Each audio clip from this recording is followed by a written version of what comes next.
Yeah, love said I'm a goat. Yeah.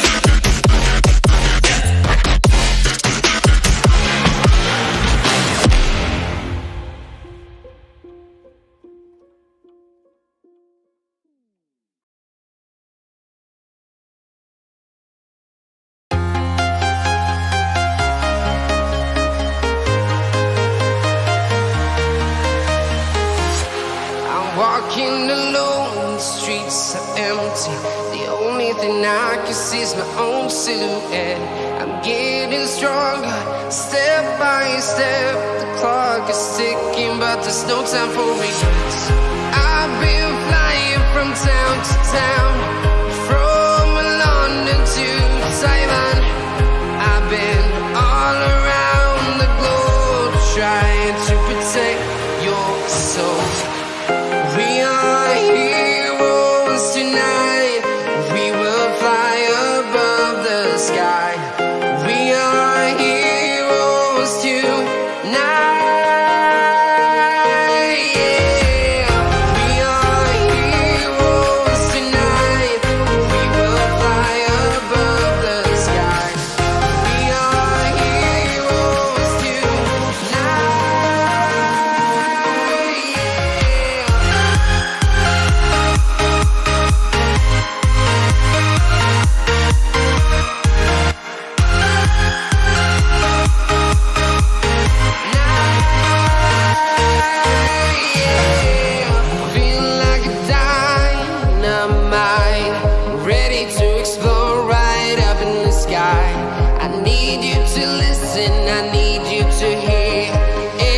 Show any fear. I've been flying from town to town, from London to Taiwan. I've been all around the globe, trying to protect your soul. We are heroes tonight. We will fly above the sky. We are heroes tonight.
Town to town, from London to Taiwan.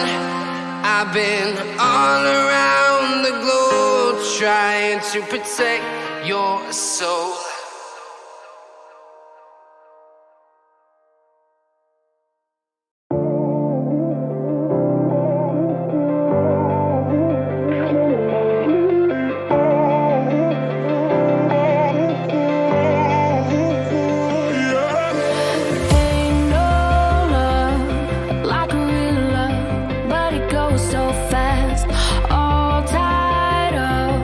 Like a captive,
But we got sticks for real. We looking out for the opposition, we don't do this for mass appeal.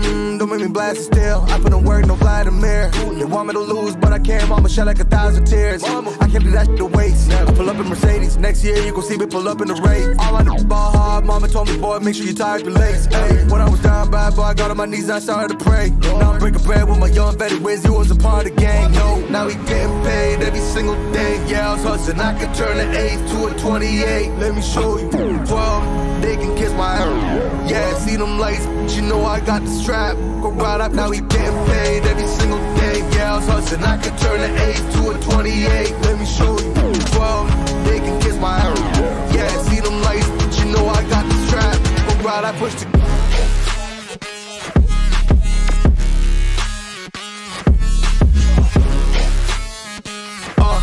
I do the dash, on my way to the bag, boy, you know I push the gas.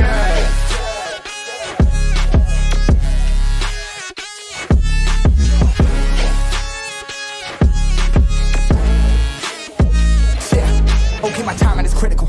They know my rhyming is pivotal. Homie, the dash is digital, gas residual. Fire and smoke like I'm leading a ritual. You bet my cash is on. I hit the gas, I'm gone. Riding my wave. I've been stuck in my zone. I bet I blast them all. Sliding on faith. I've been out finding my ways. Grinding for days. I've been out shining the hate. All of y'all wanted for praise. Stuck in a phase. Light it and turn it ablaze. Yeah, homie, you don't want no race. Nah, better to stick to your place. Yeah, want it all, I gotta taste. You push on the pedal, now I gotta skate. Yeah, all I ever known. Put me on this throne. Pinnacle. Push my buttons and that motherfucker go. What you know, what you own. Push it and I zone. Sonic booms full of room. Running till the tomb with my goons. Smell the fumes. Y'all know what it do with the crew when we coming through. Y'all know better move, make it fast. Ain't no second chance coming for your ass. Turn to ash, burning rubber. Now I'm better push the gas like.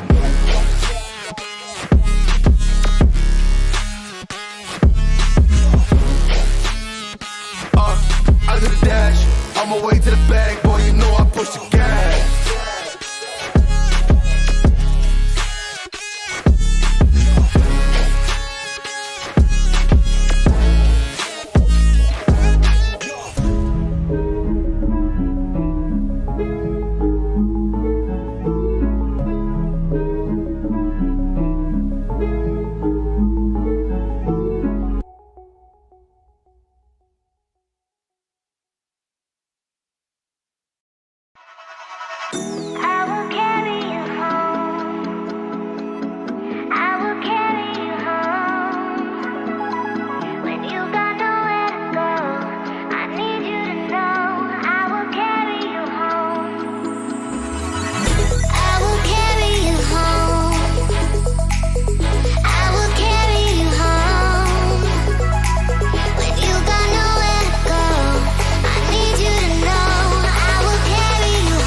Alrighty then, everyone at home, all of our viewers, a very warm and hearty welcome for all of you to what the Playtonia presents is the Ramadan Gaming Championship powered by SteelSeries and Tech Hub. I'm your host, Blackjack, for the night, and joining me is my co-host, Opcon. Opcon, how do you do on this fine evening? I mean, this evening it's gonna be full jam packed with all of the actions we are gonna witness at one of those amazing games named Rainbow yes. Six Siege, which we viewers, we casters, we are really quite attached to this game, and we have Blackjack here, so we already know that all the technicality stuff, all the analysis, all the teams who are here for the glory will be really be anticipated, would be corrected as well at times, because that's what helps such tournaments for such teams to showcase their true caliber, to showcase their true potential, and also to see what all went wrong and what all do like present future they have ahead of them. Absolutely. It is going to be a fantastic night of matches, let me tell you. I am very excited. And of course, this is my, personally speaking, my first foray into this Middle Eastern region where this championship is taking place. And it's going to be very exciting, let me tell you. I am very curious about the teams here. I'm very curious about how they play.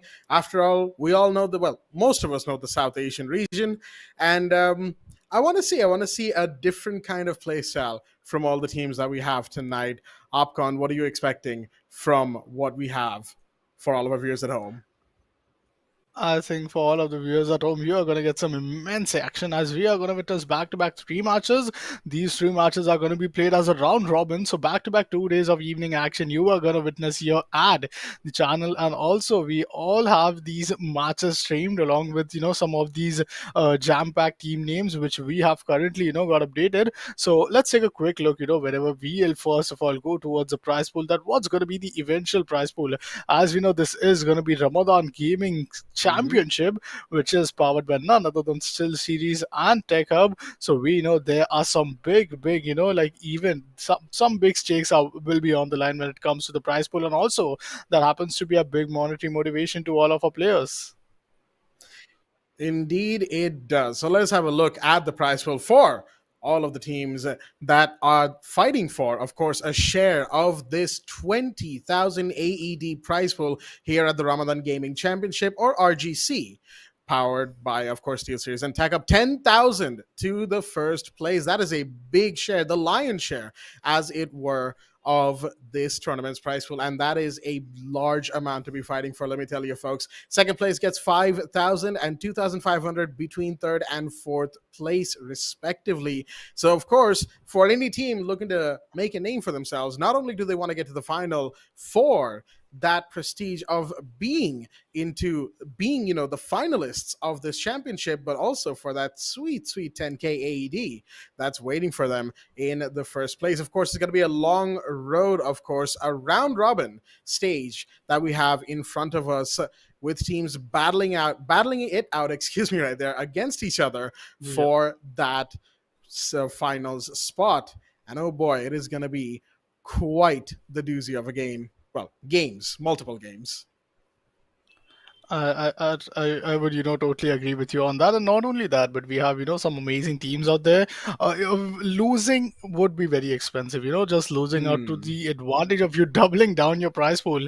Like we see quite some hike after 2,500 dirhams from 5,000, and then a massive 10,000 dirham prize pool. So that is some good, I'll say, numbers right there. Yes. Let's directly hop into today's schedule. Let's see, Blackjack, what's going to be the team names, the most awaited screen, I think. And here we go. The first matchup would be between the side of 4Ace versus anti-ranked. Well, I will have to say I particularly vibe with that name, Team Anti-Ranked. I personally don't play ranked myself. I'm mostly like unrated, casual kind of person. I play the occasional ranked just to get the charm at the end of the season, But I'm interested to see how a Team 4Ace, or Force, I guess you could also call them that. I'm not really sure about the team name right now. And Team Anti-Ranked, that first match is going to be very interesting. Also, the second match, Team OGK versus Team Kamikaze. Once again, very interesting names right here. And like you said, Opcon, the most awaited screen right here of this pre-match intro section. Finally, Team Anti-Ranked coming back again to face off against Team OGK for a second time. Well, both of their second games, their first time facing each other for the last game tonight. I think Team OGK, they have back-to-back two matches. They really need to get that pace up from the very first match. We eventually Oh, knew, yes. starting rounds, they happen to be so much of that warm-up. You just get your hands on, you be ready for what action you have for yourself. But let me remind you, this game is something which, you will get to play the 6 rounds for the first half, then the side switch, then the 6 rounds. So you don't have much margin of error to play with. You really need to keep up with yourself from the very first round, from the very start of the match. And I think it all is going to start with the lineups, with the intros and the map picks as well. So looking at the names, we know that these are some of the new names. We have some of these talents, very unexplored talent to be, like quite specific. You being, in this scenario for a while, you have been, in Rainbow Six Siege, and the metas hopping in, the metas hopping out, and the map changes. What could be the ideal map picks according to you coming in, and obviously, operator bans as well as the game follows? Well, we will of course be getting into all of that from my perspective, right? Because there's a lot to say about metas. There's a lot to say about best map and worst map in the competitive scene. There's really a lot of debate about that. But we're not just going to be the only ones talking about that, folks. We also have, of course, our analysts who are going to be sharing their Yep. information with us. So let us go and check out our analysts for the night and see what they have to say about these particular questions. Well, we will soon have them on the screens, In a, and in a as yeah. mentioned by Blackjack, that all an analysis, the analysis just is also going to get ready. We have back-to-back 3 matches. Almost 4 teams are playing it. We have none other than the side of Team 4Ace. We Mhm. have Team Anti-Ranked, as mentioned by Blackjack. We have OGK, and then we have Kamikaze. So I think these 4 names, these are just not just any name or just a team. They are going to be some talent right there, and we are just ready to explore them. Well, Oh, talking about the yes. maps, talking about all the operator bans, I'm really looking forward to see some bank action, as it's going to be the starting first match. It's a BO1 series. That's another thing to look after, because it's either you go big or go home. And well, let's first look after the lineup of the side of Team Anti-Ranked, as they are going to be the one who will be competing up against the side of none other than Team 4Ace. Here we have none other than Drama X2O, we have Razor, we have X Peter, we have Wings, and Demonic.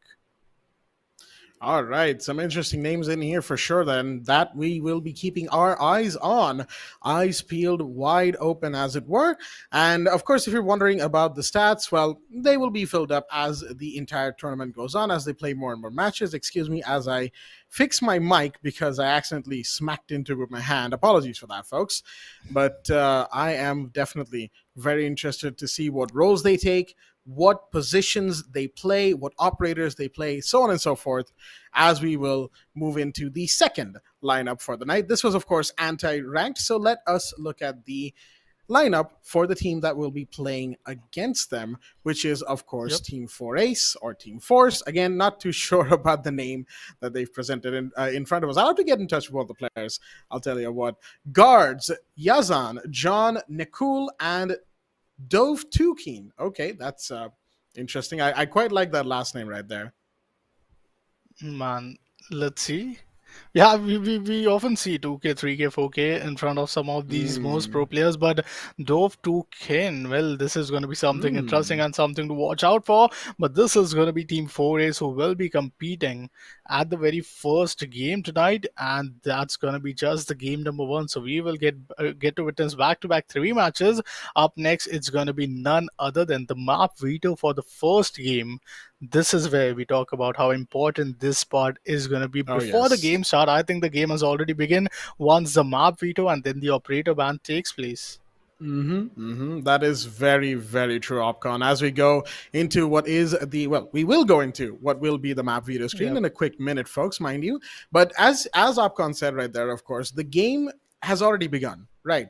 Because the map ban phase itself is a mind game, because, of course, you need to play your opponent. You need to know what their maps are, what their good maps are, what their bad maps are, and you need to True. ban accordingly. Sometimes it's also balanced around how you play. on a given map as well, right? And at the highest levels of competitive Rainbow Six, that mind game is one to really live for, because then you get maps, especially in best of threes and fives. Mind you, semifinals and finals are BO3 and BO5, folks, so we will get some of that mind game action here as well. But right now in a BO1, you want to get the best map possible, right? And we'll see which map Sure. both teams have decided to go on to as we move on to the map veto screen. Opcon, it is gonna be interesting, isn't it? Yeah, man, that's really going to be interesting. So my pick would really be from the side of, either border or maybe clubhouse. But well, that's gonna be okay. Both of them gets banned. We see Bang being banned from the side of, if I'm not wrong, the four races. We see Villa, we see Theme Pack, clubhouse being banned from their side.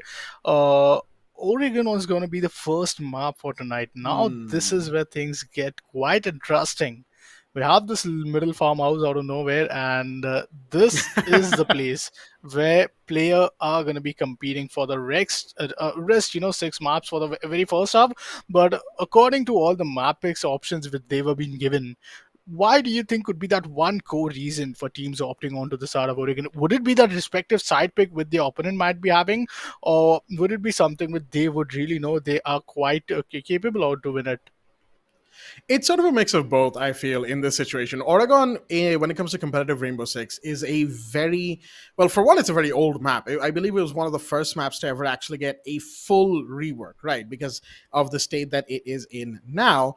But more so than that, Oregon has always been that one map that people have loved to play at every level of the game. You go to unrated, you go to ranked, you go to competitive, of course, you go to grassroots competitive or top level competitive, you will see Oregon at some point or the other. It is a guarantee. And the reason for that is people just know the map. You play the map a lot in casual, wherever this map comes up quite often. It's one of the first maps that teams end up knowing like the back of their hand, which is very important in Rainbow Six Siege, right? Map knowledge. And of course, there's a bit of familiarity. There's a bit of, we know this map. Do our enemies know the map the same way? Because some teams, believe it or not, are not that great on Oregon. And that could very well play into what we might see between these two teams tonight. Man, let's see what's going to be the respective sides as well, because we have the map right there. Now we want to know just two things. First would be the side pick, then initially the operator bans, giving out them to work on with their operators. And let's see, would we get to see Valkyrie? Would we get to see some of those amazing campsites agents? Campsites, obviously operators, because this is going to be some of those intel giving, as mentioned, that this matchup would be played at the side of Oregon, and that's where a lot of intel does lies beneath that area where all the players are going to be starting things off. And also we need to look out for the one thing which is most importantly going to be the positioning and the way teams are going to initiate towards their firepower. You have to give a key, I'll say, objective and a balance when it comes to the firepower, because that's what it falls in the end. You have the intel, you have each and everything to work for yourself. Every factor might go in your favor, but unless you have that precision level at your at your hands, in case you have that one firepower which you need for this night, then I think the game gets a whole lot easier. Oh, absolutely. Once again, just to show all of our viewers the full first match that's coming up, Team 4A's on Oregon versus Team Anti-Ranked. And I do agree with you, Opcon, right there. It really comes down to, well, the initial plays, right, in the first few rounds, when both teams are trying to read each other, how open do you want to be with your stats? How close to the chest do you want to play it? Because you only have 6 rounds of defense or attack depending on when you start. Once you switch, the game resets, and so on and so forth. So really, it becomes that balance, right, that you said. You have to strike that balance of, do you go aggressive and show all your cards right at the get-go, or do you play it close and do you wait for them to make a mistake? It's really a dichotomy in each round, in each half, and in the game as a whole, which is something like a lot of people, including me, of course, including us here, we love about Rainbow Six Siege.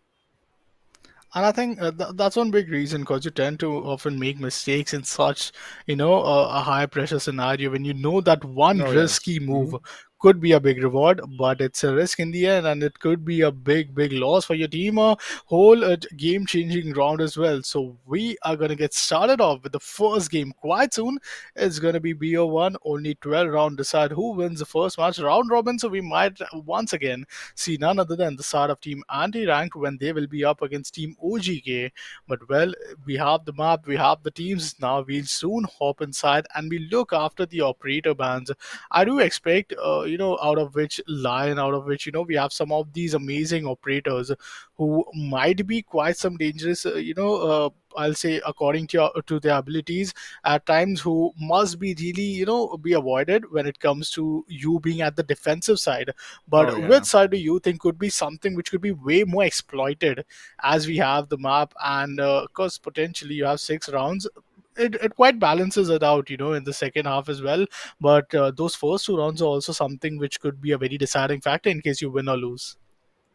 Absolutely. Personally speaking, when it comes to operators that are going to be picked a lot more, right? You'll see them nearly constantly over the entire game. Obviously, smoke, big option, shotgun SMG 11 combo, and just pure denial for so long. Mira, of course, unless she gets banned, of course, Mira is a very favorite to get banned, as it were. And speaking of the bans, let's get into the ban phase, folks, of the match itself. That is right. We are not going to be waiting any longer. Here we have Team 4Ace, Team Anti-Ranked, in the first ban of the night, which will be an attacker, of course, being banned by the side of Team 4Ace. Team 4 is still taking their time, having a good spirit, and Shackle gets banned. Okay, that's a first ban. And well, this might be the problem as the second half goes at the defense for the side of none other than Team Anti-Ranked. But the second ban comes from the side of Team Anti-Ranked yet again. Let's see what's going to be their pick at this point of time. And well, it's going to be none other than Osa. That Well, is that's an a interesting good start, and I'll say unexpected. I'll say. unexpected slightly, for sure. But when you really think about it, Osa, with that shield that she brings, right? Not only can she play like a regular shield op, like say Blitz or Montaigne, which is annoying in and of itself. She can put down that shield to turn it into a deployable shield, similar to how the defenders have it.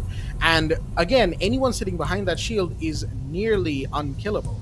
So a very annoying operator in all regards, and the fact that she's been banned is surprising, but not too surprising at the same time. Wamai will be banned from the side of the defense. Anti-ranked will be getting rid of that utility denial operator, an old favorite of Oregon, all things considered. Oh, no. And Melusi will be the one to round things out.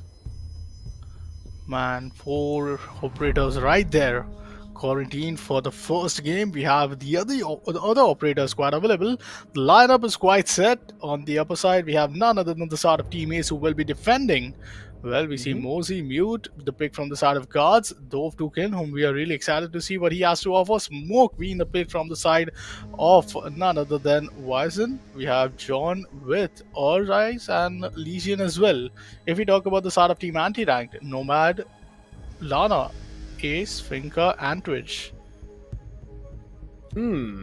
Of course, the Finca has very much found herself in the meta now of the attacker side of things. Not only does she have 2 grenades and a Gon 6 to deny just a whole host of utility, but the ability that she has to extend your life by 20 HP regardless of your armor category, and of course to allow you to move faster through barbed wire, to well, she used to also be able to reduce the recoil that you would feel, but that, of course, was taken away some time ago. But her ability, the nanomachine she deploys, allows for faster ADS times as well. She is a very good all-rounding operator who is a very large pain to go up against. Now, pair all of that, right, all of that she has, with an LMG, 100 rounds, which basically doesn't have any recoil, and you have the recipe for an operator who will take charge of the attacker meta. Iana, very much in the same vein, I'll say, without the LMG. And there you go. Wings has brought out the first LMG of the round. Completely expected right here, because, of course, that LMG is very powerful. Anybody who's played Fused since the start of the game can tell you, oh dear, this is going to be first kill. Not quite. Jan just missed the Finca, who was right outside that window, ran away as soon as the window got opened. So no first confrontations just yet. John still having a good, I'll say, insight. He's having a good feeling at what he is doing, and I really believe that this could be that one good opening, that first blood, which he would really expect. Exit main entrance being totally holded off from the start of Wings, uses a drone. Let's see what intel does he get. The audio clues might already have been heard. Oh. Shots are getting fired, and okay, that is some good intel which you really get to gather by using these initial pre-fire statements. But still, 5v5, 8 to 6 grenades is what we have to offer, and the first kill comes in from the side of Drama. That's guards taken down.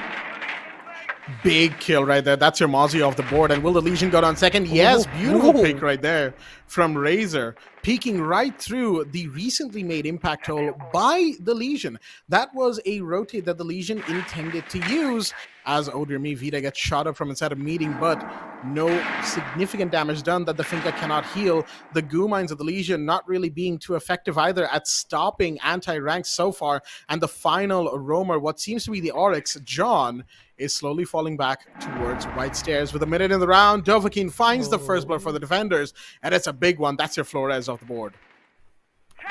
Imagine losing that. That would have been a lot, but the whip comes in. John, this was not quite the play he might really have expected. Already have lost the numbers advantage. We have a 3v4 disadvantage for the side of Team Ace. Could this be an opportunity, or this would turn totally into a very big mistake, as this is just the first round. 38 seconds down the clock. John kind of rotating a bit with a very pixel HP which he has to work with. One shot could really work things out, but there goes an amazing use of utilities being deployed, and the bomb has been found as John takes down Vita. In the meanwhile, Wings finds Yazan, making it a 3v2 body count advantage. The Maverick will win that.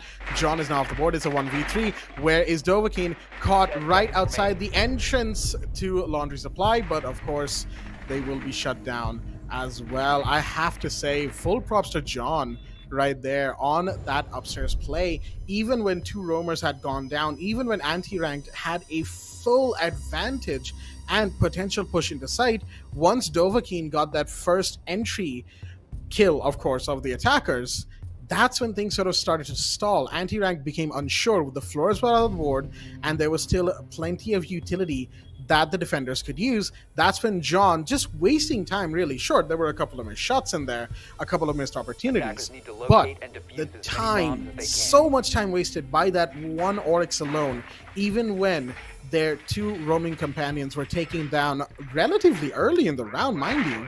Well done to John right there, even getting a kill for their efforts. But unfortunately, it was not enough. The side push again in a 4v3 with all the might of anti-ranked bearing down upon them. Team 4Ace could not quite hold themselves on the site itself. Now, this is another interesting setup that we're seeing. Dovahkiin setting up all the way up on second floor, despite the site being on basement. And it doesn't seem like there's going to be a blue setup either from the smoke. Well, there is going to be a little bit, a shield and whatnot, but they don't have any ADSs from a Jaeger because, well, they don't have a Jaeger. So that will be a hotly contested site for the side of the defense. They'll have to be careful about that, mind you. Round two in the meanwhile, as that first round, there was something there for Team Ace. We'll have to see if they capitalize on it. The big tower being capitalized, that's a good one-way damage being done there so that you get a very good initiator. But look at John, look at this position. This could really help him get the guard at an off-guard position, but Nickel once again at a very good position. Out of what we saw from the very first round, the LMG making a huge difference. We spoke about the firepower, and well, in the end, it did win. It had the favor of none other than anti-rank. They did have the first benefit of round as well, but look after the intel, the intel giving so much. Well, it was a whole lot info right there. Might have quite used it as a bait, making sure that his teammate and he to get the double piece, get instant trade in case if he even has anything to lose out. But the flash, 8 flashes available. Team anti-rank, they would not want anything but a true back-to-back round flash being used. 2 back-to-back flashes. No. He himself gets a team flash. That's quite unfortunate. Gives enough room for none other than Dove King to exit, and well, this seems to be quite a nervousness situation for both players right here. Oh, yeah, that push was entirely, unfortunately, not looking too good for the side of anti-rank. The self flashes, the team flashes, and the interruptions in their own plays, plus not watching for when the Legion came around behind them to sneak a kill. Yazan getting one for themselves as well, and the shotgun. You do not contest the SAS shotgun at that range, not with smoke sitting there, with his utility on full check. This is a team ace round through and through. They have made a statement in round 2 right here. All down to the Ana. Gets one. Yazan off the board. Can they get a second? They're being peeked at from all angles, but no! What? A trade with Nakul. Beautiful shot from Nakul right there. Pistol out, no less, to a full pelt firing AR. And a trade was established. Round 2 goes to Team Ace. It's a 1-1. And that's a start. That's quite the start. God's taking a switch to Jagger. Irony from the side. Okay, he switches on once again. Passing it on to his teammate Yazan. No change much to expect from the side of Team Anti-Rank, but I really think that things really started to go wrong. Those team flashes, those, uncalled, and I'll say a bit of those unsynergized, but Valkyrie comes in. Now, that's a good intel which it could really, bring onto the tables from the side of Team 4Ace, but the preparation phase comes in. I think the way things really been looking in the start was quite promising, but eventually it all really falls down at that one firepower mistake. We saw it all falling down to a 1v4 to 1v5 situation, down to just one single player. Well, we just have witnessed 2 rounds. I think there's a whole lot which we have much to expect. I might not be shocked even if we get to see a 4-2 half, because the second half could be something with Team 4Ace. Even after losing out the advantage, they might have that equal upper hand when it goes towards the second half. Maybe so, maybe not. Oregon definitely loves its 3-3 splits, let me tell you, on the half. But not quite yet. John, this time on the Legion, taking over from Nakul, who has switched on to the smoke. Interesting couple of operator changes. Mind you, the site being on bedroom on the 2nd floor means that different roles will need to be equipped by different people. And I do like the fact that the role change is there from Team Ace. Unfortunately, John can't quite stand up to the might of the LMG. Wings will be more than happy to shut down the Legion. And that is a first kill on the small tower, I believe John was. And that is where Wings has found them. Not too good. The Legion off the mark. Well, excuse me, off the board. Not even off the mark in this first round. Gone 6 to deny the Rooney gate. And that will open up the big window of sight to being held down, locked down by this LMG operator, who just commands presence throughout the game. Trophy hole is what we are seeing. A good hole. Dove to King down towards the side of the dome. Now let's see. He is quite anticipating the position. Valkyrie here could be a good difference maker. That one change which we got to see from the side of Team 4Ace. Now moving on towards an upper level. Dining hall roof intel is being totally there, but the bomb has been eventually found. Now it's down to a 4v5 disadvantage for the side of Team 4Ace. Spams his way. That one knock could be enough, but the equalizer comes in, and now it goes on towards the favor of Team Anti-Ranked, and that's an equalizer once again for the side of Team Anti-Ranked. Back and forth, frags coming in, and I think Vita did a whole lot better job. Dove to King. One trade could really work as an equalizer, but now he shows his presence, and this presence could be a bit difficult. He's down to 3 HP. This is going to be quite close. The pre-fire advantage, the peekers advantage now is in the favor of the side of Team Anti-Rank. He sprays himself, but that's not going to be enough as the precision level coming in from the side of Team 4Ace. Man, that is something which you really got to give it up to them. Oh, absolutely. I have to say, nearly bringing it around for the team. right there, equalizing, playing toe to toe really with the side of anti-ranked, but unfortunately they just couldn't quite get that extra step in, and the Jaeger being down, I think, definitely did not help them in that situation.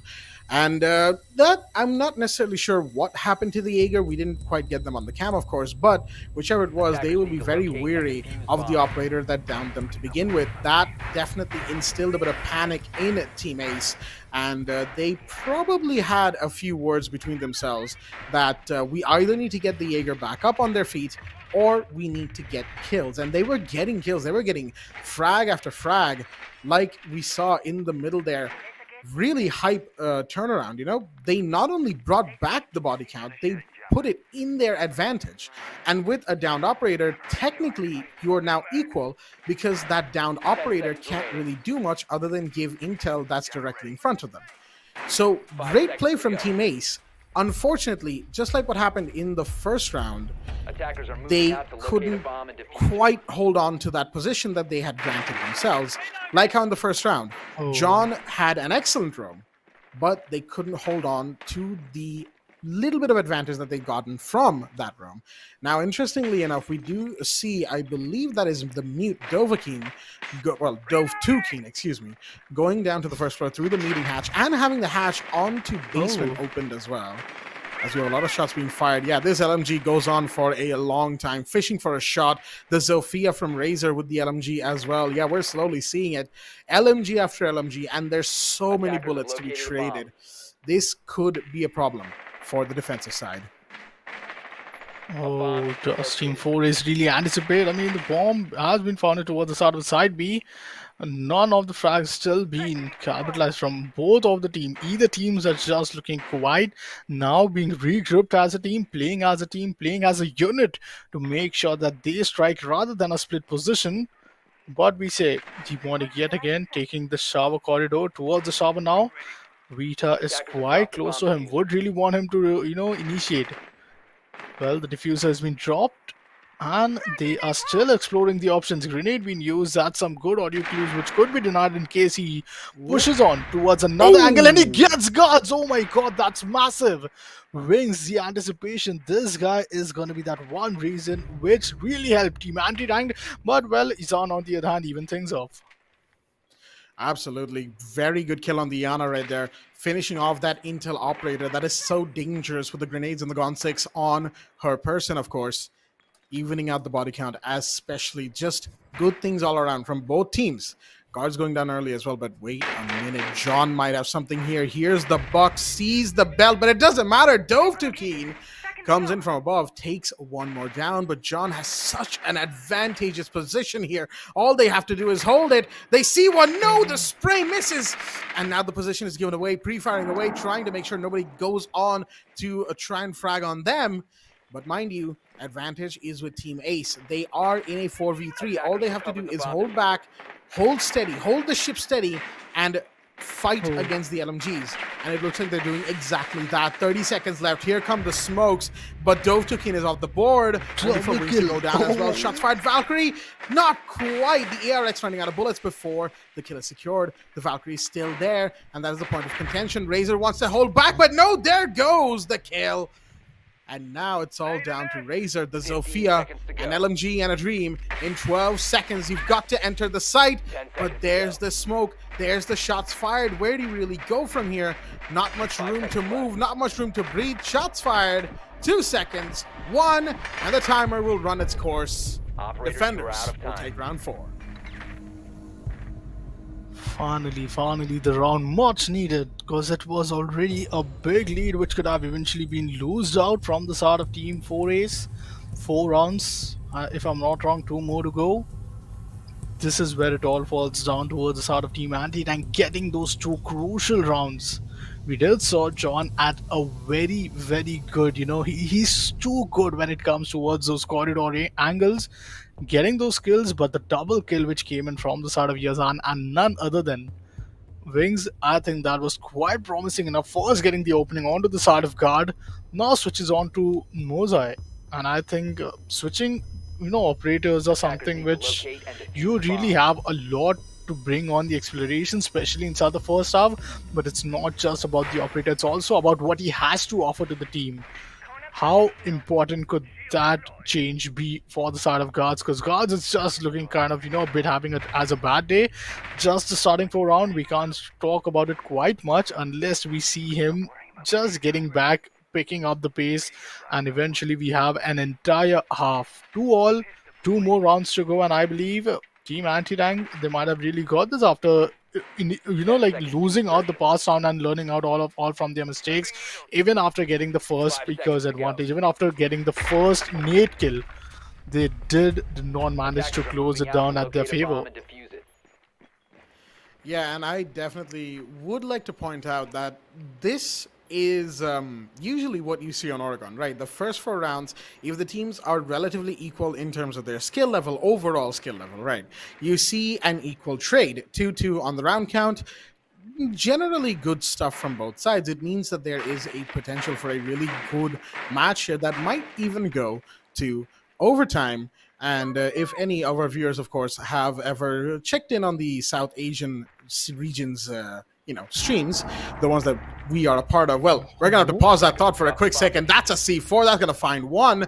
And John, in the meanwhile, is going to find one more. The Hibana and the Twitch gone. Hard Breacher, one of the Hard Breachers, is on the board. Guards, of course, doesn't know that there's somebody right on the other side of that wall into meeting that they're staring at, but it doesn't necessarily matter. All they have to do now, again, the body count advantage has been taken. Diffuser has been dropped, but Wings, wait a minute. They want to make a play onto the side. They are very close, but the Gone 6 will have been heard, and the LMG will be seen. Guards finds one more. That's Razor down, and Wings, whatever you're going to do, you got to do it now, because time and bodies are running out. Guards has rotated up all the way to the top floor, trying to find one more wherever Vita is, but again, Wings holds a powerful position, just that they're not quite able to see if they want to capitalize on it just yet. X-Vita, what an amazing positioning he got right here. He's on. Let's see, Wings takes him down. Okay, that's a good one. I really expected one from the side of Villas, but he eventually gets turned down.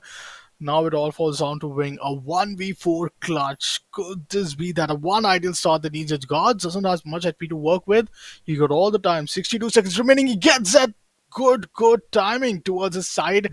But now the damage comes in. Knuckle takes him down. And that's the 3rd round. Back-to-back 2 rounds being capitalized from the start of Team 4Days. Just look at those jiggle peaks. Just look at those initial cross angle being totally denied. Those expected lines were totally being denied, and now here we go, the final round, one last round, where you are going to see at the defensive side Team Ace, Team Anti-Ranked, at the attacking side one last time, and then the side switches. BO1, which is quite unfortunate, because I think if it would have been more like a BO3 or BO5, we could have seen some intense toe-to-toe action. Oh, well, that is certainly something I would agree with. BO3 makes for some really scintillating action as it were. However, there is also, that thing that we're seeing from Team Ace, right? That bit of coordination. They seem to be really waking up now, as we like to say. And Anti-Ranked, on the other hand, they are looking a little all over the place. They aren't quite, they haven't quite achieved the same level of coordination as Team Ace so far has. And again, Team Ace has been a progression of getting better and better and better and better. And mind you, we've, so far in the match, right, that last round is the first time that Team Ace have taken the lead over Anti-Ranked before the half. That is huge for Team Ace, which means, what this means for them is that they are now in the driver's seat. They command how this round will go, and unless Anti-Ranked have a really, really good response lined up, they will be in trouble. The attacking team have 1 round. If they cannot equalize, they will go 2-4 down.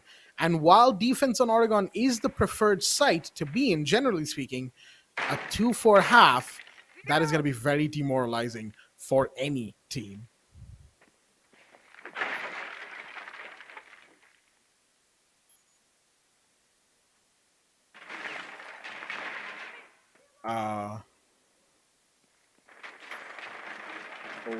Okay, I'm not necessarily sure if Opcon is currently here. So I guess I'm going to be continuing. Well, all right.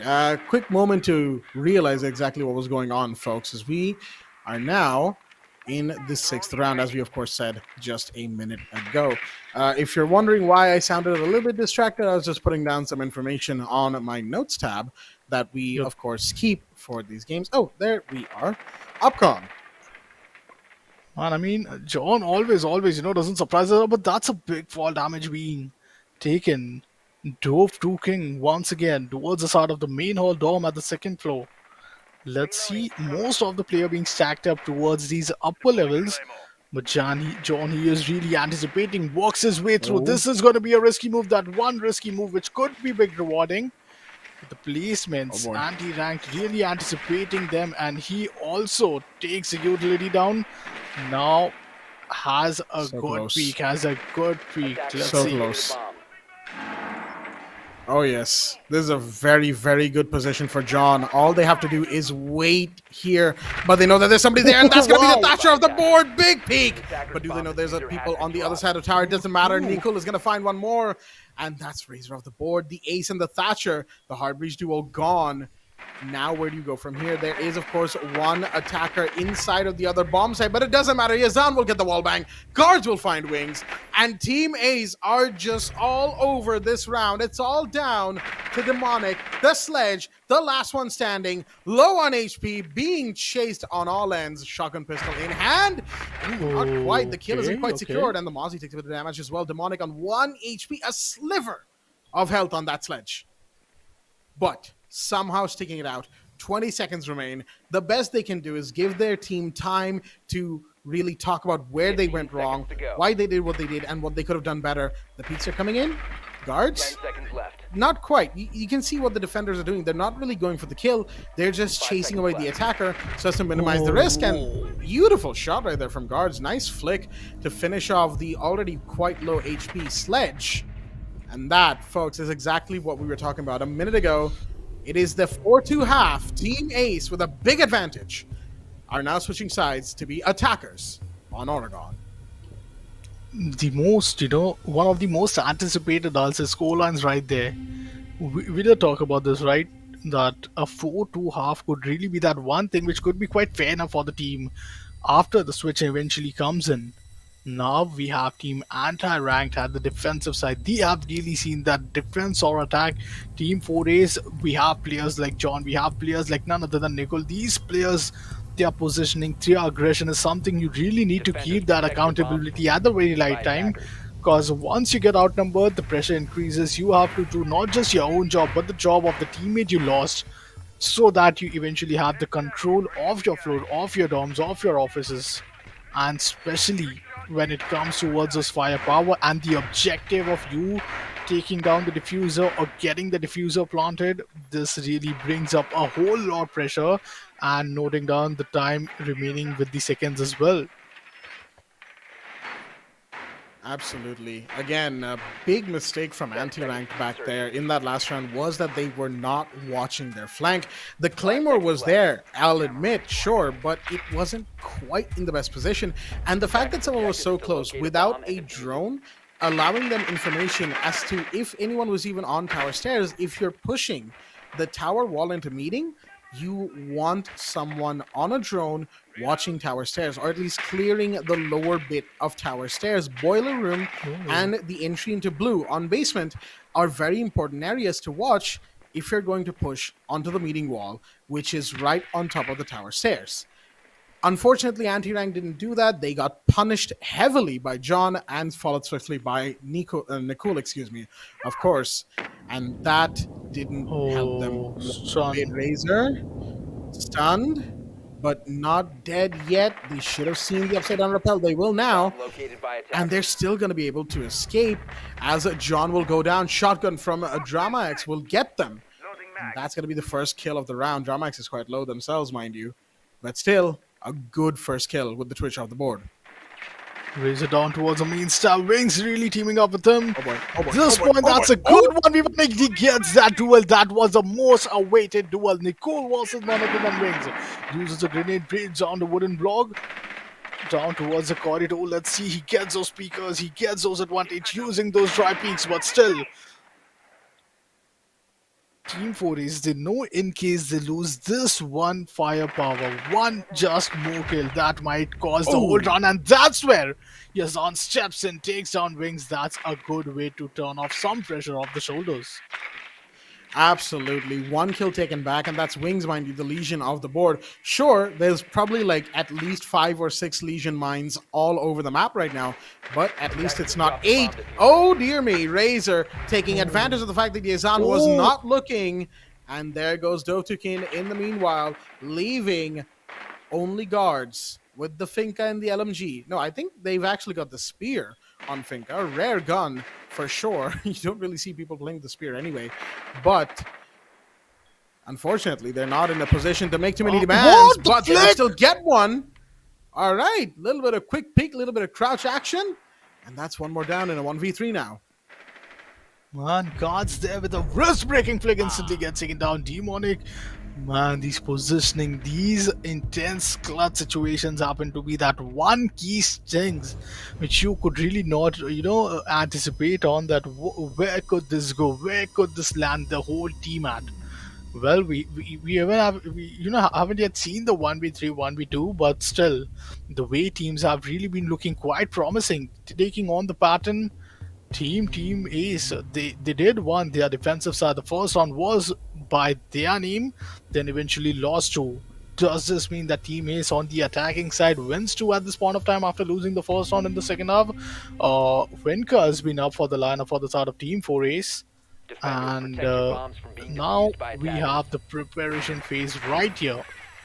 Demonic once again down to a very close angle, using each and every shotgun bullet to get those initial one way, to get those speakers advantage to his favor.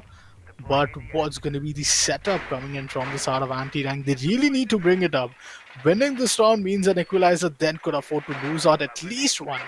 But losing this round means the other team gets one round closer to the match point.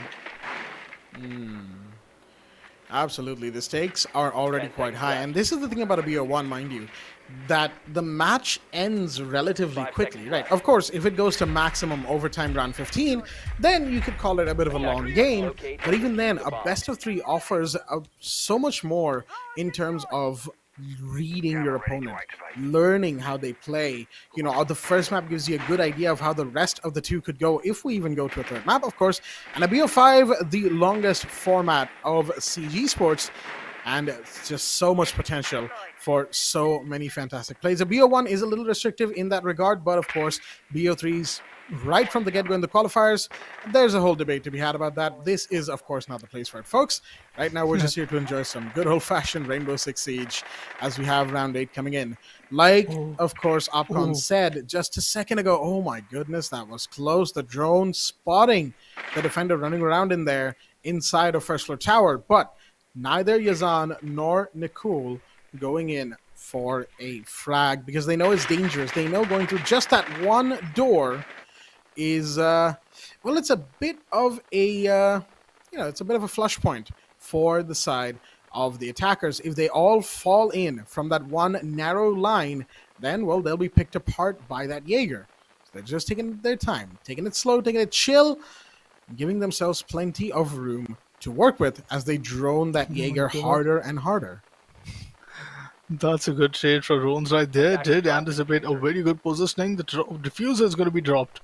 Not even the first blood being yet seen from any of the teams. Either teams, they are looking quite at a promising angle.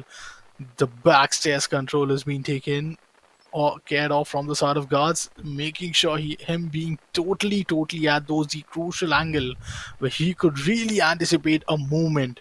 But the real movement down towards the side of none other than supply room. The diffuser needs to get down. It's only 1 minute remaining, and that's where Rama gets a kill. First blood once again towards the side of guards, taking care of the backside, where that's John as well, gets taken down by Vita by a pistol. That's a 3v5. That's a good chance for an equalizer, but Team 4A's, can they really manage to recover it after getting these initial intels of the 2 players? They could. There's still a chance for Team 4A's. Mind you, Wings and Vita are very low on HP, but Drama X, they're right here on blue, but it doesn't matter. Yazan's gonna get that kill. Finally, a kill for the attackers, only to be traded instantly. Demonic comes in. It's all down to the Maverick. Dove too keen, and unfortunately flanked on all sides, beset on all sides by bullets raining down hellfire, literally. And that's going to be another round, this time taken by, of course, anti-ranked. They are inching their way to what could be a new lead for them. They, of course, won the first round in this match. They were the ones to have the lead, 1-0 and, of course, 2-1, until Team Ace decided to bring things around. Now, anti-ranked have won 2 rounds in a row.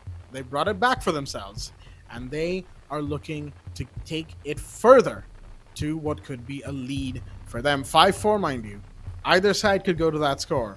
1 round away from the match point. Intense pressure is up ahead for both teams. Protect your bombs from being defused by attackers. Team 4A's this round, this is where it all literally ends for them. In case they lose this round, that's a lot of pressure, plus a lot of confidence being given out to the opponent team. Right there, Team Anti-Ranked. Let's see if they have a fast, aggressive play. We did see a operator change coming out. But talking about the numbers right here, we have Wings with the 8k. Does have a promising KD of almost 1.75 right there. But if you look after those players all the way struggling down the line, I don't think that's quite some, a disappointment. Because Nickel, Dove King, 4-4 with those frags. Well, Dove King is the one with the diffuser at this point of time, and I think both of the teams, they are quite balanced. The most beautiful thing about them, that the synergy is looking quite better when it comes to us just being comparing them based on their numbers, because in the end, it's just not about the kill, but the fast approach which we expected. Team Anti-Rank, they lose out the first player. Guards, who always happen to be the one to get taken down, is the one who gets a kill for the team right here. Absolutely. Very vital first kill. That Legion will not be able to be a hindrance for the attackers any longer. 1, maybe, actually 2 Legion mines will probably be out in effect. But compared to the sheer number of them that can get stuck in your foot as you approach the site late in the round, it will be a blessing for sure. Vita will not be too happy with their play early in the round. Tried to be aggressive on Garage, only to get taken down by Guards. Guards, mind you, on the other hand, sure, we've been commenting on the fact that they've been dying quite a bit, but they've also been quietly doing their work in the background. The Finca is just a more aggressive role than I think Guards normally plays. As the grenades are coming in to take care of the utility on the tower door, the Thatcher's EMP will come in as well. Ace will get the Selmas out, and that will be the breaches getting started into tower and, into meeting and into attic. A lot better this time from Team Ace. A little bit more consistent, a little bit more coordinated, and a little bit better on the drones as well. Man, numbers advantage right here in the favor of the side of Team 4Ace. Wings down towards the start of the meeting hall, just waiting. He has a very good one-way. That's going to be a big intel. That's going to be a big one-way intel for the side of Wings. But Equalizer comes and Razor takes down Guards. He had the first blood. He had the good start. But that was just for one last time. The headshot connects out of nowhere. Oh dear. Did not even anticipate it, but Dramas instantly take him down. Here's those reload. These reloads is where things started to go. A very different scenario, but Drama X 2.0 gets the double kill for his favor. The reload eventually just took down a whole lot disadvantage for the team. Backstairs at a very good position, but Drama X, now he's down to a very low HP. With the numbers advantage given, he might not really want to give up this slide that easily. Oh no, the absolutely, but no, just unaware of the fact that Nakul was already in the site, and that will mean the plant will go off, but John will get off the plant and get the kill onto Razor. However, Nakul goes down. Demonic takes that. Oh! The ARX nearly costing them the round right there. Grenades being cooked, and the call will go out. The Jaeger will fall back. Only 10 seconds remain. John, you've got to get the plant off. And they're going to do exactly that, finding the safest corner they possibly could. Meeting is a very open room. The plant is happening. Where is Demonic? Can they stop this? It doesn't look like it. It's now a post plant in the 1v1. Demonic, how do you enter this? John knows all the entryways, and they're watching the meeting double door right now. but Demonic's coming behind them. Will it be heard? Yes, it will be. Demonic should know that the corner of the plant is right next to the door. Big pre-fire from John, but the ARX has only a few bullets, but no, they will win it out anyway. Conserving bullets and just peeking cautiously to make sure that the face check is not wasted. And the Jaeger will go down. As a result, Team Ace will deny the lead to Anti-Ranked. They will be the ones to go on to 5-4, 1 round away from match point, and Anti-Ranked are feeling it. They are feeling the pressure. Finally, that one round, losing back-to-back 2 rounds, and that's the max. Which Team Anti-Ranked they have got? They lost the first round inside the first half. They got back-to-back 2 rounds. Then they lose an entire disadvantage at a 4-2. Now they win back-to-back 2 rounds, finally lose out. These are the patterns which we have seen so far being followed from either teams. Now only 3 rounds are remaining. Team 4A's, the way John have been really looking so much promising with his firepower, with his gameplay, with his stance. That's quite amazing, but I think that one audio clue made a whole lot difference, which wasn't just anticipated. Team 4A's, they literally had a very good advantage. But John right there with that audio clue, with that intel, that is what these intel, is going to be a whole lot game changer. And I really believe that those end bullets connection was something which John did not really even anticipate. Peeking it, knowing that he might deal with some damage and then fall back, maybe using some of those utilities to wait it out and buy some time. But man, that was too close, that was too intense, and this is where the first game has just started yet. Oh, absolutely. An intense first game. I gotta agree with you on that one, Upcon, as we are now in round 10. Double digits in the rounds. And mind you, there was a time where we could have considered maybe that wouldn't even happen. Now, there is somebody on Big Tower, mind you. We just saw their operator Shadow, I believe. But I don't think they're going to be peeking just yet. Nicole can be mostly safe on that upstairs area that they are playing on. However, they've got to still be careful. There is a pulse down below. Wings. Waiting in the wings, literally, for some sort of call, a C4, something or the other. Intel will be for the roamers, mind you, because they're down in basement and the roamers are on the first floor. Dovtakin watching meeting, well, one of the meeting doors as John pops into Armory. Very close to sight. Yazan is also quite close to sight themselves, which is, of course, what matters right now. The fact that they're this close to sight. Team Ace getting there, but they've got Razor, Drama X 2.0, and Demonic to deal with. And mind you, these three have been wreaking havoc for the side of the attack. So Team Ace has to be careful on this entry. Drama nearly getting a one-tap right there, but no, the attacker will slip away. Slippery little customer as Vita goes downstairs to the LMG. Yep, you know it. Dovtakin knows the power of the gun that they're carrying around, and that means it is a body count advantage for the attackers right now. And with X Vita getting taken down, there comes an equalizer right there on board. Drama's taking down Dove 2K. Guards now getting positioning from the side of Busya towards the dining roof. Let's see, does he get himself initiated? His teammate quite far apart. The diffuser is right on his crosshair. Guards, man, he spots on that one pixel. Is having a good insight upon him. Meanwhile, Nicole on the other hand, along with the side of John, Guards goes up, healing himself, making sure that he gets these initial close combat advantage towards themselves. Meanwhile, look after the positioning which Razor has to offer. Jumping inside the window would be that last one. Disappointment for him inside this one round after Jan takes down Razor. That's a 4v3 situation. That's a 4v2 rather. Make it a 2 on the side of John, and there he jumps inside the window. Yazan 2 gets the one. It's a 1v2 situation. It all falls out towards the side of Wings. 1v3. Now a 1v2. Nicole, man, is he really anticipating that one positioning? The intel has really been given away. Diffuser gets planted and Gods eventually takes him down. That's the match point. What a beautiful way to keep that cover on place, anticipating his opponent to come out of that angle, making sure that he peeks at a very off-time area, while Team 4A's, they eventually get caught with their pants down while planting the diffuser. But well, some different picks coming in when it comes to the operator picks before the round start, and 6-4. Are we anticipating a setback? Because this is where we have Team Anti-Rank coming up with back-to-back 2 rounds and then losing these eventual 1-1 numbers. Well, that has been the story of this map, hasn't it? That we have seen, Attackers need to locate excuse me, and so defuse far bombs. from both Team 4Ace or Team Ace, excuse me, and Anti-Ranked right here. In that, one team will take the lead, either a 1 round or a 2 round lead, then it sort of gets brought back.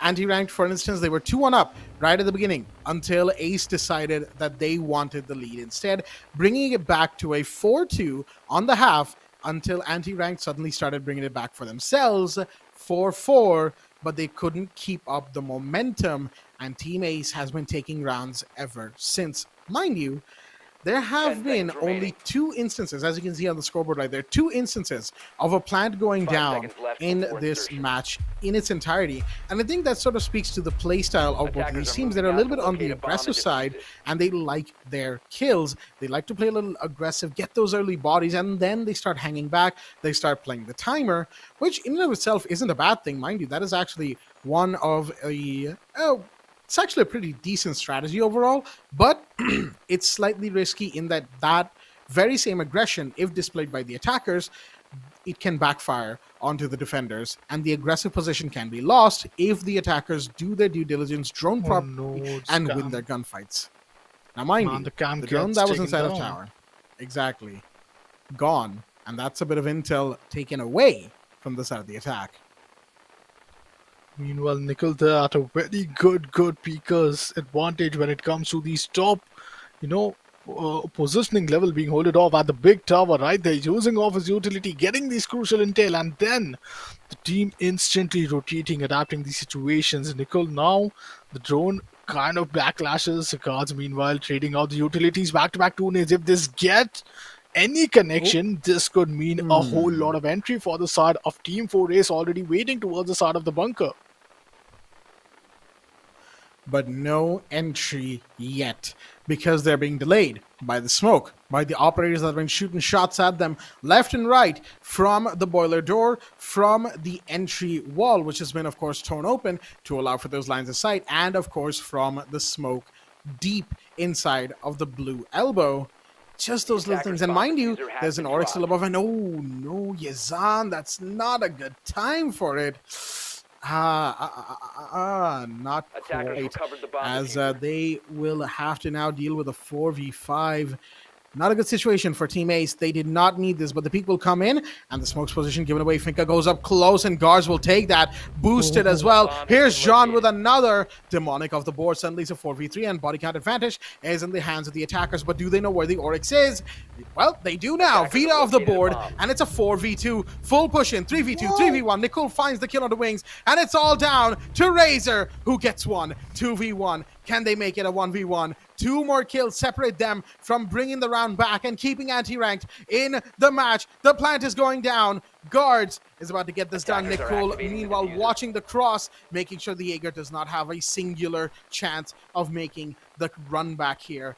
The plant's off. The third plant in the entire match, and now 30 seconds remain for Razor to bring it around. Crossing onto the hallway, but will be seen by guards. Finished off, and Team Ace will be your first winners in the round robin stages of this tournament. That is, of course, the Ramadan Gaming Championship powered by SteelSeries and Tech Hub.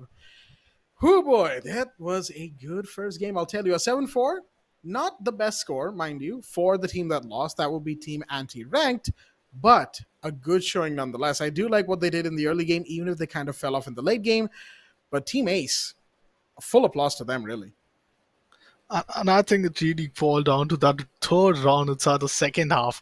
It did went from 4-2 to 4-all, but that's where they won back-to-back 3 rounds. The first time we saw any team winning 3 rounds in a winning streak. That was the side of none other than Team 4Ace, but a brilliant, I'll say, change of pace. The momentum shifted. Each and everything weren't looking quite into their odds unless we saw them actually stepping up onto their own self, making sure that they are going to be the one who wants to come up with these advantages. And mind me saying this, that this is a round robin format. Even if you lose, you have an opportunity to play, but is it gonna result for you to get the opportunity to qualify? Because that's where the big prizes lie. That's where those big rewards, those big teams are really gonna be there waiting for you to compete, and that's where the competition level also increases a whole lot. Indeed, it does. Again, it's just been the first match, mind you. Of course, we will be seeing Team Ace and Team Anti-Ranked again. In fact, Anti-Ranked, I think, are coming back. Yes, they are in the third match against Team OGK, who will, of course, be playing in the second match. But we'll get to that when we get to that, folks. Of course, we've got a few things to talk about before. Now, one thing I did notice, keeping notes on the two teams as we do, here, professional casters, folks, as the notes that I have, for the most part, when it comes to Team Ace, they are pretty good in the early round. In fact, some of their defensive rounds were dominant starts, all the way down to like a 5v2 or a 4v2 very early in the round because they were so aggressive and so good at being aggressive. However, the problem that happened was the mid round. Their mid rounds are a little weak. They tend to get a little sloppy, a little ahead of themselves, almost as if they expect the round to just go their way because they've got the couple of kills, right? They've got the early bodies. They have the advantage. Why shouldn't they win? There's sort of a language that you can see from them, but that doesn't mean that it can't be overcome, which is what exactly happened right towards the end. Their mid rounds got a lot better for the remainder of the second half. Rounds 9, 10, and 11 specifically, their mid round, again, a little sloppy still, but much better than in the early game. On the other hand, anti-ranked, unfortunately, they're just kind of all over the place. There wasn't really too much consistency from them. They were doing good, getting kills. They have good fraggers in their team, don't get me wrong, and they've got some great supports. But it feels like they're not really gelling together, not meshing together as one unit. And I'm pretty sure they'll be able to find the cause for that as they go over the VODs and as they practice more with each other. But I like what I see from both these teams, and that is where I will leave it at. And I think that is what we really wanted to have this conversation at, because this is that one platform teams are really getting to showcase their skill level. They are really getting to play their favorite game, and this is a competitive scenario where these teams are really gonna have some good high stakes rewards in case they win it, in case they loses it. It's really gonna be some good experience which they have gained. I think none of them have anything to lose, right? And winning and losing is a part of game, but you either win the prize pool, you win the title, you win the pride, or else you just gained, not I'll say lose, but you'll gain the experience, and that's what really gets you off at a better place while in the coming future, in case you really want to work on with your mistakes. And each and every point you highlighted, I would totally agree with you on that, because when we saw the start of Team 4 winning the first round, then was an equalizer, another equalizer came out instantly in the early 4 rounds, which was a 2-all. We saw back-to-back 2 rounds being won from the start of Team 4 resulting it in a 4-2 scenario. That's where the equalizer yet again came this time, but it was the start of Team Anti, none other than ranked. Team Anti-ranked, they brought it up to an equalizer, then a 7-4. So quite the pattern followed, and it was Oregon, man. It was something where teams really had to again and again reposition, rethink each and every time. Like those crucial 150 plus seconds, that's where you have at least 100 things going around your mind, 100 thoughts. Should you peek? Should you not? What's at stake? Yes. And 100 team calls as well. But the way teams have really been performing, and I'm really happy. And the best thing is that we get to see the team yet again, Team Anti-ranked. I would really be having high hopes, but the second match, now that's something which is also gonna come in up next for you guys. Whoever wins or losing from the start of second match, they from them side, I'll say OGK is the one who will be competing up against the side of none other than Team Anti-ranked yet again in the game number 3. Well, of course, that is absolutely fantastic stuff. Again, I'm really interested to see more of Team Anti-ranked. Of course, they, again, like we said just a minute ago, they have the potential, but they're not really there yet. Kind of, it felt like maybe it takes time for them to warm up. Maybe they hadn't really gotten their warm-ups in earlier today. Could be a whole number of reasons, right? It is, of course, a long day and kind of warm as well, at least where I live. But Yeah, man. all things considered, yeah, it's getting hot. It's particularly bad when your air conditioning isn't working, let me tell you. But Oh man. I have to say, Team Ace, good stuff. I am looking forward to seeing them if they're back tomorrow, because they're not actually back. Going to be back later on tonight. Looking at the schedule that we have, OGK versus Kamikaze, and then Anti-Ranked versus OGK. So we're going to see more of OGK and Anti-Ranked, Kamikaze, and Team Ace. I think we'll see more of tomorrow, which I am quite curious about. Both of them, for that matter, because we'll see them once today and kind of finish off, right? But it is what it is, of course. And if you're wondering what we're really talking about, because there's a lot of empty chatter as well that we do a lot, but that's just how we roll as casters, right? A little bit of fun for all the viewers at home. And just overall, Oregon, if I had to speak from my own perspective as we go into the scorecard, folks, we have a little scorecard to show all of our viewers at home, something to really chew on, a little bit more data, as it were. If there's some analysts in the chat as well, you can take a look at all of this. You've got the kill death, you've got the ratio, Oh. everything, assists, and whatnot. But yeah, what we were saying, right? Oregon kind of went the way we expected it to. We were calling like what score it would be, what the final rounds would be, and whatnot. But what I have to say, Guards and John from the side of Team Ace, really, they were performing well. And really, Guards, we kind of touched on how how they were dying in the early rounds.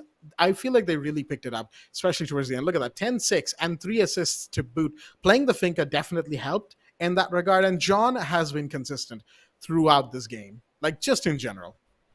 Man, this guy, you put him in any scenario, he is the one who knows what he is doing. He is the one who knows what's going to be the best outcome out of what he could potentially do. Maybe even if he loses, he gets at least two of them. He gets two weapons off the hands of the side of Team Anti, and then that's one big reason Team Anti-Rank, they did lose those one of those crucial round when it was a very potential clutch situation coming in. Him being trapped on towards a very off-angle position where he had to take care of three different peaking side, but the numbers really suggest that Team 4A's, they have really been quite powerful in those 1v1 duel. The KDR as well, we have 4 players out of 5 getting those one bare minimum KDR, which is kind of that you take on one guy and then get traded off, which is very fair, which is some number that in a round might be something that you might really not want to expect. You might really be like you are getting a kill and then instantly getting shut down, which does is not always an ideal situation, because you really need to play as a unit, as mentioned from the start of Blackjack. And that's where I think overall looking at the scorecard happens to be way more efficient than we could have compared there by round and round. And it really now falls down to the player versus player as well, who are going to be the top players from either of the teams. Absolutely. And as we can all see, Guards and Wings from both sides matching for kills, but unfortunately Wings, of course, getting taken down a few too many times. Well, a little bit more as compared to Guards, really. 6 and 8 deaths, not too much between them, but given that Anti-Ranked did lose this first match, it kind of just makes sense that Wings would have a little bit more deaths than Guards. Didn't mean to touch on that for that long, folks. Do apologize for that. Overall, I like both of these players, that what we saw from them as well. Guards, again, kind of just in the background, doing their thing, supporting the team, even though they were playing slightly more aggressive operators like Jaeger. I think they played they played Mozzie a couple of times as well, and of course Finca, just consistently Finca on the attack. And on the other hand, Wings, well, you give that player a variety of roles and they can fulfill those roles regardless. And say what you will about the performance of Anti-Ranked as a whole, I think we'd all agree Wings definitely shone today. You could say Wings flew today with flying colors, but whether or not they will pass the test that is this tournament remains to be seen. True, and I think I was quite mistaken in the start, anticipating that how are we seeing Guards always getting that one, if there's anywhere a chance that you get to see 8 first bloods being inside the favor of the side of none other than Team 4 Aces, it was those crucial 6 first blood, which was taken on guards, if I'm not wrong. Guards was always that one agent getting picked off, and then eventually, him having a good advantage in the end when he coped up and happens to be that most, player with the KDR. Having 1.67 KDR, I mean, that is massive. That is really some number out there. And I really think, that it all fall down in the second switch as well, once the side got switched, and it was really, really a good start for the side of none other than Team 4 Aces. That was just the game number 1. We have 2 more games remaining. So, man, how are you feeling after these eventual starting fights? Oh, I am feeling quite energized, let me tell you. It's been a little while since I've done some Rainbow Six casting in general, but I'm not gonna, take names because we're not here to do that. We're here to vibe, we're here to chill with the teams that we have on hand, and these teams playing here at the Playtonia Presents Ramadan Gaming Championship, powered by SteelSeries and Tech Hub. We do hope that they have a lot more to show for us. But before we get to the second game, a small break for all of us to recharge and for our viewers to get their popcorn, get their drinks, as we will be back in a short minute.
Welcome back, ladies and gentlemen, to Platonia presents Ramadan Gaming Championship powered by Steel for Glory.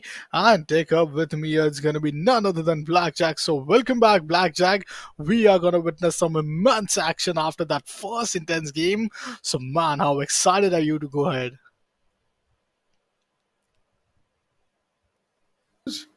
There we go. Excuse me, I Yeah. forgot that I have muted my mic. Old habits die hard, I guess. I do this on Discord all the time. But as you asked, Opcon, the second match of the night, Team OGK versus Team Kamikaze, I am quite excited to see what they will be bringing it for us. If the match between Team Ace and Team Anti-Ranked was any indicator, we're in for a good one. Let's just hope it's not on Oregon, because if we remember the Yeah. what was it, the 2020, the mid 2020 to late 2020 like siege seasons, it was Oregon all over the place. So I don't want to repeat of that, but I don't control what the teams are going to ban, so we'll see. We'll surely see, man. We do have some good options, like, we have Border, we have Clubhouse, we have none other than Villa and my favorite bank. But, well, what's personally your favorite? Because eventually this is where the game is going to get started between the side of OGK and Kamikaze. And I think, you have also had some a very, very good experience with these, eventually games and also the map. But first, talking about which, we'll look after the lineups. We'll have a great talk ahead when it comes towards the map ban, because I think it gets very interesting even before the game starts when you have these map bans, these operator bans, and then some post match analysis with you. Well, here we go. First, the lineup with the side of Team OGK versus Kamikaze, and the first team, the first 5 players who you are gonna see inside the server is gonna be from the side of Kamikaze. You have Sadadai, you have Skill, you have Hato, you have Legend, and Ramuto. Now, these 5 players, let's see what they have to offer when it comes to their operator picks. Let's see what the IGL calls on when it comes towards the map ban. I think this is gonna be a very whole lot interesting stuff out there, but I'm really excited to see what Team OGK has to offer. The team who will be competing up against not just Team Kamikaze at game number 2, but game number 3 is also where you're gonna see them playing up against the side of Team Anti-Ranked.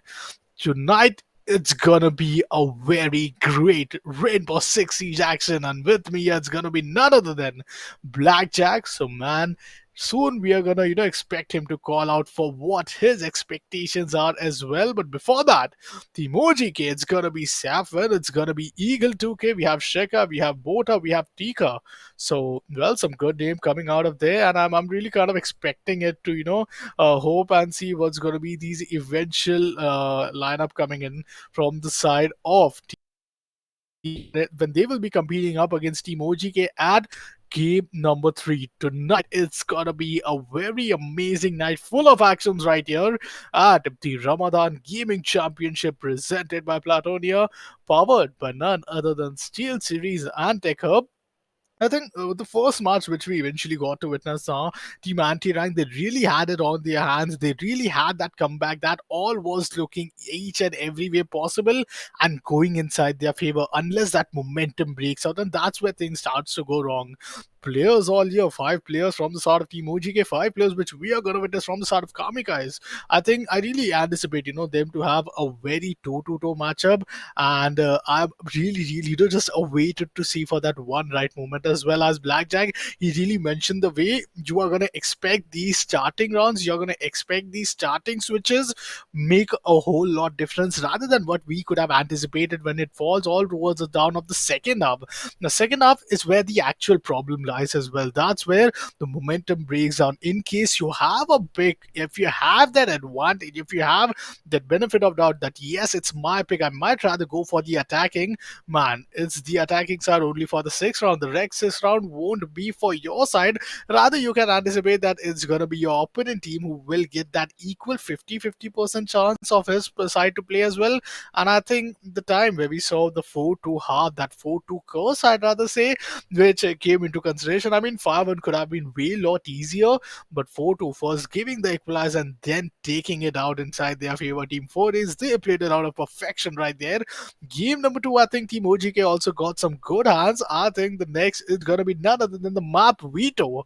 We are gonna head over to the map Veto quite soon, as it's gonna be another day. Welcome to the 19th April, I think, if I'm not wrong. It's gonna be an amazing night full of actions, and I think for the first time, in esports, we also gonna witness some good esports action. Well, seeing this team at night, and yup, there we go. Cafe, it's gonna be up there. Clubhouse getting banned, Villa getting banned, Charlotte Bank also getting banned, Oregon, which we just witnessed out there in the farmhouse, Skyscraper. We have Theme Park. We have border, but yeah, man. I mean, I would have really loved seeing a bank at this point of time, but this is where things are gonna get way more interesting. Cafe is gonna be the initial pick. After getting a pick like Cafe, you know how difficult it's gonna be for the side of Team OGK in case they just move on taking on their defensive side for the first half. Man, you really need to make sure that the setup rounds you are bringing in those equalizer, at least a 2-all equalizer in a map like Cafe, would really help you out, because the worst case situation would be you falling apart at a 4-2. So a 4-2 sounds a whole lot better than what a 4-1 or a 6-0 could have for you to offer. At least it gives that chance for you to also give the same struggle to your opponent team when you will be there towards the attacking side. Multiple angle, multiple rooftop, multiple zip lines, which you could have expected. And the most important thing is actually getting that entrance control. A wide peakers area, a wide peakers advantage would be right there in the opening phase itself. You don't have much of those choke point where you could really put up the sandwich position.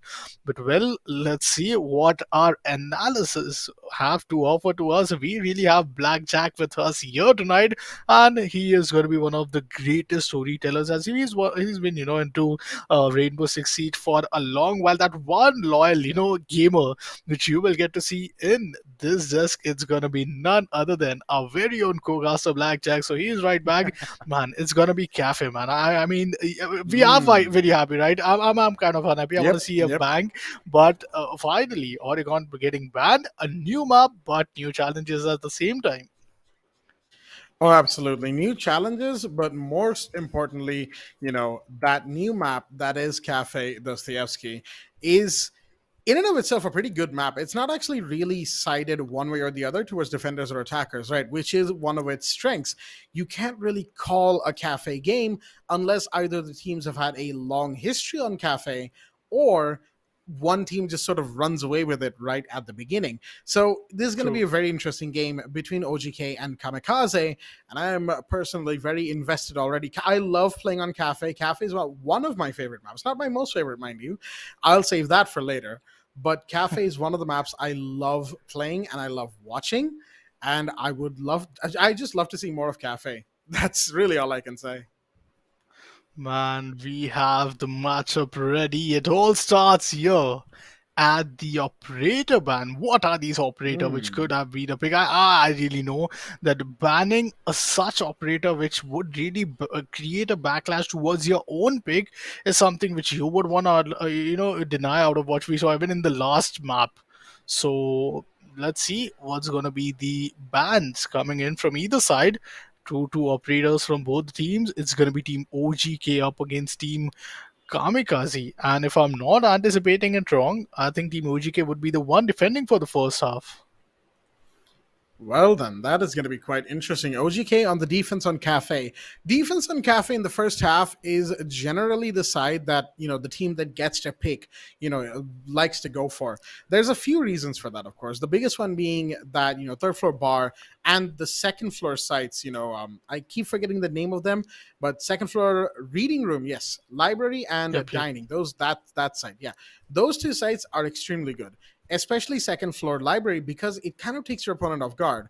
Usually what happens, especially in the qualifier round robin stages, when a team is going up against another one on Cafe for the first time, they expect third floor or they expect first floor, the kitchen site, right? But you can go second floor, you can just completely throw them for a loop, because second floor requires completely different setup, completely different approach as compared to the other two. Now, of course, things can be changed up again. You could go first floor and ask your attacking opponents to say, wait a minute, we need more vertical. Now, the attacker repick, of course, alleviates some of this mind game, the issue that some of this mind game can bring. But at the same time, repicking in and of itself, you could end up denying yourself some crucial utility by thinking that you're picking the team for the site. And that, again, is something, like you said, Upcon, changing things up in a way that it becomes detrimental to yourself, you want to avoid. So, again, good stuff on Cafe can happen. It really all now depends on both the teams. Man, let's see what the teams got to offer, and I think it all starts at the map of Cafe. Game number 2. And mind me saying that OGK might want to save some energy for game number 3, because that's where Team Anti rankers are also there, and they have been the one with the defeat. So believe me, they are not gonna. They would really want something more than that. At least a win could even things apart. It could really evenize situation, as it's a round robin format. The team with 2 losses would be the team potential of losing out to that advantage, and then it all counts down to the net points, which we'll get to see. But you are going to get all the update here. The match gets started. Kamikaze with that first ban. They are the one with the defensive side. So, well, my first prediction already gone wrong here. No, my god. All right, the ever reliable ban of Thatcher.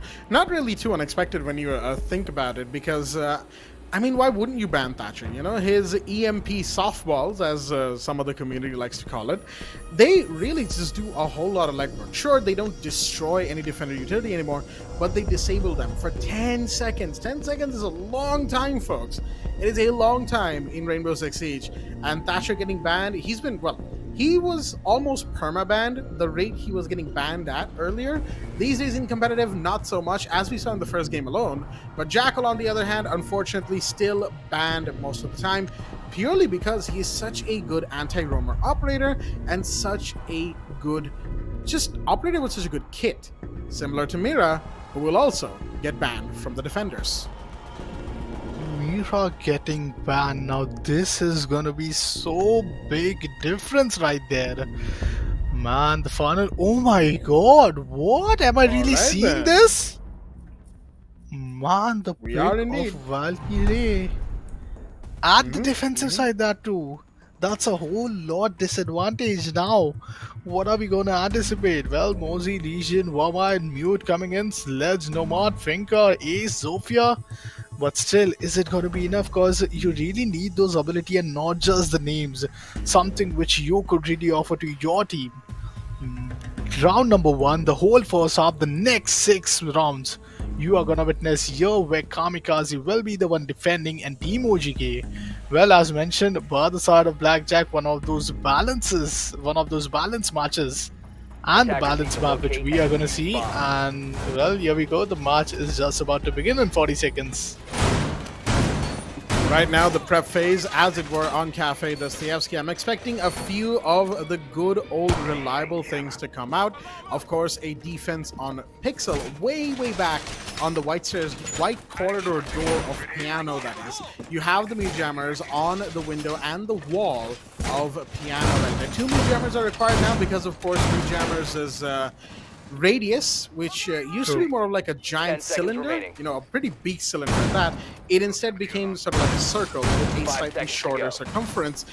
That's the area effect of a Mute Jammer. So more area can be, you know, taken away from Mute, more area can be utilized by electric gadgets without Mute Jammers actually stopping them. So you gotta double up on certain walls and certain objectives, and that is what we saw. Of course, be done in just a second, but wait a minute! Oh dear me!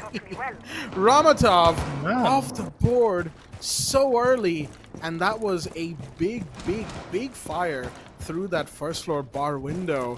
Oryx gone, and that was supposed to be your first floor safe player / roamer.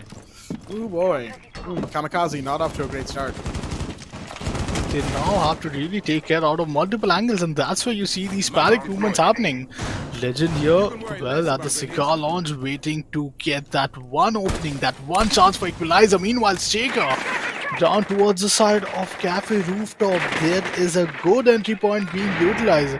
Mika, meanwhile, using his explosive weapons, using those inventories to his wet, so at least not just get an opening, so at least could have deal with some damage right there, with some good armory damage. But Legend, meanwhile, his position, you can really expect it to be open.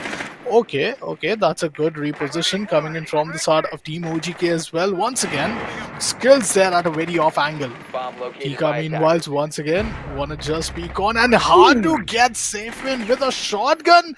That's the equalizer Team Kamikaze would have expected at this crucial point. Absolutely required right there, and that's your sledge off the board as well. The early utility was denied by that sledgehammer and those grenades, but any later rotates will now be much harder to open up for the side of the attack. Shots fired, and Hatu will take a little bit more damage right there. But Legend, in the meanwhile, caught in a corner. Doesn't matter. The Mozzie will come out, find Eagle, and that is one more down. That's your Finka down as well. Again, two big drops from the side of the attack. OGK losing those two operators that they absolutely could not afford to in that moment. Now at the piano breach, we will have a refrag as Skiller will go down, and there goes Legend as well. Tika and the Ace taking their own couple of bodies, which puts the advantage right back in OGK's hands. Man, the LMGs is still into the hands Team Kamikaze. This could make a lot of difference, but Team OGK might have already anticipated. Says I going off for a crucial pick. That's a double kick coming in from the side of Bota as he gets those great eventually. Hato remains that one single player with the explosive Sheeta. Meanwhile, on the other hand, where now it's down to a 1v2 situation. Only 10 seconds remaining. Blows off the wall. 10 seconds remaining. The diffuser has to be planted. Bota goes on for the plant. Hatu, even if he takes him down, that's an opportunity. And there he goes. Hatu takes out the first guy, but the trade comes in instantly. The triple kill. Oh my god, the first round already is a mixture of these emotions which we got to see. Each and every trade was so crucial at that one right time. Anything going not as per plan, not as per that game which we expected, the round would have been whole less easier and a whole lot easier for us to anticipate it was, but it was quite a clutchable round coming in from the side of Kamikaze.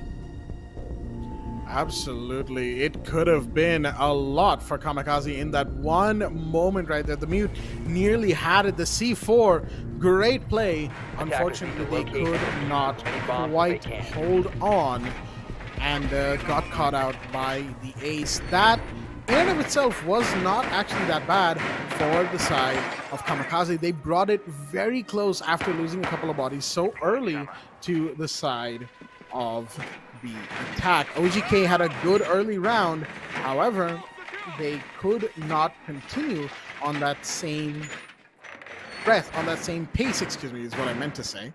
And, well, here we are as 10 seconds a remaining. result. The first round going the way of the attack, but only by the skin of their teeth, as they now have to go and take a second round and a third, building momentum. But given the way the first round panned out, Kamikaze will definitely have a lot to say about that. Ramatov, the one who did lost a very, very good advantage at the very start, now is still up. Well, round has just begun. We could have really anticipated this first blood coming against the side of Team Kamikaze. Ideally, an equalizer would be quite reasonable, but Cheka, along with all of his teammates, just leading the charge all the way towards the side of the red chairs. Man, these red stairs area, the flash comes in, that's an intel being given out, the drone being leading. The drone, is he gonna spot it out? Oh my god, just one crouch would have really made a difference here, but Safwin instantly falls back. The call comes in, going on, using the ziplines towards the rooftop now. And there he goes, blowing off and making sure that he gets an entry from the top. He attacks him off the top and he gets it! That's a good way to clear things off, even though it's a 4v4 situation. Unfortunate for the side of none other than Skills, who didn't anticipate that. This panic did came in, but Eagle 2K as well. With him being taken down, that's a very much of those, abilities as well, which won't be able to utilize from the side of Team OGK, and that's where Ramatov also goes down. Oh, that's second a time. C4 and a half right there. Oh my goodness, that Mozzie is not giving up, let me tell you. And that is, of course, exactly what they need right now. But falling back when they know that they're being contested and contested hard is also good quality to have. But where are they going to exactly go? The mid white stairs window, there's somebody rappelling upside down. And there's a couple of drones on white stairs as well. However, I don't think they know that the Mozzie is actually down below, halfway down to first floor. They should see him if the Mozzie picks up, and there we go. The head exposed and the point given away, which means the lower area will now be watched. The Mozzie will have to rotate from somewhere else. Seems like they want to go towards the brown stairs / reception stairs on the first floor, coming up to second floor, but they know that there's probably somebody watching that as well. As the Nomad, meanwhile, busy watching that piano door, does a bit of a pre-fire to see if anybody is face checking this window, which teams are wont to do every now and again, but not quite as much. They're just waiting. Hatem, meanwhile, drops down. Oh! Are you serious? Oh no, Buck is not going to be happy about that one. 15 seconds left. Man, Skills has left the game. Well, down to a 3v2 situation. Shaker along with Buddha down at a very good off angle, and he gets it. Shaker connects that. Even after so many whiffs, so many misses, the damage was done right there. And Operators, you are out of time. just witnessing these actions, we see yet again the side of none other than Team OG securing the second round as well. Now we fall all the way towards the side of round number 3. Well, it really means that we have, completed somewhat almost like 33% of the game in the first half. We have 4 more rounds remaining.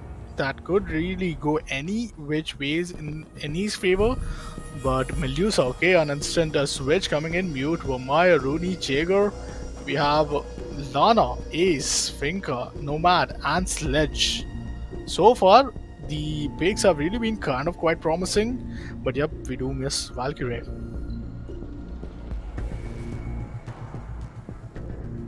Excuse me right there, I forgot to mute myself once again. I seem to be doing that. It's a habit I can't quite shake, folks. Apologies. However, Defenders, protect your the bombs thing from being that defused by we attackers. also will need to shake is the side of OGK.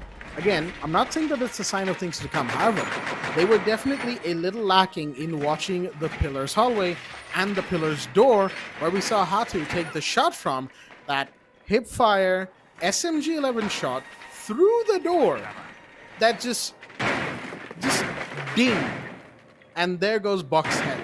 Right, Siphon right there. I'm fairly certain would 10 not have been seconds happy, even if like I'm fairly certain in competitive, the 5 plays seconds themselves are remaining. off. But when they come back and watch this stream, they're probably not going to be too happy with Attackers are themselves moving out either. to locate a bomb. Regardless, that door could have been watched a little bit better, but they probably assumed that just because it was barricaded, it couldn't be pushed as hard, which is understandable. Teams, again, aren't necessarily going to do that unless they really need to. However, now this is something that we were talking about right before the match itself began.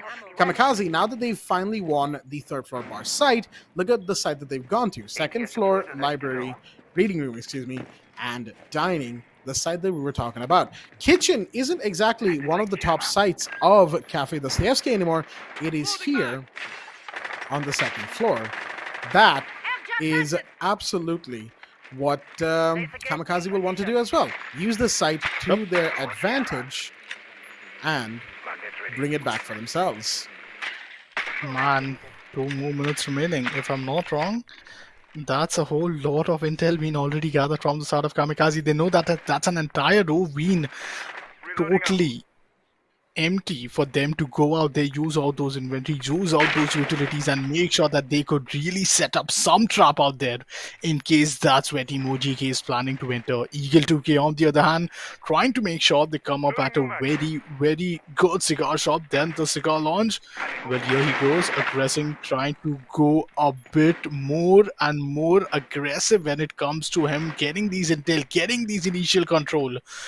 Cocktail launch we loaded off at the third floor. Legend, is he anticipating? Well, he does a free fire, a pre-fire rather, I'd say, but the frag does not comes in. Still, the first opening kill is yet to be seen.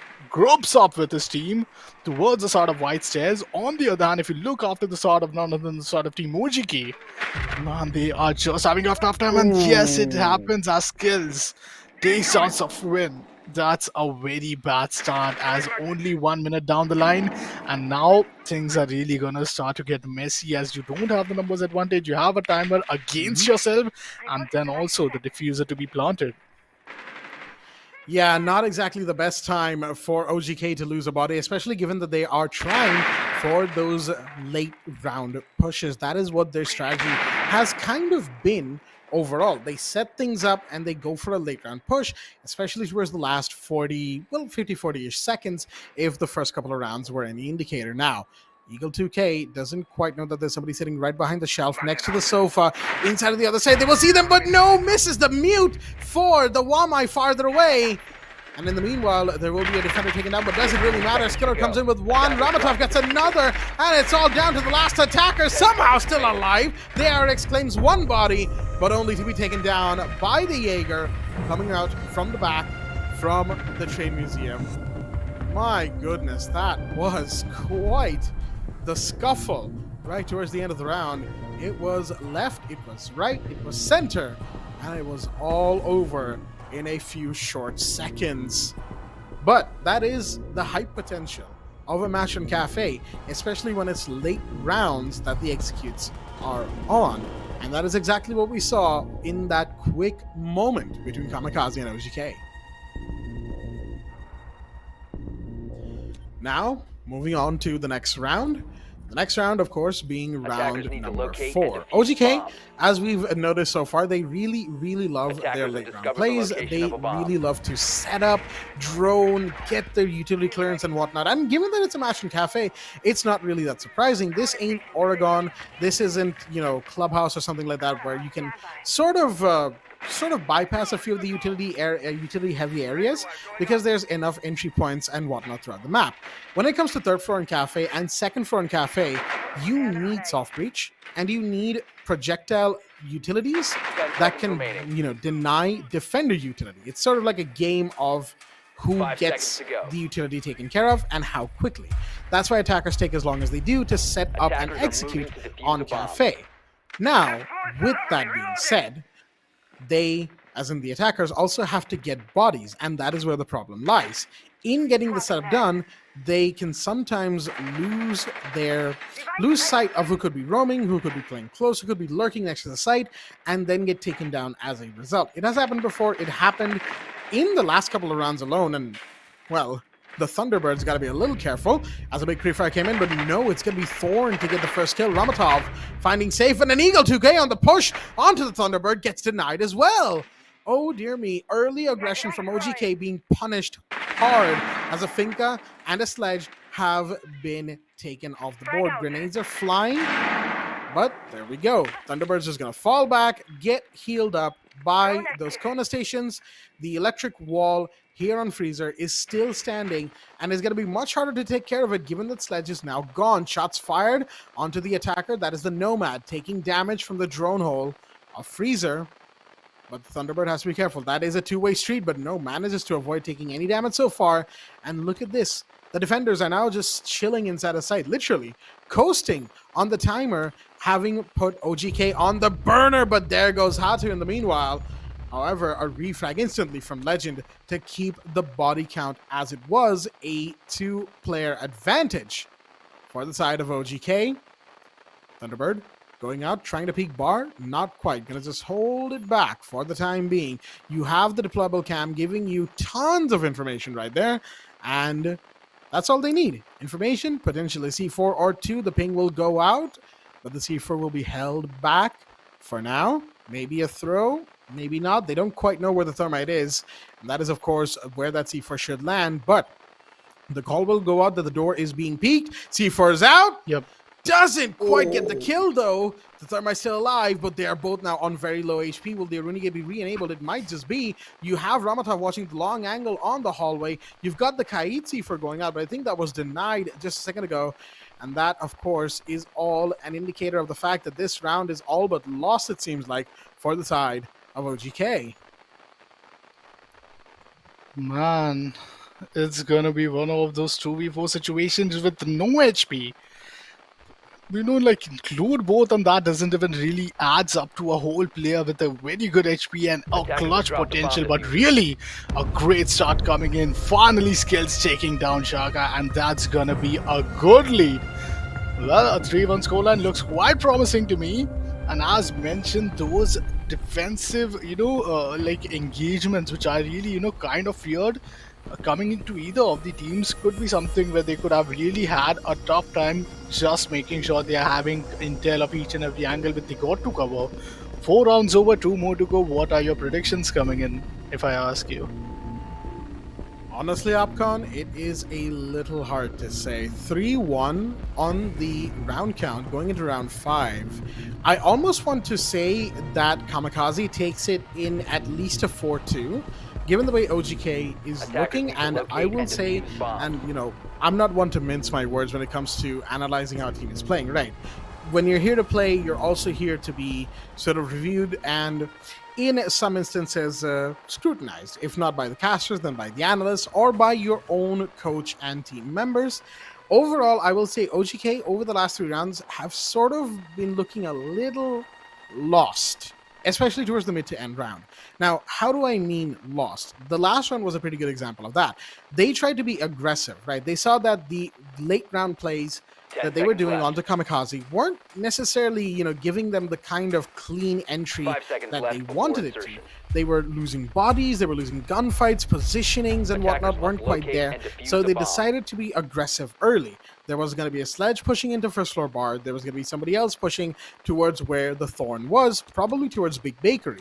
However, both lost their gunfights and their positions and ended up giving a 5 versus 3 lead in the body count to Kamikaze instead. After that, they were just all over the place. They couldn't really drone perfectly for each other. They were losing drones left and right.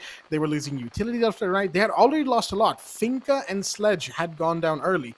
That's 4 grenades, a full soft breach operator, and Finka's LMG. And of course her ability gone. No more heals. No more grenades. Which means taking down operators just got a lot harder for the side of the for the side of the attack. And that is again kind of what contributed to the loss that OGK had in A the bomb previous has been round. located. Now going back to the top floor side, Kamikaze looks very strong. However, this is the site that they lost in round 1, and that too by a hair. So they'll be looking to make good on this bar cocktail hole that they've got themselves set up now here in round 5. Round number 5. Just a round before the last round of the first half, and both of the teams, they are gonna switch on to their momentum. Team OGK just winning at least a single round would make a lot of difference. Winning this round and another would result in an equalizer. Bakery roof, he repositions himself. Meanwhile, down towards the side of the 3rd floor, at the bar backstore, we have Hatu using these eventual Bomb located by utilities. Romatov gets some team damage, but the bomb is gonna get spotted from the side of Team OGK. Well, they really need to make it up till the 2nd level. Eagle 2K takes down Skill. That's the first blood. That's a good ray of hope standing right there. Stooding up for each and every player. 4 more to go, and Team OGK, they might be looking quite good, not even having any pressure to take down any diffuser or getting it planted. But on the other hand, what an off angle! Eagle 2K, that's massive. But look at Ramatov, look at Legend just going on with that equalizer down to a 3v3. This is where situations is now all neutral. Once again, yep, agreed. A neutral situation established with the diffuser dropped as well. Not the best position to be in for the side of OGK with 25 seconds left on the clock. Someone is creeping up in the main bar, and that's going to be Tika taking 1 more down. Ramatov off the board. That is a big player down. But Legend and the Malusi still remain. 1 body could go either 15 way, and the seconds swing left. will happen, but you cannot win against Zofia's LMG by peeking like that. 10 Legend off seconds the to board. go. It's now a Attackers 1v3. recovered the Where is bomb the diffuser. Malusi? Coming in from the back, gets 1. That's the Zofia off the 5 board. seconds But left. can they get 2 more? They get the Attackers drop planter, the bomb. and they escape in time. 2 seconds on the clock, and they are out of there. Operators, you are out of time. Kamikaze will win round 5 off the back of a beautiful flank by the Malusi right there. Coming in from red stairs onto the cigar shop, onto a couple of kills. Didn't get the Zofia, but it didn't matter. They got the cover and they got the planter, and they just turned tail and ran because that's all they needed to do. You don't need to engage. Diffuser's been dropped. There's not enough time to recover. There's utilities to go through, banshees that are still present, and Kamikaze will still win. They will win onto a 4-1, and OGK, you had that round, but one pair of eyes on Red Stairs, one pair of eyes on Cigar Attackers Shop, need to locate and the defuse round was as many yours. bombs as they can. And the last round, I'm not even able to recover from the fact that I just saw one of those greatest player at day one ad. The Playtonia presents Ramadan Gaming Championship, powered by SteelSeries and Tech Hub, Attackers have and located this a bomb. is where it all switches on the last round of the first half. These ending rounds could be a key difference maker. This could be the key to winning. This could be a key to 10 being seconds one left. round away from gaining that match point. Team 5 seconds Kamikaze, left. now they are inside the brain of Team OGK. How mad were they after losing Attackers' that objective is to defuse the initial bomb. round where every factor were looking in their favor? Odds did turn out against them in the end. Well, VIP section being holded off, such die. Had a very good off angle, Hato with the shotgun once again. Well, dealing with these wooden walls and banging those to get some vision onto the opponents. Meanwhile, down towards the exit mainstream, we have 3 players lined up. They look to enter from the top side. Tika, meanwhile, taking care of any unusual footsteps and getting those intel, giving it back to the IGL. But Ramadan once again grouping up with the teammate. This is gonna be a very back and forth traded map, it seems. As you see, most of the players are looking quite stacked up rather than being ideal at a very independent location and not in a need to get traded. More so than that, what I really like from the side of Kamikaze so far is they're, like you said, Opcon, they're very close together, right? Especially up here on the 3rd floor. They are very close to each other so that they can trade themselves as soon as one goes down. What OGK is also kind of trying to do with their attack, but the problem is as soon as they get any sort of lead, which is what happened in rounds 1 and just recently round 5, they sort of start giving away 1v1s. They have this early drone presence, they have this kill presence, but then they start giving away 1v1s and they start losing bodies to some really unfortunate plays. Now, unfortunately, that was a team flash right there, thanks to the Wamai disc that was in the area, and the drone will be denied as well. No rotate as well. It should be opened by the ace, and Tika will find one legend on the board, but Tika gets refragged instantly, and there goes Eagle 2K, finding one more defender. Now the body count is in favor of the attack. OGK leading the charge. However, mind you, the full minute is remaining in the round, and they are yet to start the soft breach vertical play that this site, Reading Dining, is known for. It's a 3v4 situation, Team Kamikaze. Winning this round is like winning the entire first half of the game at a very good flawless fashion. This flawless fashion could really mean a lot, especially when they go on towards the attacking side. But Boda, wow, he slams him down with that headshot connection. That one unanticipated. Savin, meanwhile, taking skills down. Ramadan, meanwhile, equalizing things off. It's down to a 1v3 situation. It all falls down towards the man with a constant firepower right there. Sheka already anticipating him to be at a very off-angle position. But the right peak comes in, he spots him out and takes him out. That's a very, very great way to start things off. He eventually did have a good time to put that diffuser down. But man, oh man, the first half really gives us those expectations, those, impact what it had. The 4-2 scoreline once again being that most fair scoreline rather than if you compare it with the 3-all. There's always a room for comeback. There is always a room of tension for teams like Kamikaze after having those double-digit rounds with themselves. But now, will Team OGK step up after they are at the defensive position, or you do still think the Team Kamikaze, you believe they got this because there is a 3rd game which Team OGK they have to play after this? Absolutely, and I'm pretty sure that for OGK, that fact that they are going to play anti-ranked very shortly after finishing this game is playing into their minds a little bit, which is to be expected, right? You're going to play a game right after this one, so you're going to try and save as much energy as you can.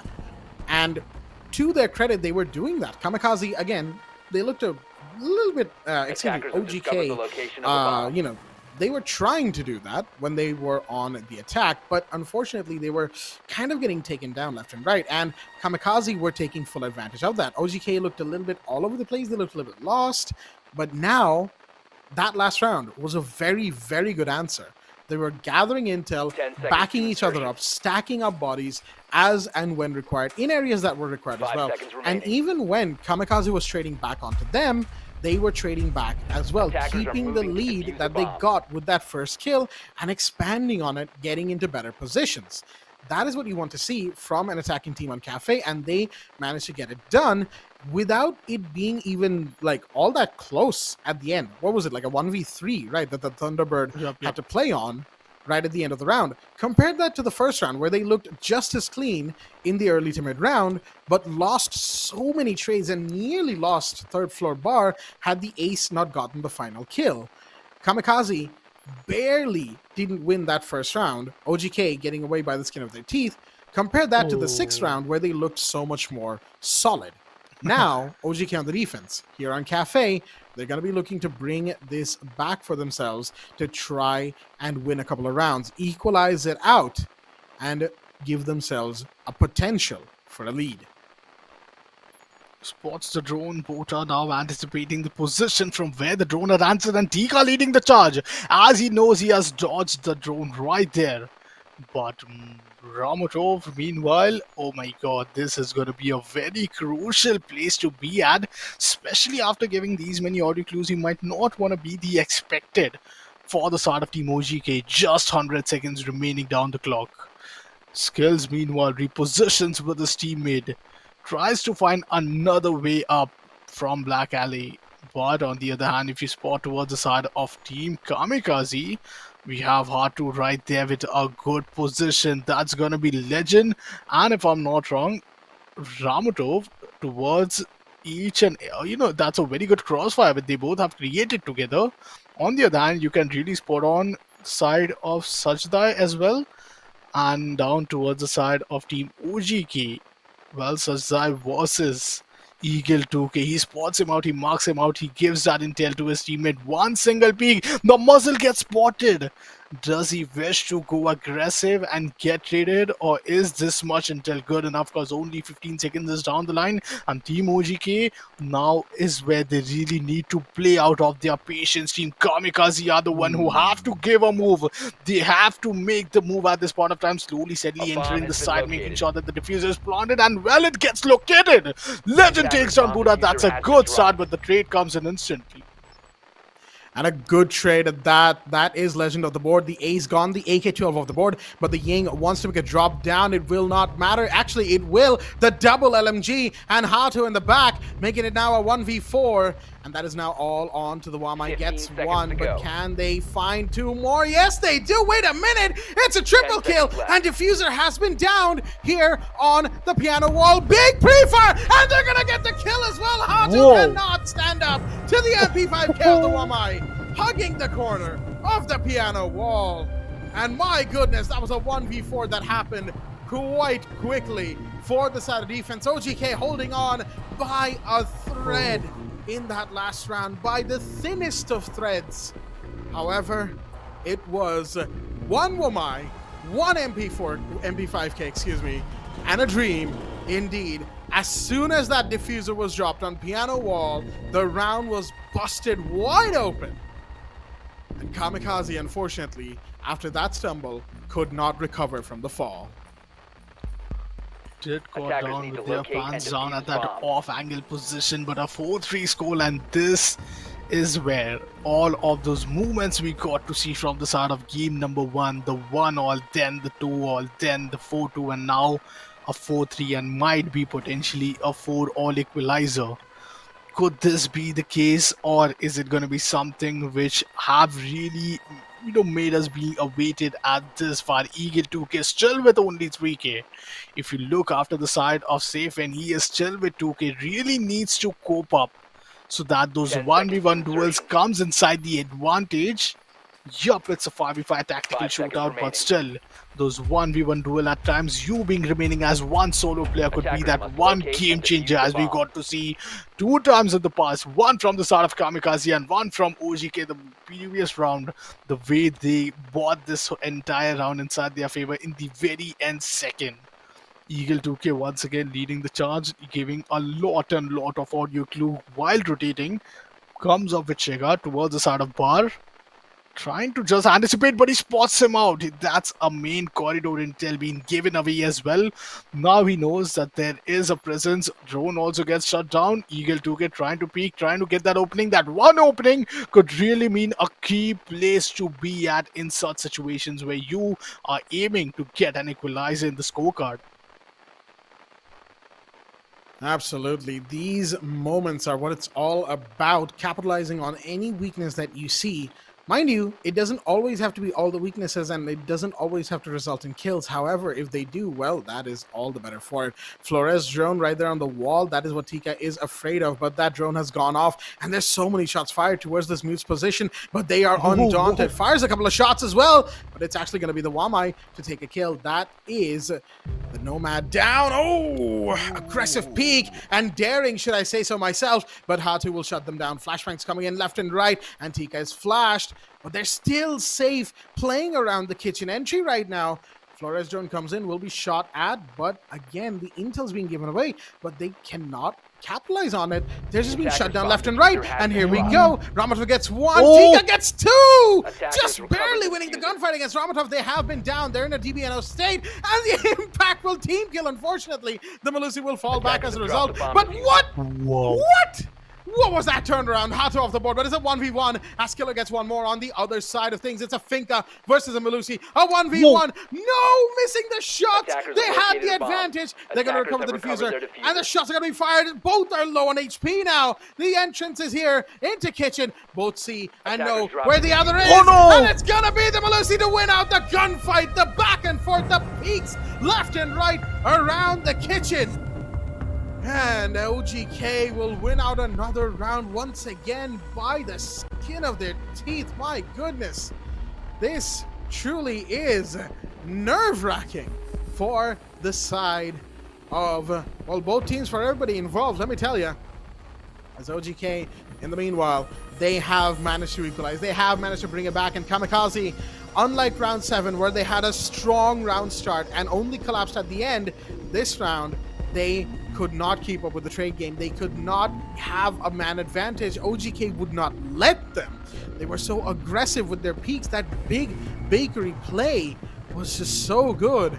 And once again, the mute, Tika, I believe it was, who absolutely just demolished the entry on the big bakery door and allowed their team to capitalize on it, as we saw happen, leading into a 4-4 situation going into round 9. Folks, this game, what was once a what was it, a 4-1 in favor of Kamikaze, now is 4-4. Both sides are equalized, and we are looking at what could be, dare I say, overtime. Man, the overtime. How could we forget about this? This is that one greatest part of the game, which teams, I believe, would really not want to step onto, especially when you have the lead or you might be giving a comeback of your day inside the game. But if you talk about the previous round, man, you know you have done the job when you see your whole sensitivity either going high or you shaking your whole POV in that first person view after getting that clutch. That was the clutch much more needed. Team OGK, if they would have lost it, that was just 1 point away from losing out the match point from the side of Team Kamikaze.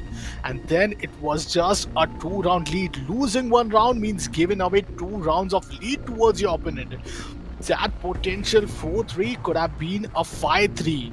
4-all still sounds better there a lot than a 5-3, because then even if you win one, you win another, you know there's always a room for chances that your opponents have been anticipated, have been reading up each and every movement when they were just losing out to those first blood, and counting on to your expected strategies for the Defenders, remaining 2 protect your rounds. bodies. I think it's just 2 By rounds attackers. over. We have 4 more rounds remaining. Well, still some promising pick coming up. Prep phase comes in. Team Kamikaze, now you will see none other than Sajai with 9 total frags. Legend kind of climbing up the stair. Attackers have discovered the Eagle, location of a bomb. Safwan, each and every player, they really need to do something more than the damage. The intel, the ability, what they bring inside the table for the side of their team is quite amazing. But 11k for Cheka, man. This guy, you really need to stop him. Oh, absolutely. 10 That, seconds remaining. wow. That was my checker right there. Just so 5 seconds good to go. with that MP5K. Not just them, of course. Bota as well. Pretty good. TK as well. Attackers are Been heading out to insane, defuse the especially bomb. on the aggressive plays so far in this entire match. And that is what you love to see, you know? Kamikaze, they were good in round 7. They had a very good round start. They had a very good mid round. They didn't lose too many bodies. They were trading, well, keeping up on the body count, so to speak. They were not giving even opportunities to OGK to trade with. However, OGK still won the round thanks to the 1v4 that we saw from Bota, who was playing the Wamai in that round. Beautiful stuff. In Kitchen, as a result of that clutch, right? In Kitchen, round 8, OGK, they look pretty strong, aggressively so.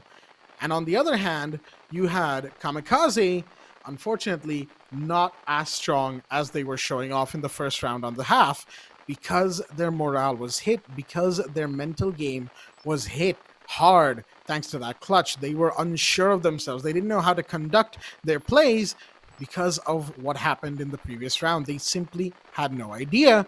But this round, it looks like they do big drop in from Ramatov as the utilities will be shot down. Sledge comes down the stairs as well. Gonna make sure that nobody flanks from second floor until the Finca. Oh, never mind. Actually, Sledge is gonna go straight in and get taken down for their trouble. Bota once again back at it again, and Hatu will be off the board. Man, the reload, that could have been the best timing for the sort of Team OGK to just go aggressive. But how are you planning to stop Legend? Skills gets another one. Finally, Legend getting taken down from the side of Checker. That's down to a 3v3 situation. The diffuser is now dropped on the 3v2. And Skills taking down Checker. That's a big weapon. That's a big firepower right there, getting shut down. And Attackers now, recovered the bomb diffuser. finally, a ray of hope coming in for the side of Kamikaze. After losing 2 rounds, not even a single round is being won in the second half. Romotov goes for another one, but Safin, the guy not having a good time in this 1v1 duel, gets a shotgun, gets another one. That's down to a Bomb located 1v1 by situation. attackers. Romotov gets spotted. The diffuser is going to be planted. Man, this is going to be as close as those previous rounds, which we Attackers got are to witness. He activating goes out with the bomb. And he gets in! Attackers need to protect the diffuser. Position compromised. Oh my goodness! Oh my God. What a This- play! Disabled by defenders. Nice. Yeah, Defenders this is the clutch. This is what you call a clutch. Previous 2 clutches, man, it keeps on getting intense and intense as those clutch movement happens to be so unthinkable. Happening to be unthinkable and then bringing up to his favor. Man, this man, I did not. If it would have been Shaker, I would have really been anticipated. But out of Safin, who was struggling in the 1v1 duels and then with the shotgun, man. Play of the day already, I think, for me. Well then. I mean, I kind of have to agree. We've seen so many clutches today in this match alone. Attackers need 1v3s, to locate and 1v4s, defuse you as many know, bombs plant as they can. denial, and now from Siphon, a counter defuse after taking care of all of the enemy operators. Just beautifully done. Beautifully done. That round, again, should have been won by Kamikaze. OGK should not have been allowed to just run away with a clutch like that. And I say run away in the sense that that is literally what happened. You see Attackers a have me located a bomb. coming in from where, again, that 10 red seconds remaining. stairs / cigar shop entry into piano seems to be like a clutch 5 spot. seconds left Because before insertion. Malusi, when excuse me right there for the Attackers pause. are heading When out to Kamikaze defuse were the defending, bomb. Melusi actually got a 1v3 per planned now from entering through Cigar Shop as well. And this 1v3 from Siphon also started with a kill from inside a Cigar Shop. I'm just saying. But anyway, my point notwithstanding, right? Once that first kill happened, you know it's a mute. You know it was with an SMG-11. So it could be a shotgun, could be an MP5K. Oh my goodness, no. Eagle 2K. That's a Ying gone, and that is a very aggressive position that Eagle is playing. My goodness. They're going to be shut down slightly, but no, Kamikaze is going to count their losses and move off to the roof where they're going to continue setting up as normal. But that's your Ying gone, and a chance for what could have been extremely aggressive play off the board instantly. The attacker's bomb diffuser has been Except for dropped. that. As I say that. Attackers have recovered their diffuser. Skills, man, taking down Eagle Attackers 2K, dropped the that's a diffuser. very intense move. Even if there was a one chance for the side of Kamikaze to win the round, finally the first round in the second half, that's already been demolished. And team at the defensive side, Team OGK, that's a promising hole. That's a promising fear with they are letting it out on their opponents once again. Sefren, after that crucial clutch, he wishes to do it again. He wants to re-witness it. The grenade falls, finds a connection, he gets spotted. That's a good damage. That's a spam coming in. He is just heading towards those log. Uses another C4. Well, somehow stuns it out and manages to reposition. That they do. But Siphon is playing very close with the shotgun. They're going to push out ahead, but no, didn't expect the prone, didn't expect Legend to be planted on that balcony hatch, which will lead to their downfall. Unfortunately, that is the mute gone, the clutch player located. from the Attackers previous round on the recovered board. the But bomb mind you, diffuser. they still have Cheka, they still have Tika, they still have Bota, which means that there's plenty of clutch potential in those remaining three players alone. Zofia trying with the lifeline to try and get something for the team. A little bit of utility now, and it seems like, no, the shield is still there. Is it still there? Yes, it is. And would you look at that? The Wamai makes a clean getaway. No harm done at all. And that's going to be huge, mind you. But Legend will make sure it is not the Jaeger off the board, making it a 2v4. Once again, this is advantage for Kamikaze. They've been here a couple of times now in their attacking rounds. LMGs in hand, utilities in hand. They know roughly where the defenders are. But can their execute be clean this time? They're pushing in. They've got drones. They've got intel.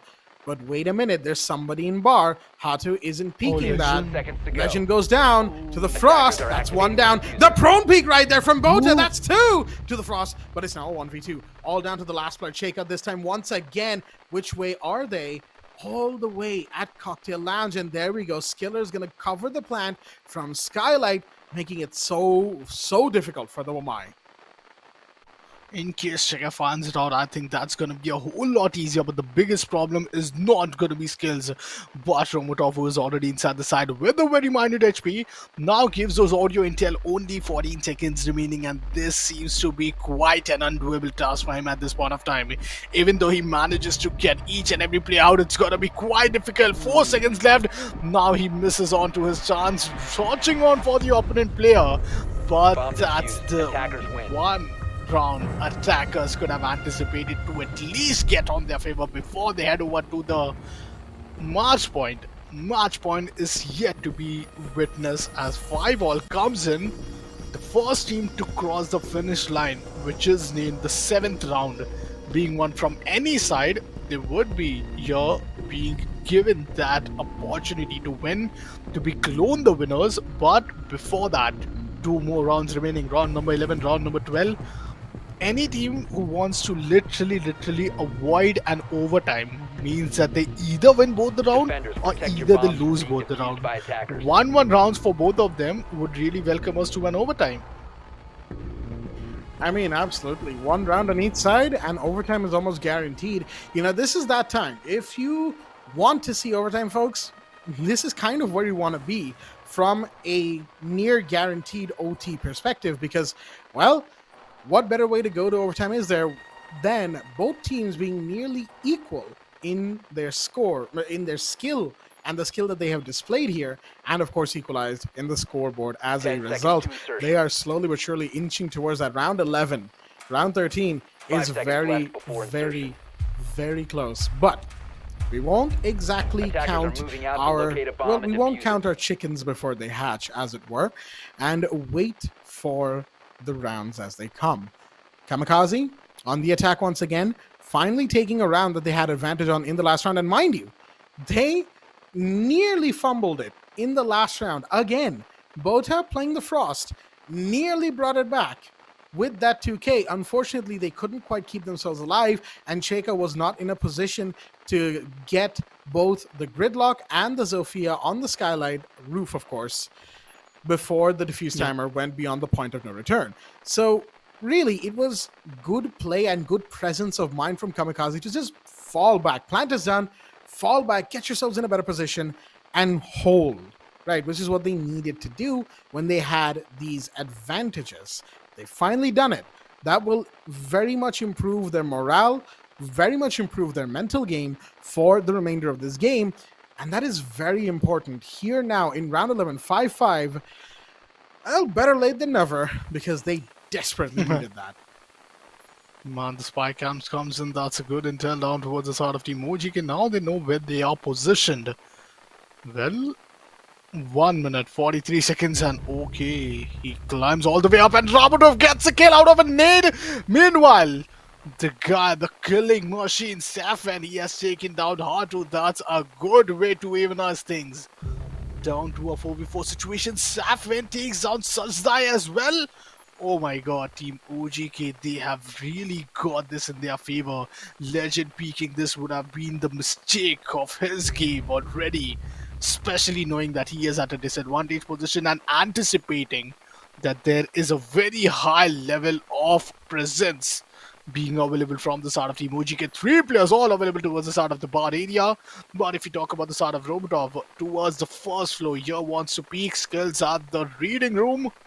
Legend, meanwhile, using the drone out of each and every situation, and Robotov gets another kill. That's a double kill from that grenade down to a 2v3 situation. Only 45 seconds remaining in the clock.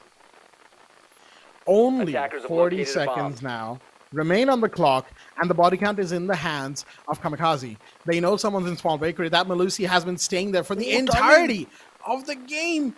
And siege timing strikes with the peak as Cheka peaked, but of course the Finca had fallen back by then. Meanwhile, I'm pretty sure Freezer has been opened, which means Cheka will have to be called back and decide, because they're the only ones remaining on a 1v3. They've been here before. Can they bring this around? There's one. Can they get the planter? There's going to be cover from 10 inside of seconds Freezer. left. Yes, there is. They don't know where the Attackers are planter activating is. the diffuser. Oh, and Legend planting behind one of the larger counters. No sound, of course, of the fact that the plant was happening. I think there was a lot of calls happening on the comms, on the back end for the side of OGK. They were everybody was probably giving their call outs on where they could be, where they were, whatever may have happened, it doesn't matter now. Kamikaze will now take match point. They were 4-1 up. They got equalized onto all the way up to 5-5. Now it's 6-5. 1 round away from what could either be a Kamikaze win or overtime. Team OGK coming so close, yet so far from match point. It was all the way from a 4-1 to a 5-4 scoreline. They have really made that possible for them, with even getting back the lead for their own self. Would they lose this round at this given point of time? 14 total kills, and Cheka, man, he is up with a KD ratio of 2.85 already, man. This guy, Wow. I don't know, I'm going speechless. Meanwhile, if you talk about Dronotov, his grenade kills have been quite promising enough. Slowly, steadily coping up. It's gonna be none other than hard 2. It's gonna be Legend, Eagle 2K with 4 kills. But the guy to look after is gonna be Safe Man at this round. 5 seconds left. Absolutely. Saven, they've been quietly working away in the Attackers' back objective is to with a defuse clutch the to their bomb. name, no less. However, most of the rounds, they kind of just hang back, let their team do the work. And when their team isn't able to, that is when they step up to the plate. Now, mind you, 1 clutch does not equate a clutch player. They could have gotten that off of their own skill, which is what they did. However, they won't be able to do it every single time. That, of course, is more reserved for players like Cheka and, of course, even Tika and Bota, I would say.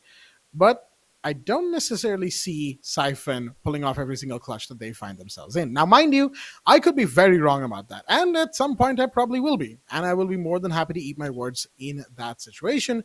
Because, folks, let me tell you, caster's curse is a real thing. When I cast, when I have casted in recent memory, I've tried to make a prediction. It is 90% of the time it's been wrong. The attacker's So, bomb diffuser has as been it were, I dropped. don't have a good track record for predictions of the sort. However, what looks to be here from the side of Kamikaze is an aggressive drop onto red Attackers have hatch, recovered red their stairs diffuser. hatch that is, Attackers have and dropped a the bomb push into diffuser. piano / the upper balcony. However, there we go. That is the mute Attackers Siphon recovered the watching bomb this, diffuser. but their position is given away. They know that the drone is right there, and so they will hang back as a result, as a breach will go off onto the piano wall. Oh. Minato does really, oh my god, the nade is right next to him, and oh my god, Oh, Romatov, another nade from his side. That is sneaky. He takes down the big gun. Eagle 2K with the C4 takes out R2. That's a 4v4. That's a good way. That's the best way, I would rather say, to retaliate, giving the taste of their own medicine. This is the match point. Another time getting it away, uses a drone and trying to just make sure that he is up here at a very safest angle. Checker meanwhile, let's see, it's the match point. It's a big stake. Losing this means losing the entire game. It's a BO1. This is where it all can start to fall apart, or A bomb we could has go been into an located. overtime.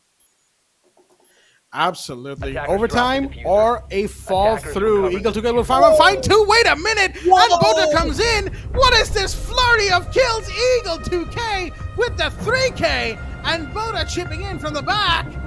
That means, folks, this game is not over. That means we're going to round 13. Ladies and gentlemen, are you ready to rumble? Overtime is in play. And man, it has been a while since I've gotten to do that. This game has just now begun at this point of time. Team OGK is still looking promising at the defensive side. Rules are quite simple. Win back-to-back 2 rounds and it's all to your favor. You lose a single streak of rounds and that's where you all lose it out. The whole BO1 series, you lose it out. That's going to be just a Defenders, protect your single bombs loss for from being you, defused by but attackers. after putting in so much, I am really so happy for the side of Team OGK finally coming back Bomb up, located by attackers. making sure that they are the one who will be making each and every round count, which they made sure that they will be giving a comeback around all the way from 4-1 to a 4-1, then a 4-5 towards the start of Team OGK, then might be losing on to the match point, but then gaining in back in the overtime. Team OGK, it's been a roller coaster ride. This 10 game seconds has left. been a roller coaster ride if you talk about the emotions right there. But 5 a seconds 6-all insertion. score line, 5 seconds down the line, and the game is now gonna begin. Attacker's objective is to And defuse the bomb. let's hope if we still get to see these grenade kills, because that is something which totally would be avoided from either teams. Yeah, grenade kills have been flying, especially from Ramatov, excuse me. And interestingly enough, they've switched up. They're not playing the Finca anymore. They're on Nook. Yep. They have grenades, of course. Nook has grenades, but they're also immune to being seen by cameras. And there you go. Ability is up. And all they need to do is avoid shooting and or running. Malusi Banshees will still be triggered, of course, by Nook's presence, but it still makes it a little hard to tell where the Nook is because her footsteps are also ever so slightly silenced, as it were, right, when she has her ability up. And that means things are just a little bit harder for defenders to detect where that Nook is coming from. Well, okay, I hyped that Nook up so much, and she's just just gonna get taken down like that. Boda coming up from red stairs. I guess, unfortunately, Ramatov missed the fact that the Legion was lurking down below, and that is gonna be the first kill going the way of OGK. 4v5 situation right there. Team OGK to get another one. That's another success. Eagle 2K there to take down both the eventual openers who are the one who will be called the troublemakers. Romotov, then sits die.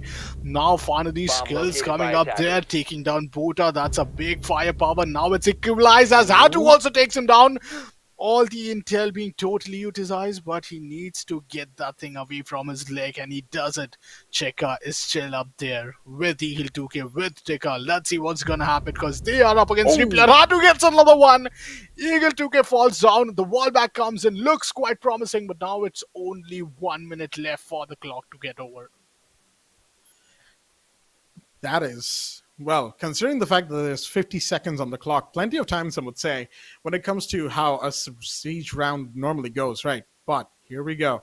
Check out watching. They see the cross happen in Cigar Shop, but they unfortunately give away their position with that pre-fire, and that means Tika is now going to push up through white corridor. Do they know that there's somebody that is probably watching this door? They don't. They actually get a clean entry and get the kill onto Legend. Huge drop. They're going to go prone in the bathroom. That's going to create a lot of noise, and the pre-fire from Skiller. That LMG, my goodness. It is just indomitable. But nope, it's going to lose that to the pre-fire from the Malusi. Diffuser still dropped. 15 seconds on the clock, left. and Hato is going to Attackers have go for recovered the their pickup. There we diffuser. go. Diffuser in hand. 10 The seconds sledge left. now, all they need to do, get in there and plant. They've got time to pick up and 5 seconds to refrag go. if they need to. The positions will not be given away. Cheka's just playing around with the timer. They gotta go for it. Hato will not, unfortunately. The peak wins him. Unknown.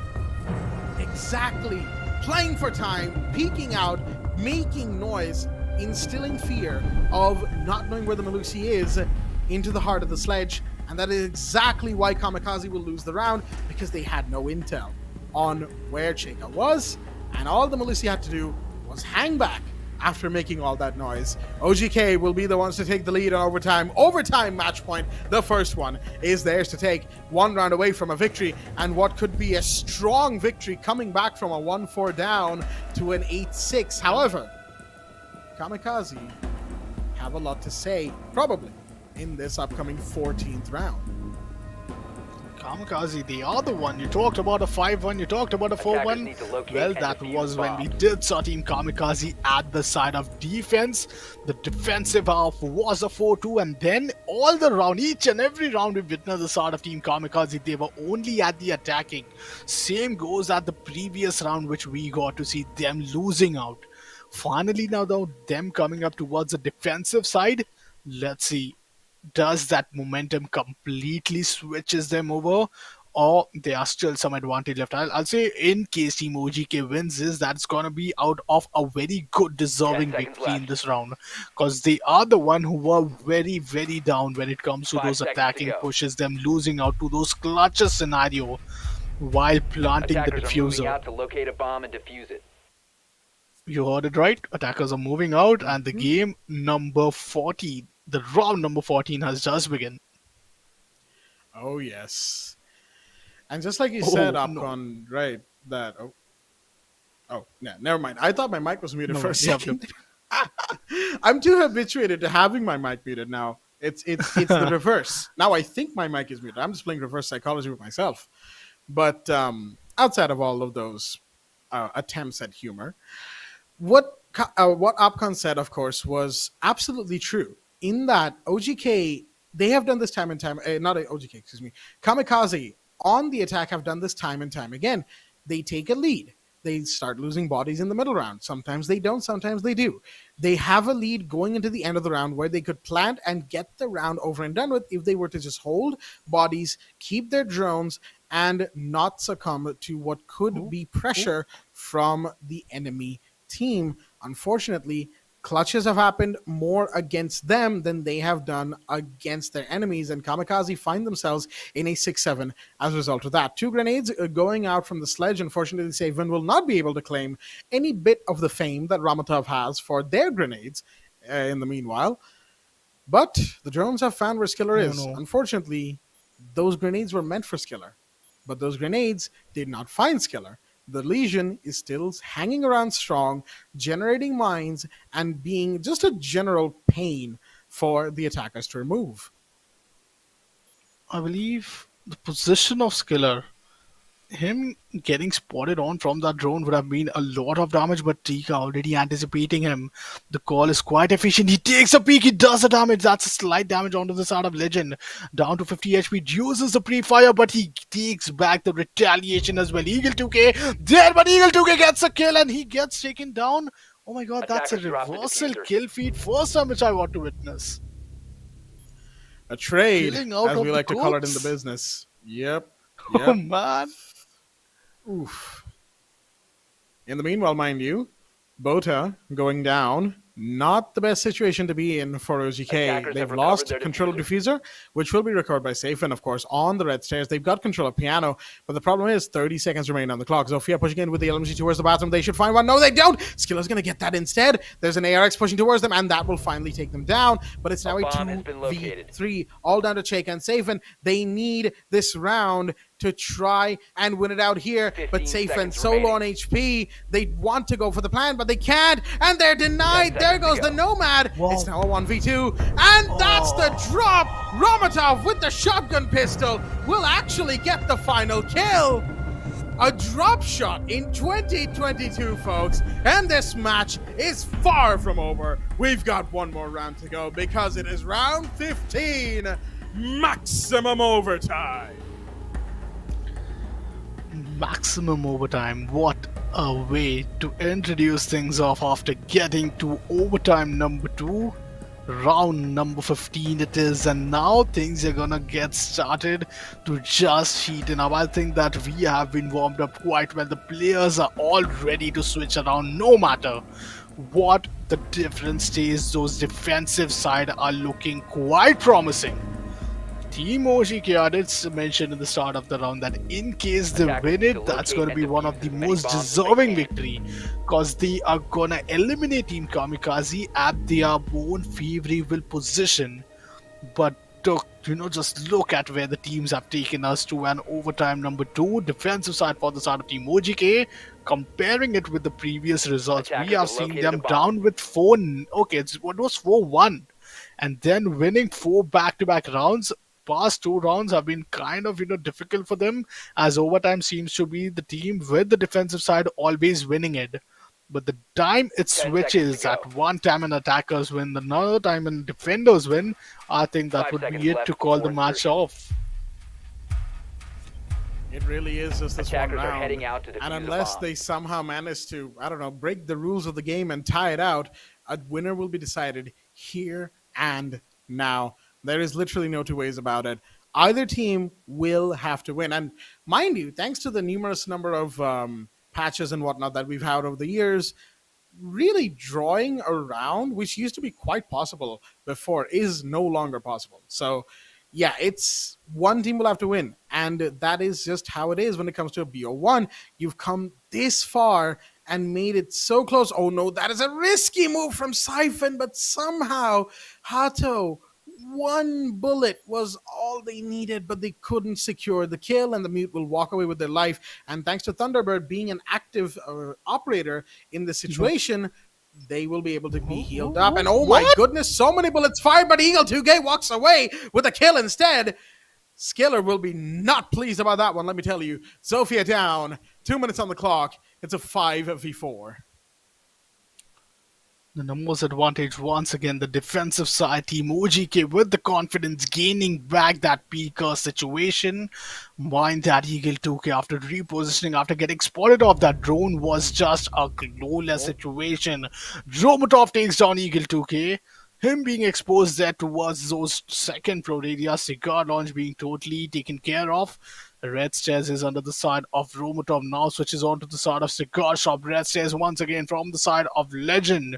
Team Kamikaze leading the troop. It's going to be none other than Romatov using the grenade. It's been a while we have seen him with that connection.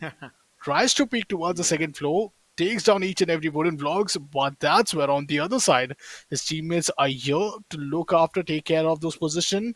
And now we just have a single minute on the clock remaining. 1 minute, 60 seconds of this match remain to decide a winner between Kamikaze and Team OGK. Verticality will now be established by the Buck, the primary, the skeleton key shotgun, underbarrel shotgun on that weapon of theirs, that will be instrumental in flushing defenders out of key positions. But here's the thing. Look at the way OGK is playing around it. They're not really in reading room to begin with, which has the Bomb soft located ceiling. by attackers. They're playing around it, and that might just be the thing that wins them the round. Shaker will find one. That is Hatu off the board. Just playing on white stairs right now. The Legion is looking strong. One final Gumine in this end of round situation as Ramatov finds one. That is safe and off the 15 board. seconds Shots are being remaining. fired left and right into Train Museum. The planter's gone in. They 10 need to get the seconds plan left. down. Do they know where the Legion is? They do now, but the Legion wins the gunfight anyway. Attackers have dropped the bomb. Projectiles are 5 flying, seconds but to go. no, it will not be for the side of the attack. It is instead going to be overtime victory. Hard fought indeed for the side of Team OGK. Folks, this game was, as they say, a barn burner of a match. And it came all the way down to the wire. The last few seconds on the clock, the last few operators remaining. It was a do or die situation and a round that could have swung either way. But for Kamikaze, again, those old errors came back to haunt them. Once they go aggressive, they just don't know how to reel themselves back in. They don't know how to take positions. And even if they do, the positions they end up taking leave other positions exposed where they then get clutched upon. Now, of course, in this situation, OGK had more bodies remaining to do more with. But even in general, the 1v3s and the 1v4s we've seen Kamikaze lose. Those mistakes came back to haunt them in that last round. Very unfortunate. Kamikaze, so well played. And I really hope we get to see more of them tomorrow, folks, because I am quite impressed with this team. OGK, on the meanwhile, this map will have taken a lot out of them. And the game that they have against anti-ranked coming up is going to be a tough one. For anti-ranked, if I'm not wrong, if I would like to literally update, because Team Anti-Ranked, just look at the beasts out there. These monsters say no to death, and they were not ready to lose till the very end. They took the victory. They are going to be the one who are going to have a very peaceful sleep right there after such an amazing game. But man, the only round robin, the initial first matches, that's been insane. The game number 2, I mean, we were just here talking about the evening. Well, seems to be we have a very great night, which we are here to witness. We do. And game number 3 is Joe lined up. Up next, it's going to be game number 3, Team OGK versus the side of Team Anti-Ranked. It's going to be once again, and I believe that's going to be one match where Team Anti-Ranked, they really need to be quite concerned, because you have a double game in a day. Losing on to a double game is a very, very bad indication for you, and this really brings up a lot of problems. But if it get close, I really believe at least those net points could be taken care of. I mean, I guess we'll see what anti-ranked has to show when we get to that, folks. But mind you, I still want to talk about this game that we just had. So the thing about Rainbow Six, right? The more the game happens, the more you see of both teams, the more you kind of get to talk about. And while I did sort of paraphrase, as it were, right, for Kamikaze, how their issues with finishing out a round, closing out a round came back to haunt them, you really have to praise OGK. Right, and the members of OGK, the individual members of OGK as well, Siphon, Bota, Cheka, every single one of them, Tika, just doing constant work, stacking up bodies left and right. They lose advantage in the early round. Sure, mid-round, we'll just take it back, right? And that is exactly what they were doing time and time again. They were extremely hard to beat already for Kamikaze, and Kamikaze were losing steam slowly but surely. Each round that OGK won was a round against the side of Kamikaze's mental game. And as we know, when games start to drag, when they start going the distance in Siege, it starts looking pretty bad for the team that starts losing stamina pretty quickly. Unfortunately for Kamikaze, it really felt like by the end of it, they were sort of out of breath, out of steam. They couldn't really gather themselves in that last round. And even then, round 14 was just a trade fest, right, between either side. They were just taking one kill down, instant trade back. That gets traded back. That gets traded back. The mid-round was just a bloodbath right there, right? And that is what you love to see from teams that are going at it this hard. Honestly, I don't know if it would ever be possible, but in this Playtonia Presents Ramadan Gaming Championship powered by SteelSeries and TechUp, I would like to see these two teams go up against each other again sometime farther down the line, if they somehow make it, right? If both of them somehow make it into the finals stage, into the business end, quote unquote, of the tournament, I'd like to see them have a rematch at some point. In a BO3, these two teams going head to head, now that would be a match to watch out for, folks. I mean, imagine if the scoreline from the side of game number 1, where Team 4Ace took 7-4 up against the side of Team Anti-Ranked, if that could have also been that close, not an overtime, but at least close, we might have really anticipated that how Team Anti-Ranked would have given a tough competition to the side of Team OGK. You talked about the stamina. Yes, I totally agree with you of that. The Kamikazes, they totally missed on to those last game. We see them playing as a unit, as a team, as a whole. 5-man just taking those straight, but eventually we did miss out, and not only once but twice, where you did saw Team OGK taking each and every guy down flawlessly in the first round of the overtime, if you remember. Then, if we move on towards the third game tonight, Team OGK, man, they're gonna get a similar situation.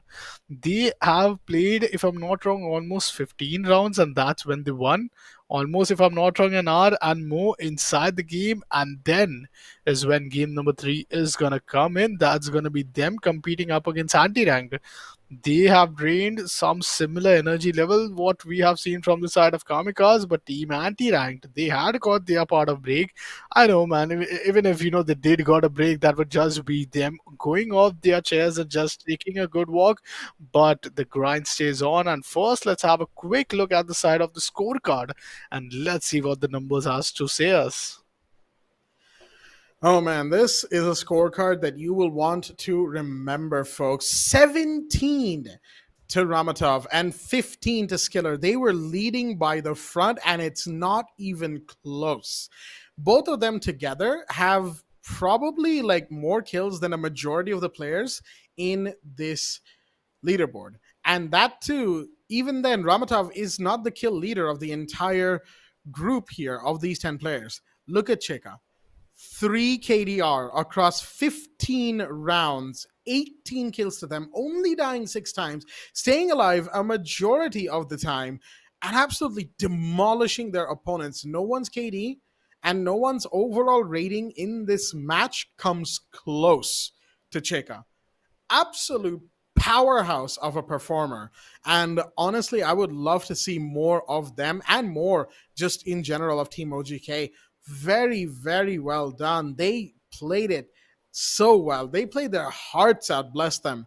And Kamikaze, unfortunately, again, losing just too much team by the end of it, of course. Again, being a coordinated unit that they were, it's very vital that you keep your stamina, that you keep your mental game up as much as you can, ready for the next round, ready for the next gunfight, ready for the next exchange of utility, next exchange of blows. But unfortunately, Kamikaze could not quite keep up with the pace that OGK were setting. And after a point, really, the telltale signs started showing up when OGK took it back from Kamikaze. When it was a 5-5 and Kamikaze just looked like they were slowing down. Time and time again, we talked about how they were just not able to close out rounds, how they were not able to get those last kills, making mistakes, in holding flank, having a drone on flank. As we'll go on to the player v player, there we go. Once again, it's between Cheka and Ramatov, but again, the difference in their KD ratio is just, my goodness, that is insane. Yeah, but I think, on an average, if you compare what the best of Team Kamikaze has to offer against what the average of Team OGK had to offer, it was that the death is something which is just insane out there. You see 6 death in 15 rounds. You have survived from 9 rounds. That's Cheka. That's some huge. Insane number. That's huge of you being available for the 9 remaining rounds. Yup, he has been the clutcher. Yup, he has been the man with the firepower. 18 kills, man with 3 KDR. This is the MVP we call the most valuable player. He deserves to be at that spot at the game number 2. But game number 3 is yet to be witnessed. He is going to witness another whole different lineup and another whole different map. in just few, I'll say, well, certain seconds or certain minutes, to be honest, not seconds, because yep, we need a Team OGK to be backed, refilled, fueled up with the energy which they showed us not only inside the whole game, not only inside the hope inside the second half, where they were losing out to a 4-1, coming back, equalizing, taking the lead, and then taking the win home with the overtime as well. We need that energy, we need that same intensity, and potentially it's not just the game number 3, it's the last game for tonight. That it is. And folks, this last game, Team Anti-Ranked versus Team OGK, given what we've seen from OGK right now, Anti-Ranked have to be careful.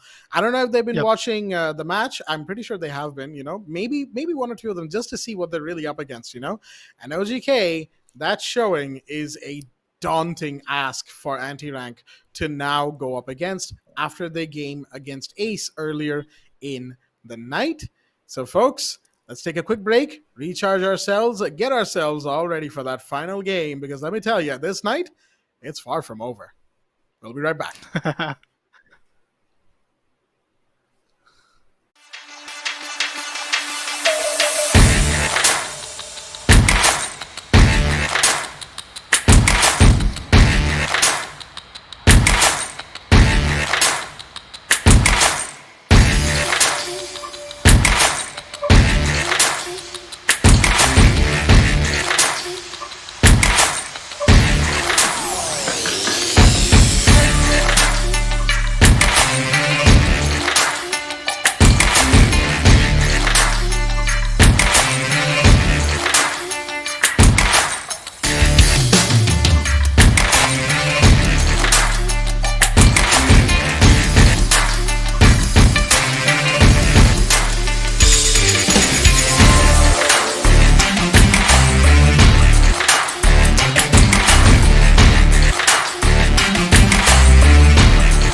Alrighty then, everyone at home, all of our viewers at home, once again, a warm welcome to the Playtonia Presents Ramadan Gaming Championship.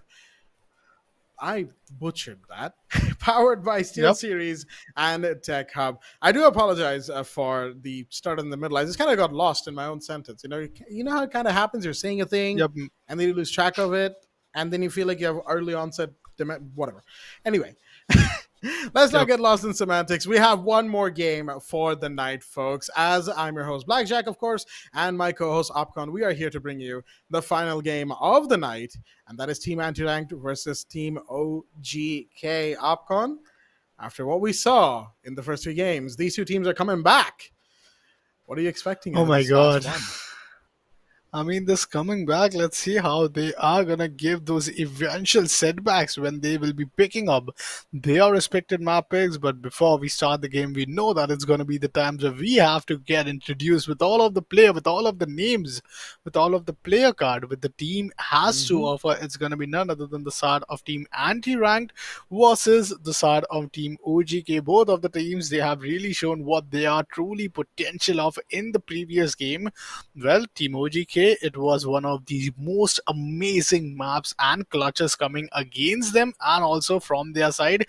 But also, if we talk about the side of Team Anti-Ranked, I really believe that they are the one who are quite, I'll say a beast at the same time. They are quite someone who love to just play by their style. They might really lose, but I didn't saw much of those adaptabilities or the changes being, taken care of when they were kind of losing the round in the second half. So, what are your thoughts on Anti-Ranked? Honestly, going back to the game that we had on Oregon, right, as we will go to the lineups in just a quick bit, folks. Going back to that Oregon game that Anti-Ranked had against 4Ace or Ace earlier in the evening, night, which it is now night. We had a pretty good game from Ace, but Anti-Ranked, on the other hand, especially when they were on the attack first half, they looked a little shaky, a little lost, especially when Ace was really pulling out the stops, which ended up with Ace going 4-2 up on the half. Anti-Ranked on the defense did bring it back. They looked a little better on Oregon defense. However, it simply was not enough for them to bring the match back for themselves. With all that being said, let us have a look at the lineup for the teams, starting off with the first team that will be shown in just a quick second. I believe it is OGK, whose lineup is coming up. There we go. Tika, Eagle 2K, Cheka, Bota, and Siphon. Folks, these 5 in the last game, and we have talked so much about the last game against Kamikaze, they showed us such a good match. And we hope to see a little bit more of them in this next one. Man, let's see what's gonna happen, because I really believe that the side of Team OGK, they did lose out a majority of the energy inside the game. Number 1, we're playing against the side of Team Kamikaze. It wasn't that easy. They were on the brains of Team OGK since the very starting second round. They did one round number 1, then they lost back-to-back 4 to 5 rounds. Then they came back, they maintained the lead, then they came, they were forced out to an overtime, and overtime also not just one but the twice one, and winning the overtime was something interesting. But Team Anti-Ranked, no overtime, no set of comeback, just one ray of hope that they really had after a 4-2 score, and they happened to be 4-all. Then it was just a 7-4. Wings, Razor, none other than Demonic. We have Drama 2.0 and Objective. These 5 players are going to be the playing 5 for tonight, the last game. Team Anti-Ranked, this game is very important because Team OGK, even if they lose, they know that they have those potential that would really help them out to come up on top, as they are the one who have won the match. Winning one map, losing one map really kind of equalizes, still better than the side of Team Anti-Ranked, who might result in a 2 loss.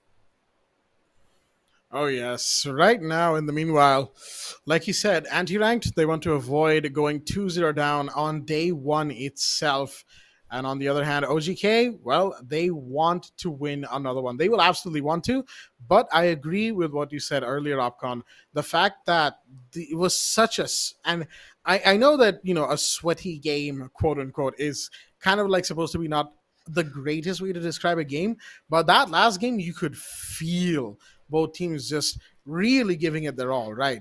And that, as a result, will have tired them out just a little bit. We had, of course, what was it, like a 5-6 minute break in between the matches. But now, as the lobbies are being set up and the players are being called in, OGK, I'm not sure how they are in terms of their energy levels. They will be a little bit lower than they would want to going into this game against anti-ranked. And anti-ranked, in the meanwhile, they've had a good long hour and a half since their game against Team Ace. Plenty of time to recharge, and as some would say, True. plenty of time to get back to full charge as well. Man, I mean, this is the time where we really need to realize that the map pick coming inside the game number one, which was just a beer one, was from the side of Team 4Ace. The map pick coming in from the side of game number two was Team OGK. It does make a lot of difference, but so goes side pick as well. And as it's just a BO1, we can't really anticipate a bad day or a bad map or a bad side just going against your favor. And then, you kind of lose that hope, you lose out those confidence while you have to have those must win rounds inside your favor. A must win round was being gathered up, if I'm not wrong, from the side of Team OGK when they were 5-all. Then they won the match point eventually. That was been equalized. But I think those were the moments where you know that you have to win it, or else it's gonna be a very, you might not lose out, but taking it up to a match point is something way more difficult, where you already lose your hope before even starting to try and taking us to an overtime. Team OGK had already given us that comeback, but Team Anti-Rank, let's see what's gonna be the case, because Map Veto is gonna be up next on your screens, and well, what's gonna be your call on the Map Veto? Honestly, I'm not necessarily sure, and I don't think we have enough time to make a prediction. Oh, okay. Great. Well, never mind. I was personally thinking it'd be something like, Chalet or Cafe, maybe even a return to Oregon or Clubhouse, even, right? Those are the maps you usually see being played, but this is a sight for sore eyes. It has been a hot minute since I have actually gotten a game on Theme Park to cast. The last one, I believe, it's been a year, I think, since I've actually cast a Theme Park. And that's not because Theme Park doesn't get played. It gets played, folks. But it's more to do with, schedules and whatnot. Let's not get into all of the nitty gritty, as it were. Yep. Right now, Theme Park, a map that isn't always seen in the competitive scene.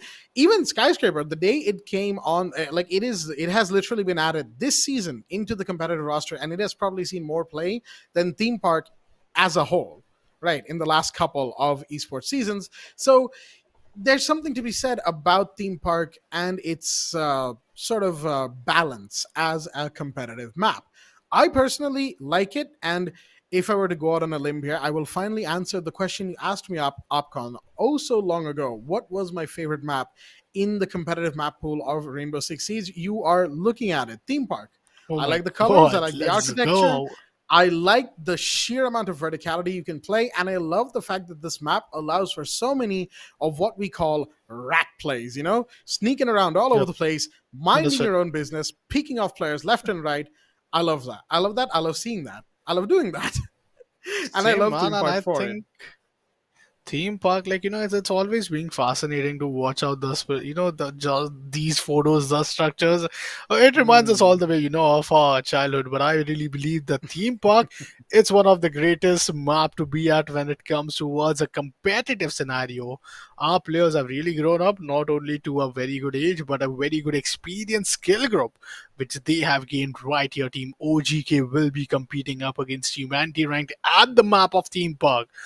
This is going to be the Ramadan Gaming Championship powered by SteelSeries and Taker, presented by Playtonia. And up next matchup, this is going to be one of the best matchup for tonight after what we had to witness out of the first two, because it's the similar team. You are seeing a round robin format. You are seeing 4 teams of round robin, so you know that the first 2 teams have already given a good fight right there. Now we have the other 2 teams competing, and then it's like one team from match number 1, one team from match number 2, and one team has already won it, which is Team OGK, but because Team Anti-Ranked have lost it, would it be more of a pressure? Because if that would have been a different case where Team Anti-Ranked have lost and Team OGK have also lost, maybe Team Anti-Ranked would have been quite okay with that. But having a team like OGK, while they have already lost, that's a very big, like sector of them being already down.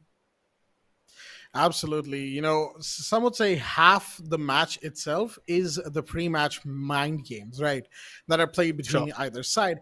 And a lot of it depends on who you're actually going up against, right? So against True. Team Ace earlier, anti-ranked, the map bans led them to Oregon. They decided to play around with how they like their lineups and whatnot. We saw a lot of varied lineups, a lot of varied role choices for their players, right? Unfortunately, nothing really stuck for them, and they unfortunately lost that game as a result. OGK, on the other hand, very strong. They've got players who know their roles, who know what they need to do, and they do it nearly flawlessly every single time. And now they're going to try and do that again as we move into the third and final game of the night, folks. OGK versus Anti-Ranked. We hope you're ready because this game promises to be an absolute barn burner of a game as we move to the ban phase, starting us off from the side of Anti-Ranked. And this is gonna be interesting. Map, I mean operator bans, I'm really sorry. OGK first banning off, and that's Jackal. Well, nothing new, but did. Theme Park, I think could have been, quite some play out of Jackal. Could have. I definitely can see that happening. Theme Park is a map that facilitates a lot of roaming and a lot of lurking. Jackal is perfect to counter those.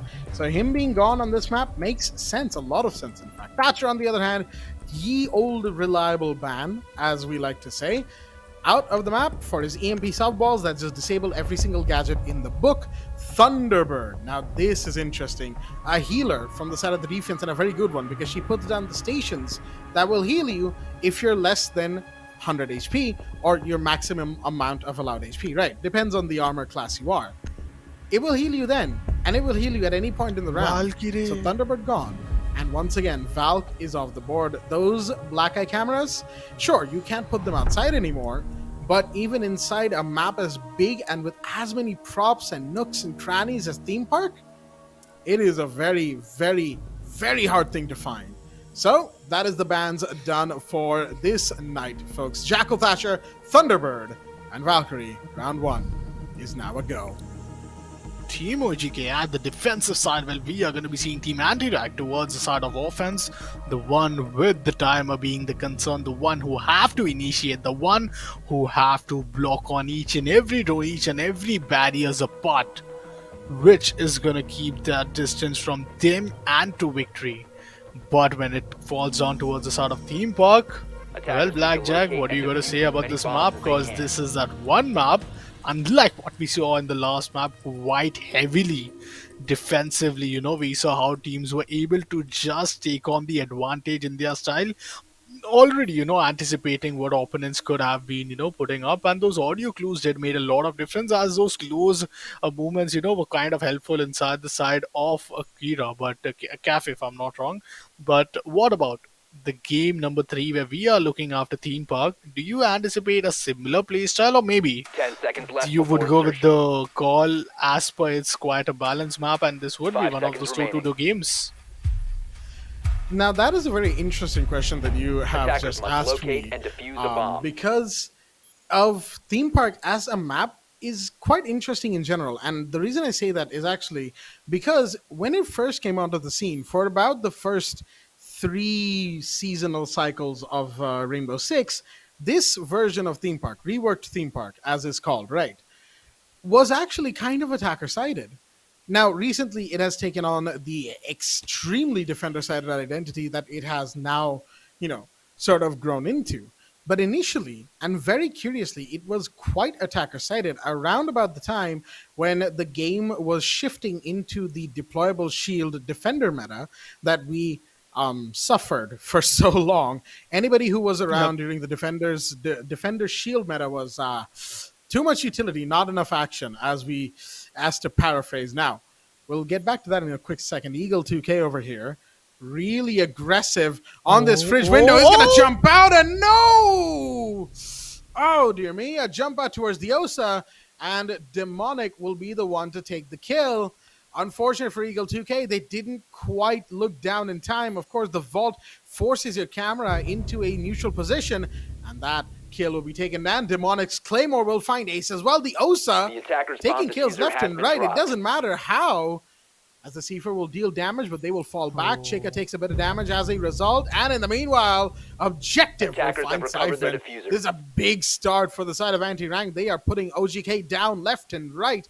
And it's really mostly down to OGK being as aggressive as they are. 2v5, is it gonna be one of the flawless wins right there? Puts up the cover, gets a good intel, uses the nade and wants to time it to perfection, but bounces off the shield. The flash is inside the place, but Vita still anticipating down to 2 players. Team OGK knows that this is that one round you would just not want to miss on and give them a flawless victory. You do want to put on your side of pressure, but Objective gets a kill, Checker gets a trade, and well, he is down to a 1v4 situation. A bomb This has been 1v4 located. Objective taking down each and every barrier between him can go for a revival, but meanwhile if you look after the side of Objective, Demonic now going on, and well, Checker gets taken down. That's the first round for the side of Team Anti-Ranked. Quite a good round, and well, I believe teams are really starting to just realize the reality that what we got to witness from game 1, game 2, it's not something which might be similar. Team OGK defensive side, they have been flawless. They won that defensive in that overtime, but now at game number 3 kind of struggled, not only a little but a lot, looking after just taking one single player down, that too while the last player Checker was surviving. Yeah, it really was just unfortunate for the side of OGK. They tried to be a little aggressive. They tried to play away from the site, and unfortunately, well, they lost too many bodies too early and got taken down as a result. And well, right now we see that they will have to move into round 2, you know, licking their Attackers need to wounds locate and and defuse giving as many themselves bombs a as they little bit can. of a breather to try and figure out where they went wrong and how to improve from here. Initiation Office has been won by the side of the defense. Excuse me right there. Initiation was lost by the side of the defense. I confuse myself again. I've been doing that a lot today. Anti-Ranked with a good round, good first round overall, solid play with the first attacking round on Theme Park. Interestingly enough, it's sort of like how we mentioned, right? Theme Park at some point used to be attacker sided for a while before, you know, it kind of came in and out of play. 10 seconds to insertion. People started really realizing how the map works, and defenders started taking more and more advantage of it. 5 seconds And now to it's become insertion. the heavily defender sided map that we know as reworked Theme Park, Attackers or are if moving you're out to in locate a the bomb and casual defuse it. community, Meme Park, as we like to call it. But jokes aside, round 2 will be quite interesting. OGK, they now know that the side of the attack love to play around with trying to bait aggressive plays. The OSA was brought on primarily, it seemed, for that reason, to bait out the aggressors from the side of OGK, take them down one by one, and really limit what they could bomb has do been located. in the early round. It worked. OGK kind of fell for it. Now, how will they respond? Well, with a quick double, that is Cheka taking down Razor, but not before Ace was taken down by the Buck, which is unfortunate. The Capcan gone, but those Capcan traps are all over the place, which the attackers have to be careful of. Down to a 4v3, now a 3v3. Demonic taking down Eagle. That's an instant trade. These trades are quite important, but what? Vita, even after the benefit of doubt with Boda, he did took him down, and that's a good way to take that advantage once again. Team Anti-Rack denying that equalizer after the very first win. Well, Vita meanwhile taking down the barrier, making sure that he is stepping in, getting the control only. I mean, sufficient time do remaining, but the faster you get, the better. You are gonna build the pressure, build the eventual room of mistakes for your opponent to let it out, and you capitalize on that later. Well, meanwhile, Domen gets another one. That's Safan. That's a massive kill. Safan, we have seen him struggling a bit in the start, but Cheka is here for the clutch already. 1v3 down to a 1v2. He gets the first one. Objective and Demonic, just 2 players, 2 different locations, but Cheka seems to be already spotting on towards the side of Objective, and whoa, he's trying to take down the wall. Boy. Meanwhile, Demonic gets the kill on this Cheka. That's a good distraction and a distraction on the other hand. And well, a good round yet again. 2 back-to-back rounds being won from the side of Team Anti-Ranked. now Team OGK would really start to build off the concern, because not only for once we have got to see any team winning or leading with a 3-0. Well, 2-0 in the early game, and it looks like anti-ranked kind of have OGK figured out. Now, OGK, on the other hand, they are showing signs of being a little slow, a little sluggish, almost as if the last game, which went all the way to round 15, all the way down to the final 10 seconds of round 15, was and has taken quite the toll on them. They are a little bit out there. They're trying to sort of play that same sort of aggressive way that they were doing, offside plays and whatnot, even though on Armory Throne, especially Theme Park, kind of supports just being a shell, right? The shell play, the turtle play, as it were. All 5 operators inside a site just waiting for the push to come in so they can deny it from all possible angles, and that is what they could have done. Unfortunately, they didn't want to. OGK, that is. They wanted to be aggressive. They wanted to play the same way they did against their opponents just from the last game, Team Kamikaze. Unfortunately, that was not to be. Now, if you're wondering why we're still here in the operator selection screen, well, it's because a pause was called just a little while ago, of course, and it will be uncalled as an undone in a little bit of time as well. Do bear with us, folks. Anti-ranked in the meanwhile. I have to say, the last round, though, from OGK, a lot closer than the first round. They didn't necessarily get baited out by those same plays that anti-ranked were making, but anti-ranked themselves didn't really bait any aggressive plays either. They were more concerned with actually breaking open walls and getting utility taken care of, which is what you normally do on Theme Park. Round 1 was fairly unique in that regard, in that the OSA was baiting out as many aggressive plays as possible, kind of almost sending a message to OGK that, yeah, you guys are aggressive, we know you're aggressive, and we are going to counter you if you try to be that aggressive. We can bring OSA, we can bring Claymores, we can bring people to watch our flanks. It will all happen. Y'all had better be careful. OGK seemed to be learning the lesson, but even then, even after so many trades and back and forths in the second round on Armory Throne, it was still a round taken by anti-ranked. I kind of really, start to have this feeling where we see eventually teams OGK, they are taking some time for themselves to regroup, to maybe really, get some change of pace.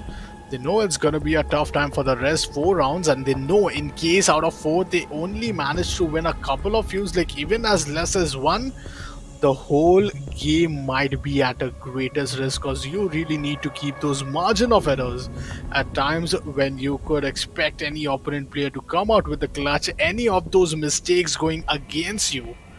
When you are having those peaking situations and those first blood eventually falls apart, like the other games we saw, right? Each and every first half was a 4-2.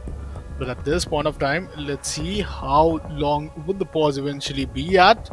Because still I believe that our players from the side of Team OGK, they have just recovered from game number 2. They have just won the game number 2, and they have already lost 2 rounds. That's almost like, a victory. I'll say like 29% close to victory. But still, the team who crosses the finish line first happens to be the one who will be declared the winner. And I think these are just round robins. Even if you lose, it's not an elimination, but it's like, gathering the most out of each and every map. Even if you lose, you want to lose it by a close margin. If you win, you want to win it by a very good streak, like not only 1 win but twice a win. Twice a win could be a situation for the side of Team OGK. At this time out has really been as per the expectation, but down the line, if we talk about the side of Team Anti-Rank, man, they are the one who need it, while Team OGK would only want it. I mean, absolutely. In a round robin situation, what really matters is getting wins on the board, right? As many wins as possible to get as much as many points and as many numbers in your favor as possible. That is what matters. And in this situation, anti-ranked are definitely looking to get their first win on the board in this round robin stage. They need those first points on the board. So it seems like, folks, a little update on the situation. We're going to be coming back to us for just a short while, of course, while we get things sorted on the OGK side of things. They were the ones who called for the pause, after all. However, all things considered, what we were actually talking about, right, is that Yep. while, OGK have a point on the board, they want another one, obviously. Get that early lead and get it quick. Anti-ranked, on the other hand, they need that first point. Like Opcon said, they need that first point. They need it now. Because the later your first point comes to, the longer it takes for that first point, the longer and harder it will be for a comeback for the team. After a point, there really, becomes a point of no return, right? There really Yep. isn't a way to get back if you lose too many rounds, if you lose too many matches. And anti-ranked are aware of that. So now they need to win if they are to better their chances of advancing past the round robin stage. Surely, and I believe that this is just the starting phases while we are at the day one today at our Ramadan, gaming championship. And I believe that this is one of those moments where teams would really, really want to come up to be the best in themselves. I know that these breaks could really be a big momentum turnout. We have seen it earlier as well, that once you insert the game, you just need that gaming, you just need that break, but at least for a minute or most, and that's the utmost time which you could really be expecting. Any updates, we'll definitely let you guys know. But to all the viewers who have tuned in, thank you so much for tuning in here at Platonia presents the Ramadan Gaming Championship, which is the RGC, powered by SteelSeries and Tech Hub. And well, Blackjack, this night seems to be quite endless today. Well, I am quite experienced in endless nights, given some of the matches that I have casted back in the SA region. I'm not, again, not naming names, but we have had issues with rehosts before. And sometimes it can be long, sometimes it can be short. It really depends on the gravity of the situation, right? Say, for instance, a team was caught using skins in a round, and it's been like a couple of rounds since. Skin meaning outfits or uniforms specifically, not weapon skins. Weapon skins are fine. Outfits, headgears, those are what matter here, because competitive Rainbow Six doesn't allow for them because of the Sure. fact that certain outfits in the game are, well, they kind of blend in to all the walls of the maps in the game. Yeah, So you want to avoid that, true. right? Yeah. Yeah, so you want to avoid that. That's why competitively all outfits and headgears are banned. Operators have to be default and default only. So say that sort of a situation happens. It takes a while to investigate. It takes a while for it to really be sort of seen and then corrected upon. It's a whole process, right? The admins have to go through with True. it and so on and so forth. It's a big, lengthy process that we don't need to get into here. However, say somebody had a minor internet hiccup, right? Say like disconnected for a fraction of a second, took them out of the game, right? All you got to do, hit the pause button at the beginning of the round when it's an operator pick. Just hit the pause button, let them get back in, boom, round continues. Unfortunately, it seems like we are not in that reconnect and disconnect situation. Some or the others going True. up, and we're not entirely sure what. So, folks, we will of course, let y'all know what it is. Until then, we can kind of look at the first two rounds that we had just a little while ago. Like we said, OGK kind of trying to play the same aggressive game that they were against Kamikaze, the same thing that Kamikaze was doing to them. They were both very aggressive teams, so it kind of just canceled each other out, leading to a very, very close game. Unfortunately, against anti-ranked, who are a little bit more passive comparatively speaking, it's not necessarily going to work out, especially if OGK becomes easy to read, which is kind of what happened in that first round. They anti-ranked had the drones, right? They had the intel. They knew where OGK's members were. They knew where they needed to sort of focus on, where they needed to just bait the aggressive play and get those defenders out. And that is exactly what happened. The Jaeger jumped out, got taken down by Osa. Another defender jumped out, got taken down by Osa's Claymore. Osa getting the kills non-stop. Osa pushing out onto that vending machine corridor outside of the waiting room. A C4 gets thrown towards her. Obviously, the shield blocks all the damage. She drops down through the open hatch. That's a C4 wasted, and operator's positions given away. Suddenly, barrel room defender dies, and it is a straight push into site with very few downsides for anti-ranked. Very good first round play. Second round, OGK decided, okay, we don't have to be that aggressive. We can play it back. We can tone it back a little bit, play to our strengths. Anti-ranked, they continue to trade, they continue to take bodies, they still win the round. And thus, we found ourselves in round 3. Well, what would have been round 3? Man, I believe round number 3 is something which it's so much getting me excited, because even actually round number 4 would have been a pause. It would have been still okay, because at least we would have been known, is it a 2-1 or a 3-0, because that could really, just the blood vision could really get a bit clear and clear. But well, we'll just update you guys quite soon. And as mentioned, the starting 2 rounds, like already we know that how Team OGK is then down there towards the side of defense. It's a theme park.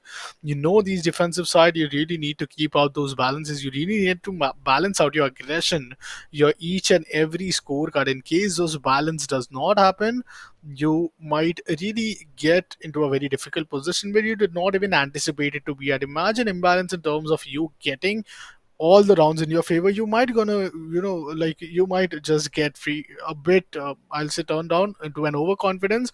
And they did won the last game, but the way we saw those aggression, it was like those R6 timings you talk about, that at the wrong time, at the wrong place, at the wrong moment, they really got it down. And I think it was like we have seen at the first round itself how Team Anti-Ranked were kind of anticipating them to push itself already a 5v3, and then we saw almost a 1v5 right there. So there was not even a single trade coming out of a defender to an attacker. That's the thing right there.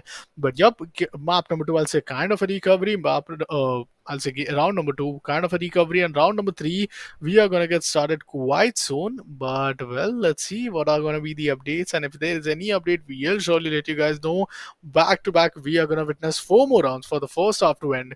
So in case there is a good I'll say adaptability, because adaptation is the key to make sure that you are able to accept new challenges, play against a team which you have never played before maybe, and still manage to come back after losing out. So what would be your score predictions either way, if team or our team OGK do manage to adapt, or if they do not manage to adapt? So what could be those possible outcomes? Well, honestly, all things considered, the way that the first couple of rounds have played out, right? I can see OGK taking a few rounds here and there, but the way they were in these first 2 rounds and the way they lost so many trades and gunfights, I'm not necessarily sure I want to hedge my bets on them. Now, at the same time, Anti-Ranked started off pretty strong against Team Ace in the first match of the night as well, and we all saw where that one went. Not exactly the best place for Team Ace. They kind of got taken, for Team Anti-Rank, they kind of got taken down after that early 2-1 lead. And that is what, of course, we are going to see if it happens or not. I'm kind of leaning towards OGK still, because, again, just the sheer performance they gave us in the last match against Team Kamikaze, they looked so very strong and they looked so very good. I want to see more of that from them, but I'm not sure if we will get to, because, of course, of the fact that Anti-Ranked looked as good as they did in the first couple of rounds. Now, unfortunately, it seems that this pause situation has gone on for a bit too long, and it's not going to be ended anytime soon. We don't have any updates, folks, so we will go into a break, and we'll be right back shortly. Wait.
Alrighty then, everyone. Welcome back once again to the Playtonia Presents Ramadan Gaming Championship, powered by SteelSeries and Tech Hub. I'm your host, Blackjack, and I'm joined by my co-host, Opcon, as we are, well, back to the game that is between...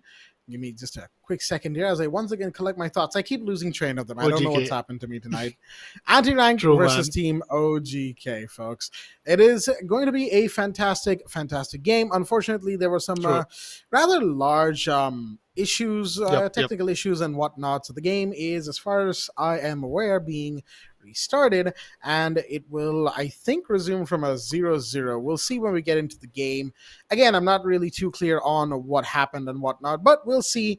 Anyway, the first two rounds that we did get to see, kind of an indicator on what we have seen so far, right? Which is, well, what seems like a good game. OGK getting a little bit baited out by the side of anti-ranked as we get into the game. And yes, indeed, it is a full restart of the match, folks, with the bans being redone. So I guess we're going to have to scrub our info on the first two rounds and go again. I guess this gives OGK the time to learn from their mistakes and try that first round again. Well, Jackal being the ban from the side of Team OGK, now it's the side from Team Anti-Ranked. Let's see what's going to be the case. Either which way, it's just 1 single second remaining. Jackal could have been a lot of difference. Thatcher and then maybe a Thundershot is something which we could really anticipate, and maybe a Valky, because that's what we even got to witness. But I really think, you know, along with Thatcher, there's a lot of, I'll say, like, abilities and maybe those explorations which they could have done been lost away, and well, that's the side of none other than Team Anti-Ranked banning for an attacker. And there we go. Looks like the bans will in fact remain the same from both sides. Jackal, Thatcher, Thunderbird, and Valkyrie will be the ones taken off the board here and now, and they will, well, once again, not see any play. Again, it really makes sense when it comes to theme park. You can't really allow for folks to just make rat plays left and right, and you can't really allow for, you know, players to just get away with being very aggressive and then going back and getting healed or getting free intel from Valkyrie's black cameras. And on the meanwhile, roamers are very important for defenders here on theme park, and Jackal, while his guns are good, his overall kit kind of leaves a little bit to be desired, so he's an easy ban. Thatcher, on the other hand, disabling so many of the defender's important gadgets, he is once again an easy pick to be banned in the ban phase of theme park right here. With that being said, round one will once again be now underway between OGK and Anti-Ranked. Anti-Ranked on the attack, OGK on the defense. We're receiving the game from a 0-0. Bomb located by attacker. Well, the game is going to begin quite soon. I'm really excited. I'm really looking forward for some immense action. Team OGK, as you mentioned, they might have to learn from their mistakes. They really need to capitalize from what they had done in the past. Some mistakes, some aggression, but didn't pay off quite well. But those was just the few rounds which we got to see. We have a whole lot of numbers remaining, initial 6 rounds from the first half, then initial 6 rounds. So let's see, 4 seconds remaining. The round is going to begin where we are going to see Team OGK afterwards the side of defense and Anti-Ranked at the attacking for the rest 6 rounds. For the time being, mind you, looks like there's a spawn peek out to play from the Mozzie right now. Ace trying for one, but unfortunately will not be able to get any off of that. As, nobody really peeked at that. Oh my goodness, Eagle 2K, what is that? Wow, that was a very jittery mouse movement right there. As, they were peeking in towards the cafe door, saw the drone, but nothing much coming off of it. As it were, C4 goes out. That will be read into. C4 will not be found. C4 will not be finding any of the attackers that are rappelling on the windows right now. Shots fired towards the Mira. Checo got to be careful right now. Checo, that is, here by the Mira window inside of office that they have. Ace will finally find one on the first floor. That's going to be Razor off the board. That is Nomad down. Big drop as those air jabs will no longer be in play. Okay, it's going to be quite some close call. It's a 5v4. Anti-Ranked, the team who lost their first player. They lost their first firepower called Razor. AC has done this before, but this time rather chooses to block it off. That's some good play coming out of there. And I mean, you know, the way we told that you either win or you gain the experience. Who's gaining experience, capitalizing from his mistakes is what he get. But Drama X takes down Eagle 2K. Is totally anticipating him. They really wanted to go out there and get out with some aggression, but counter to that, we still see a promising position from the side of Drama is 2K. Well, let's see. He's just roaming around the net, roaming around the vertical rectangle area. Meanwhile, just one pixel would do the job. Well, that's where the timer comes in. He is still rotating, and that's Vita taking down Safe, and that's a 3v4 situation. Team OGK losing out to back-to-back players. And that's the thing right now for the set of OGK. They are trying to make these odd plays here, and they're like Ace, you know, going so aggressive inside of that freezer room. Or, for instance, Sheka trying to find one through the drone, but it's not working. Vita finds one behind Ace while Ace was still towards dorms. And now Ace goes down to Vita as well. That first kill that was onto Razor by Ace, mind you. Important kill. But once again, Osa's mere presence on the control room windows was enough to keep the Mozzie enticed there for so long. But the Bandit will find one in the meanwhile. Objective down, and that is actually, wait a minute, that's Diffuser down as well. Demana's going to find one, and Drama's going to find the other. Unfortunately, Cheka and Boda not quite checking themselves. They dropped the Diffuser. I'm pretty sure the Bandits saw that because it was a long ways away from the other attackers. But even then, once again, anti-ranked. Look at the way they played in that last round. They held back and really just waited for the side of OGK to make ultra aggressive plays and get caught out as a result. And it happened. It really did just happen. Razor going down first, of course, was a little bit of a misstep, and the bodies that they lost right towards the end, you know, the diffuser being dropped and whatnot. Not the best ending to the round, but still, it was a good round for anti-ranked nonetheless.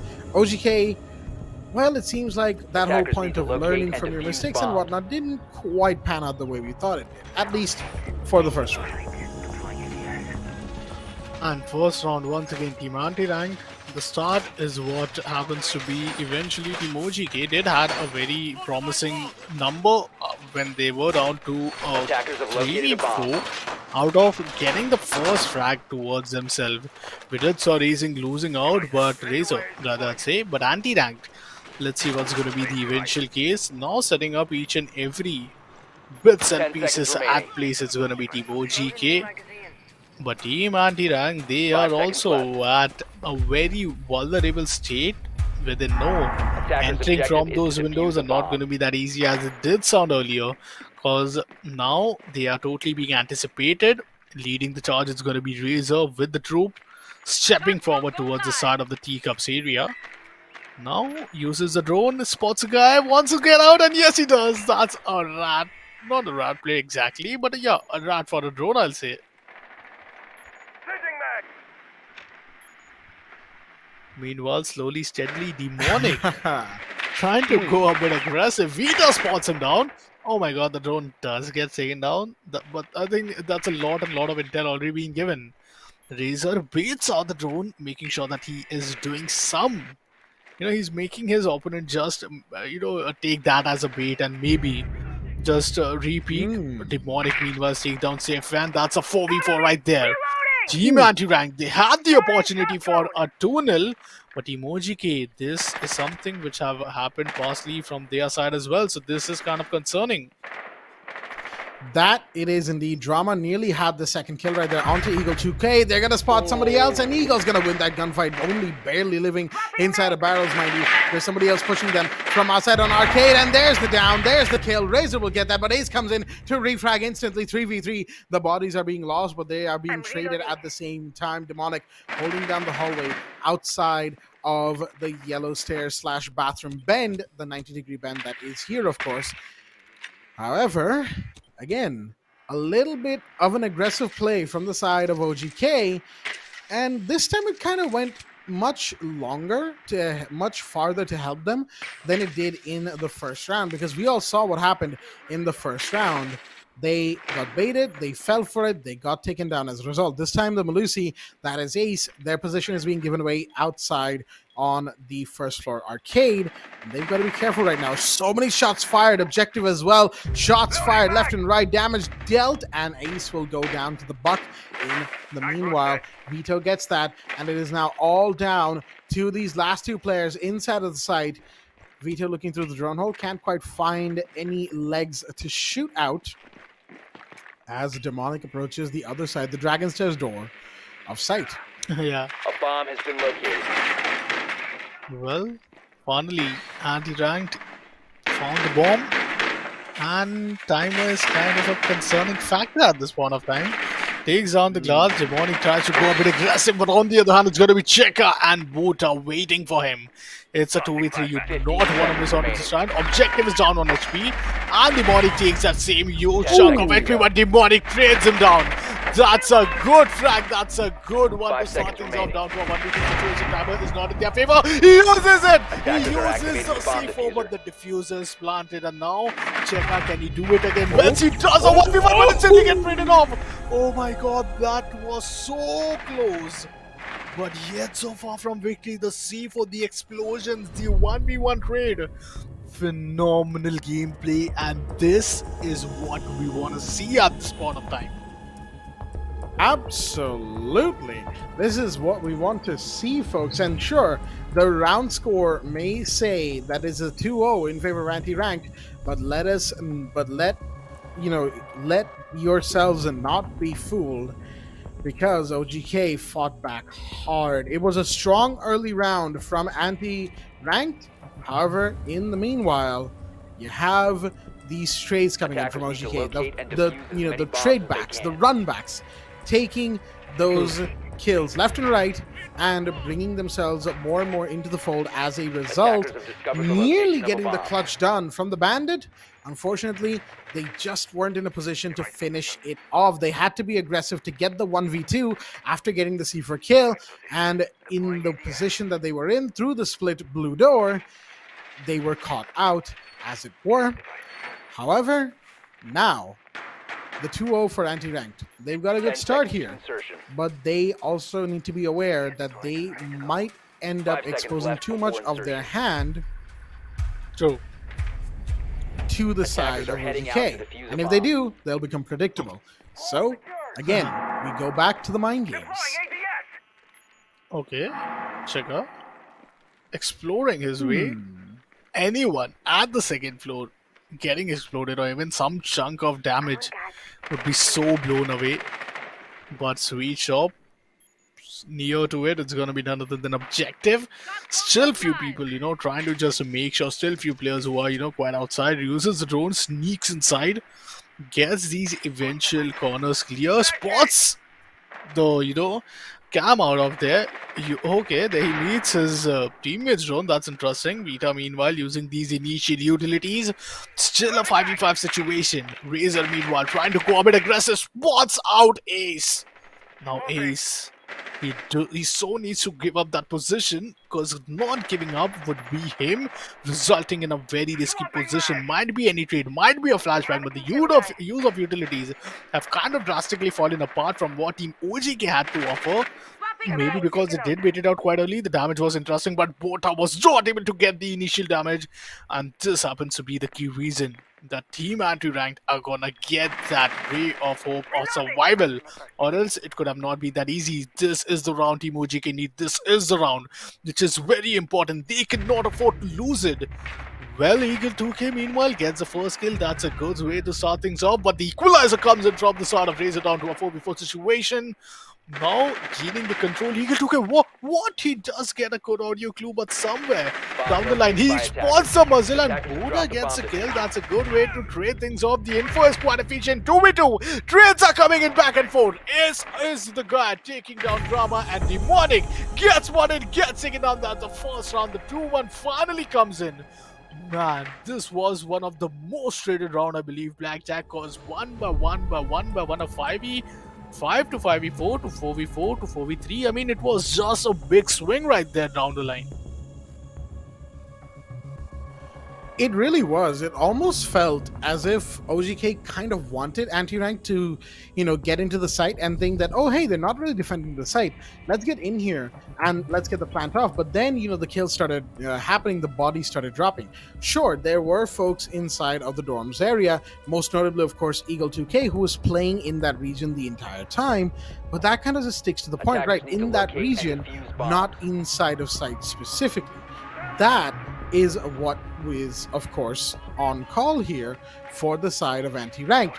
This time, they were the ones who sort of fell for the trap, even though it wasn't necessarily one. By the end of the round, you could see, right, that the players of anti-ranked were inside the site getting killed by defenders who were off-site. It became a bit of a retake situation for the lurkers, and ultimately OGK win out the round through sheer trades, keeping their round body advantage, so to speak, their man count advantage that they managed to keep because of it, has won them their first round. A much needed first round at that. Now going into the fourth, they are going back to initiation and office. They've taken 3 sites. They've won 1. That is dorms and daycare. Now they want to win another, but Razor is going to find Siphon. Not good. I'm pretty sure the Capcan probably went out spawn peeking and or putting a trap down a little bit too late and got caught as a result of either of those choices. Regardless, that is going to be OGK losing the first body once again. Man, Team OGK, they do have the chance. They have none other than, if I'm not wrong, Bota, Ace, Chica, and Eagle 2K. Let's see how efficient could this lineup turn out to be, as an addition of Ace is being presented right here after the first game victory. Team Anti-Racked, meanwhile, we have all 5 players alive with a good stable push. Being at the attacking side, 3 rounds are over, 3 more to go. Ideally, they have already lost a round. They would not want to really lose out to an entire bunch of rounds coming in the upcoming favors. But Boda, meanwhile, the flashback comes in. There's a 4v5 situation. 1 minute 45 seconds. Eagle takes down Razor. Drama gets taken down. Eagle with the double kill, man. Now this guy, you cannot stop him because he is already leading the fragging power. He is the one with those capabilities, but Eagle gets shut down from the side of Vita. The compromised location was really being quite anticipated, but Vita takes on Ace as well. Then. That's a double kill for the side of Vita now. And what a double kill. What a time for it as well. Taking down Eagle. And not just that, also Ace. 2 players who have reportedly and consistently been thorns in the sides of Anti-Rank's push. And now Anti-Ranked taking them out. Leave only Bota and Cheka remaining. Mind you, Bota and Cheka are also dangerous players in their own right. Bota nearly clutching out the Armory Throne round, which was round 2. And now we are in round 4. Anti-Ranked want to make this a 3-1. They want to make sure that there is no way OGK walk away with a lead in the first half. But wait a minute, objective has been down. That was an explosion that sounded off, and it seems like it was some sort of C4. Oh, that's a grenade that's found. It's Mark. The C4, unfortunately, not doing the same. Bandit's going to rotate, get the revive off, presumably. No, still watching the rotate, trying to bait one, and Demonic will actually swing and get the kill. As the Thermite was revived as well. Beautifully done from the side of Anti-Rank. They still held the ship despite nearly losing the Thermite and nearly wasting too much time on getting things back on track. Unfortunately, OGK, especially right towards the end, Cheka, who I believe was playing the Bandit, was trying a little bit too aggressively to watch that entry into waiting room. Understandably so, though. The Twitch was very, very close, so it was hard to call. Should they watch the rotate and peek aggressively, or should they just go for the full revive? Because if you go for the full revive, the Twitch will get the sound, they'll come in and get the kill anyway, so what does it matter? 3-1 after being put into a corner. Now OGK are forced to go back to initiation and office because Anti-Ranked are back on their backs once again. OGK being pushed into a corner slowly but surely. I believe Team Anti-Rank, they really played it so well. They played it next to perfection. Team OGK, imagine them being at a double peak. Like a crossfire is a different pace of thing, but having a double 10 peak, seconds having left. two players watching the same angle, it's something which you do not much anticipate in a 5v5 5 tactical seconds to shooter, insertion. plus in a spread out map like Theme Park. But right there, we saw the grenade Attackers coming are in moving right in. when we saw the kill from the side of Demonic. And if that nade was not been tossed, or if that intel of a single player was not being given, they won't have got that bonus kill, which they just happen to be there by surprise. Because often we see the call coming in back and forth that there is a player, limited down towards the side of a sweet shop, or maybe an initiation room or a waiting room. But right there, the way the comms are looking so effective. Team Anti-Ranked are here to win, and that's what they are really doing. Playing it slow and steady, and that's what happens, right? Slow and steady wins the race. Using the drone once again. Toe by toe might want to use each and every intel here, but well, Drama XM brings it back to himself. 5v5 situation still going and looking quite promising, but Demonic, man, this guy is not gonna stop the dub. No, I think almost two players might be spotted, but right there it does not be the case. Still, two different, I'll say operators would really give a good intel to them for the white chase. Quite so, but for the time being, they've all fallen back in and around the site, which is really what matters right now. Right, the Capcan Checker safe then. The Legion also just kind of living, but Ace in the meanwhile, the Alibi will be the one to go down. Aggressive play towards the cash room side of things as the drop is seen, but unfortunately, Bota will miss. Give away the fact that there is a watch happening from this side of the wall, which is open inside of initiation. Mind you, Razor went down in the meanwhile. That is your hard breach of the board. Ace gone. You still have Drama, the Maverick, and Eagle 2K in the meanwhile will go down. That's the Jaeger of the board, but most importantly, that is the frag leader of the board as well. Not good for the side of OGK. They lose another. This time it's to Vita, safe enough the board. And now things are looking worse and worse with each passing second. The Capcan's trying to be aggressive towards the bathroom side of things, and we have Drama pushing up so aggressively. They should know now where the Capcan is. They see them. Beautiful shot. That's one more down. It's all up to Bota now. Where are they? Not even in sight from the looks of things. They want to play offside, and there we go. They're going to get the first one. That's the diffuser drop as well. No, not quite, it seemed. Demonic is the one with the diffuser. Never mind. They're going to go get the plant off right now. Bota stuck on Dragon Stairs. They're going to push up towards the cash side of the corridor. They should see one any second now on the hallway. Watch the door. They've been spotted. They're going to fall back. Shots from bathroom, and that's Demonic to clean up the kill. Bota down. And anti-ranked go now 4-1 up.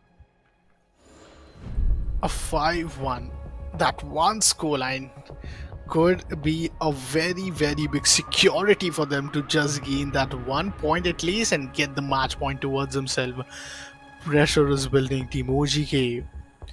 We expect a change right here, but still Jagger, Aruni, Legion, Mute, Orbrix, let's see, Maverick, Twitch, Lana, Ace, and Nomad on the other hand. What we have seen from the past two games is more of a 4-2 scoreline, and that's been quite fair, quite reasonable, quite competitive, because that does gives a good, I'll say chance. But each and every time after we saw a 4-2, it was a 4-3 and then a 4-all. That pattern, would it continue once again? Team OGK, since Ace has came in, we are really seeing Team OGK kind of not being that team which we did got to witness, and I believe that's not just a surprise for all of us, but even for the side of teams like Kamikes, who did play so well, who were just looking as if they needed 1 point to win, but eventually were forced down to play on in overtime, and also those defensive side having switched around. In the end, it was Team OGK, but Team OGK, in case they lose this round, this is gonna be very difficult. But let's see, I think one of the most important round are going to be the next two round. As this round, if Team OGK wins, that's a good 4-2 scoreline, which we have been seeing from past. And after the round is going to be the round inside the second half. So either team wins, I think the next two rounds is going to be the decider as to what could be the eventual results for our predictions to keep in place as well. Absolutely. This round is exceptionally important for the future of this game. If Anti-Ranked manage to make it 5-1, then the pressure on OGK will be near insurmountable. Eagle 2K goes down. That's a beautiful grenade from Vita, but they get taken down from Ace, the the Aruni, Attackers running the located P10 a bomb. Roni. In the meanwhile, good stuff from both sides. Again, really just aggressive play from OGK and punish from Anti-Ranked. They're sort of equal in the early round, but it really comes down to whether OGK can hold the trade game or not towards the mid to late round. That's what really decides it, I feel. And so far, it's only really worked out for one round. In the meanwhile, Anti-Ranked, should they go 5-1 up here and now? Well, folks, they are looking at a very strong position. Defense up, 5-1 on the scoreboard, and nearly no way to lose, really, at that situation because of the way Theme Park is. But Sheikha's going to find one that's objective on the board, and now suddenly things are looking a little bit more difficult. The Malusi's position given away, but no, they're safe into cover. Razor goes down, and Ace will not be taken down. Well, okay, they will be. Drama comes in, takes that down. Sheikha goes down. Wait a minute. Demonic gets another. Where is that? Oh my goodness, never mind. Saven just running full pelt towards where Demonic was. And that is going to be now a 1v2 that the Maverick Drama has to clutch out. Team OGK, they know how important this round it is. Not even a single slight chance they are going to do. No matter even if it would have been a 1v2, they would have clutched it out, but it's them with the numbers advantage. The spam comes in quite well, but he gives up his location, uses the need, is having a quite good suspicion. But that's a lot of intel being given. Once again, Drama need to, just get rid of these issues which he's currently facing on. But Bota takes him down with an off angle, a good off angle position. Did got the intel of him crossing the trespassing areas. And also the use of utilities quite in place. Team OGK now. They have been earlier down as well as 4-2 when they were playing up against the side of Kameshki. An interesting factor that even Team Anti-Ranked were with 4-2. Past two matches, 4-2 have been the first half.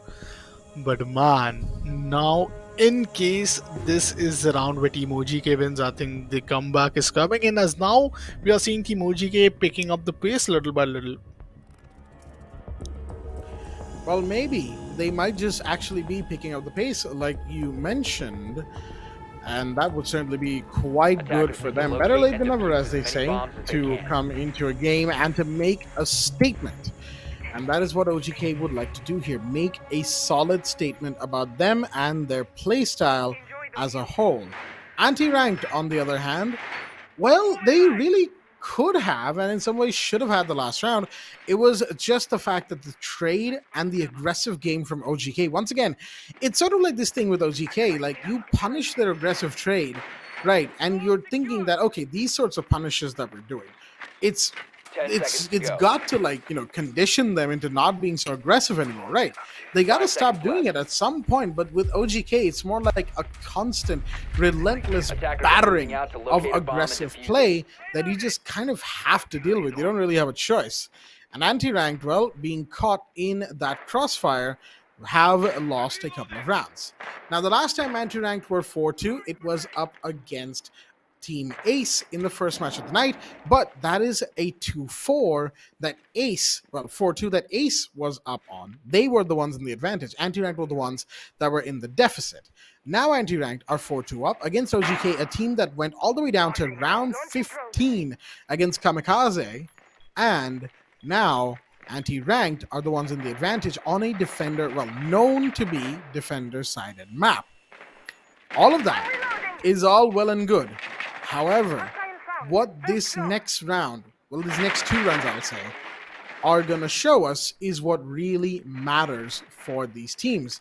These next two rounds and their results will pretty much determine the flow and the state of the remainder of this game. Man, what a slow start it's been. Team OGK, they know they are down at this good attacking side.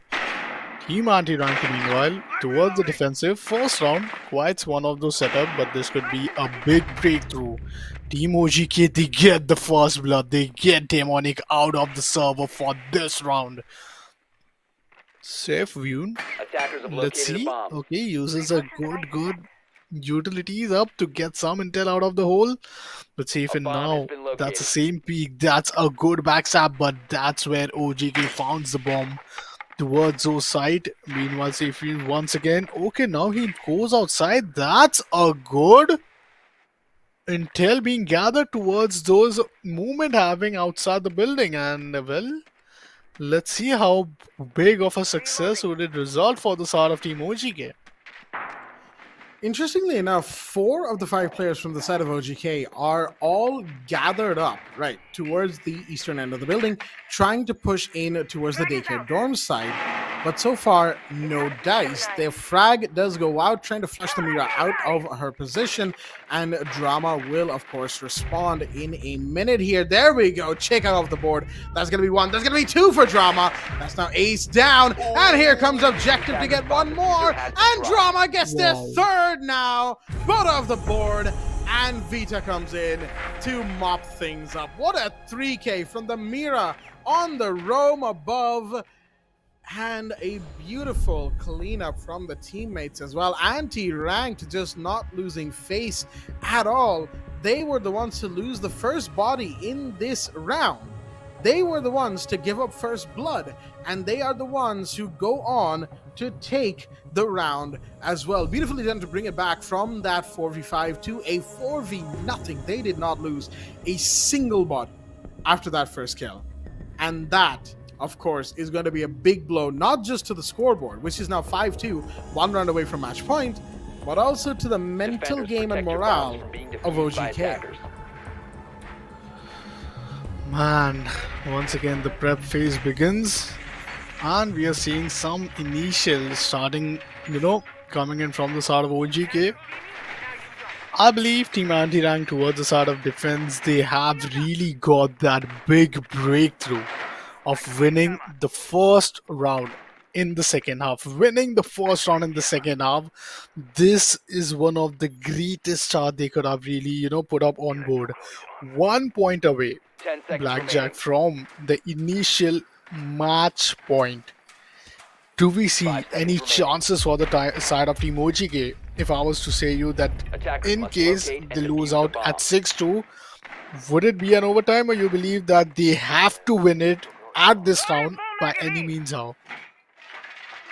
Well, the thing is, when it comes to like predictions like these, I'm a person who will always believe that overtime is possible.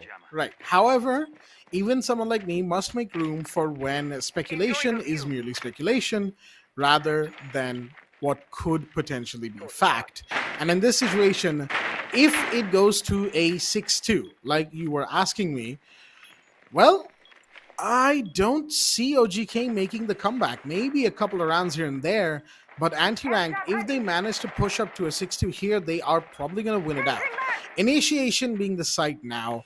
Again, we've seen the site time and again. Anti-rank, they tried so many things here and there, really just not working out. They only won initiation once, and that is only because, I think anti-ranked, OGK that is, won initiation once because anti-ranked just kind of stopped expecting them to be that aggressive by the end of the first half.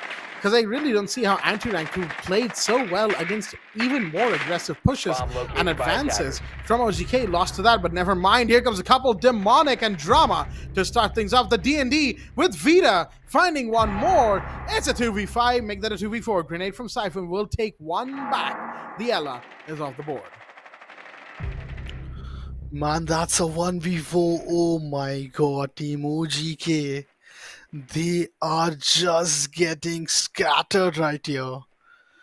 Team anti-ranked, man oh man, where was this team when we were really anticipated them to just come in at the very first game? This really clears out so much of the doubts which we were currently going through, and this is where I think it's going to be so neutralized. The skill group is going to be so neutralized Meanwhile, Bota seems to be just holding towards a single angle, wants to make sure that in case any opponent player tries to go aggressive, would result in an instant mistake, which Team OGK would not really be anticipating.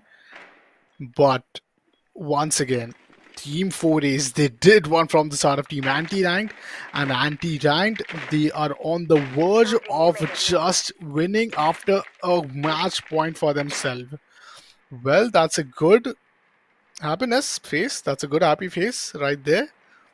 15 But Team seconds left. Anti-Ranked, let's see, just 10 seconds remaining, trying to save up a 10 bit. seconds to go.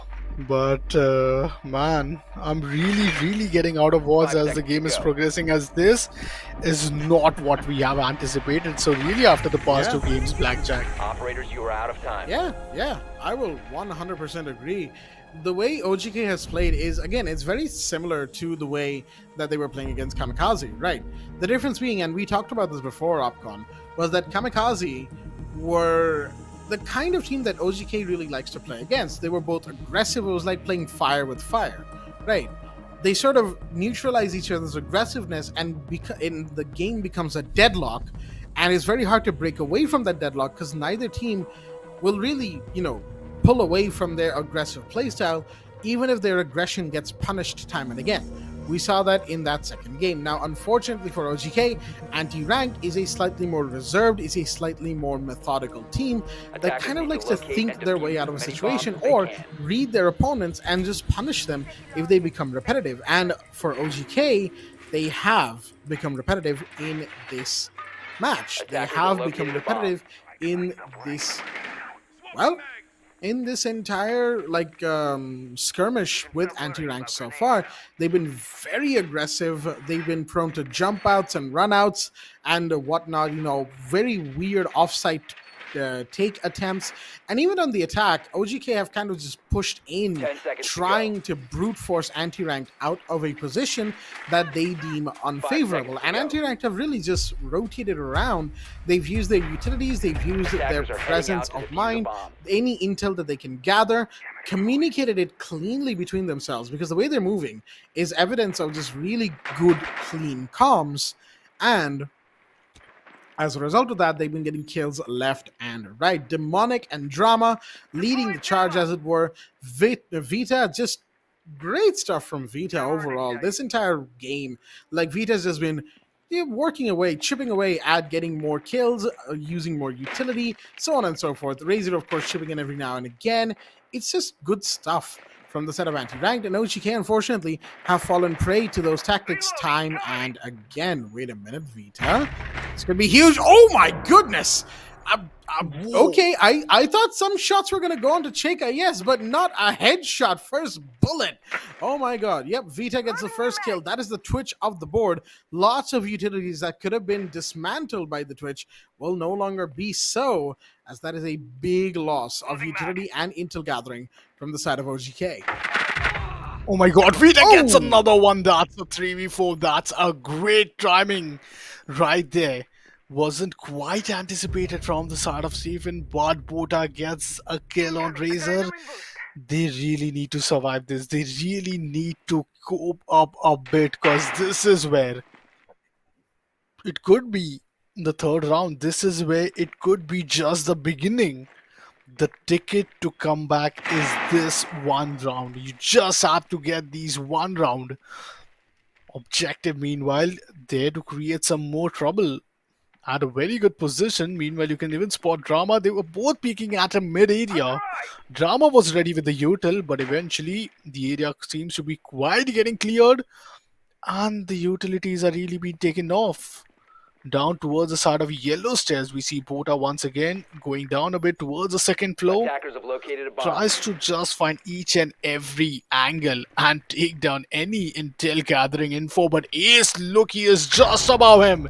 Eagle 2K gets taken down to objective. That's massive, and that's down to just Attackers bomb Bota and diffuser Ace. has been dropped. Oh no. Well, down to just Ace now. The last one remaining. C4's flying, kills being taken, positions given away. Look at the Melusi just spinning around, playing peekaboo with the Iana right about now. Look at that. Vita doesn't even care the way that they're playing this. Pistol out. They want this kill. They want this kill. Gone 6 out. It won't matter. It's got a tiny area of effect. And the Melusi will be the one to finish things off for the side of the team that is anti-ranked. A 7-2, folks. 7-2 against OGK. Anti-ranked, who lost 4-7 in the first match of the night. OGK, the team who won 8-7 at round 15 against Kamikaze.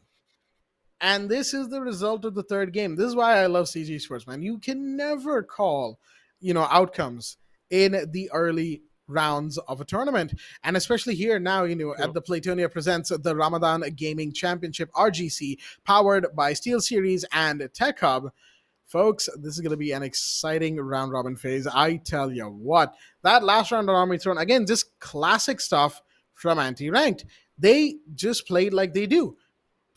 Played it safe, waited for Intel to come to them, waited for OGK to come to them, and just took the kills. A couple of bodies that were lost were really down to the fact that maybe Anti-Ranked were getting a little complacent. Maybe OGK actually found a couple of bodies through their own merit, which they were doing, don't get me wrong. They were playing some good Siege every now and again, but it was in patches, kind of disorganized, kind of all over the place. So can't really say too much for OGK in this map. They were, again, just really all over the place, kind of a little lost. Anti-Ranked, on the other hand, rock solid. In fact, this just kept getting better and better and better as the night progressed. Full, shout outs to them. Just great Siege being played all around. Well said, well said. Great siege being played on, I believe, Team OGK. Yup, they did drain a lot of energy. We did saw Ace come in, but I believe that the OGK was not in that current form out of what they were really playing up against the side of Kamikaze. And I believe that today's just a day one. We see the side of Team 4 Ace winning one match. We see the side of Team OGK winning one match. We see the side of Team Anti-Ranked winning one match. And we see the side of Team Kamikaze just losing one map. So there are 3 teams who won. But at the same time, there are also, just one team out there who eventually lost and is still willing to get that first win. What I'm getting is that there were 4 different teams who we got to witness. Yup, we did saw 3 teams winning, but the only team which didn't win is going to be Team Kamikaze, and that's where tomorrow we will be really excited to see in case they would be able to continue. As tomorrow I'm anticipating 2 matches will be there from the side of Team Kamikaze and Team 4 Ace.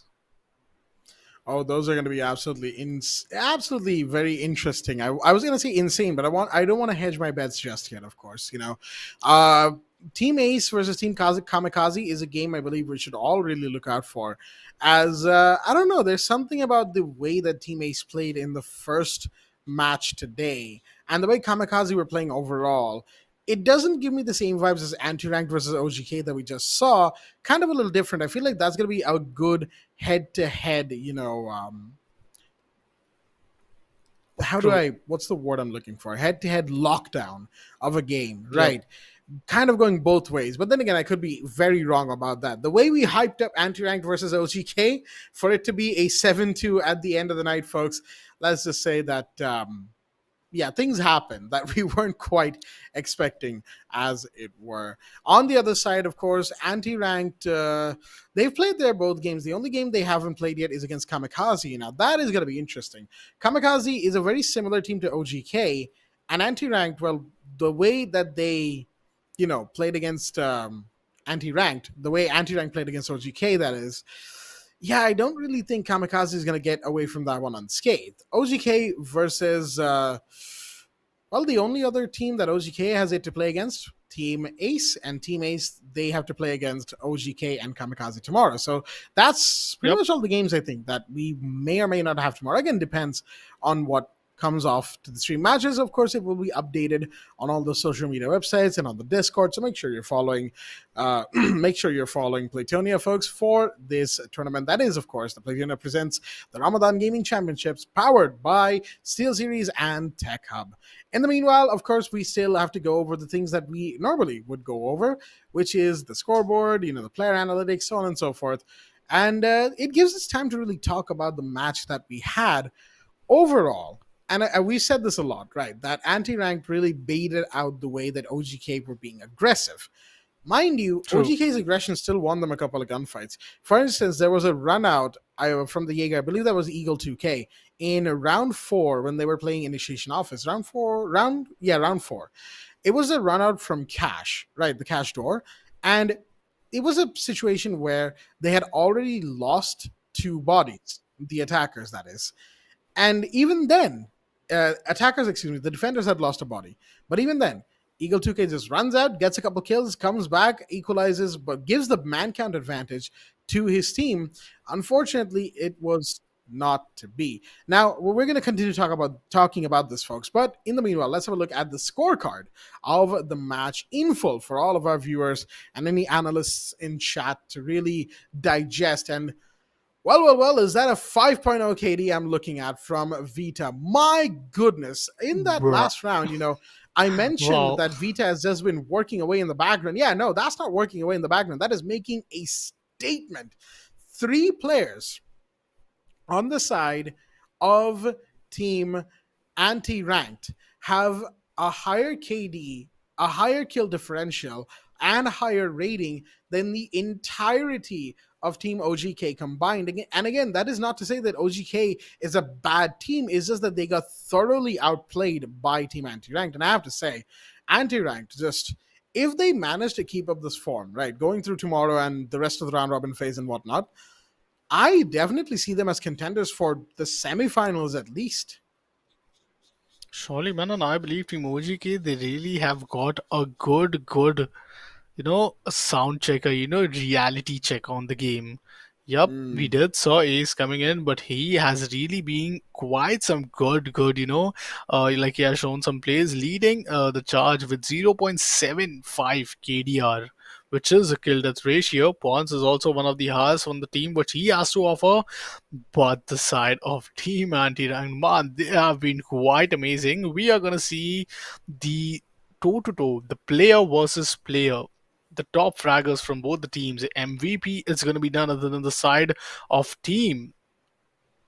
If I'm not wrong, it's anti-ranked, and yup, we see ex Vita with 15 kills, 3 death, 3 assists, but a 5 KD ratio. How often do you even see that?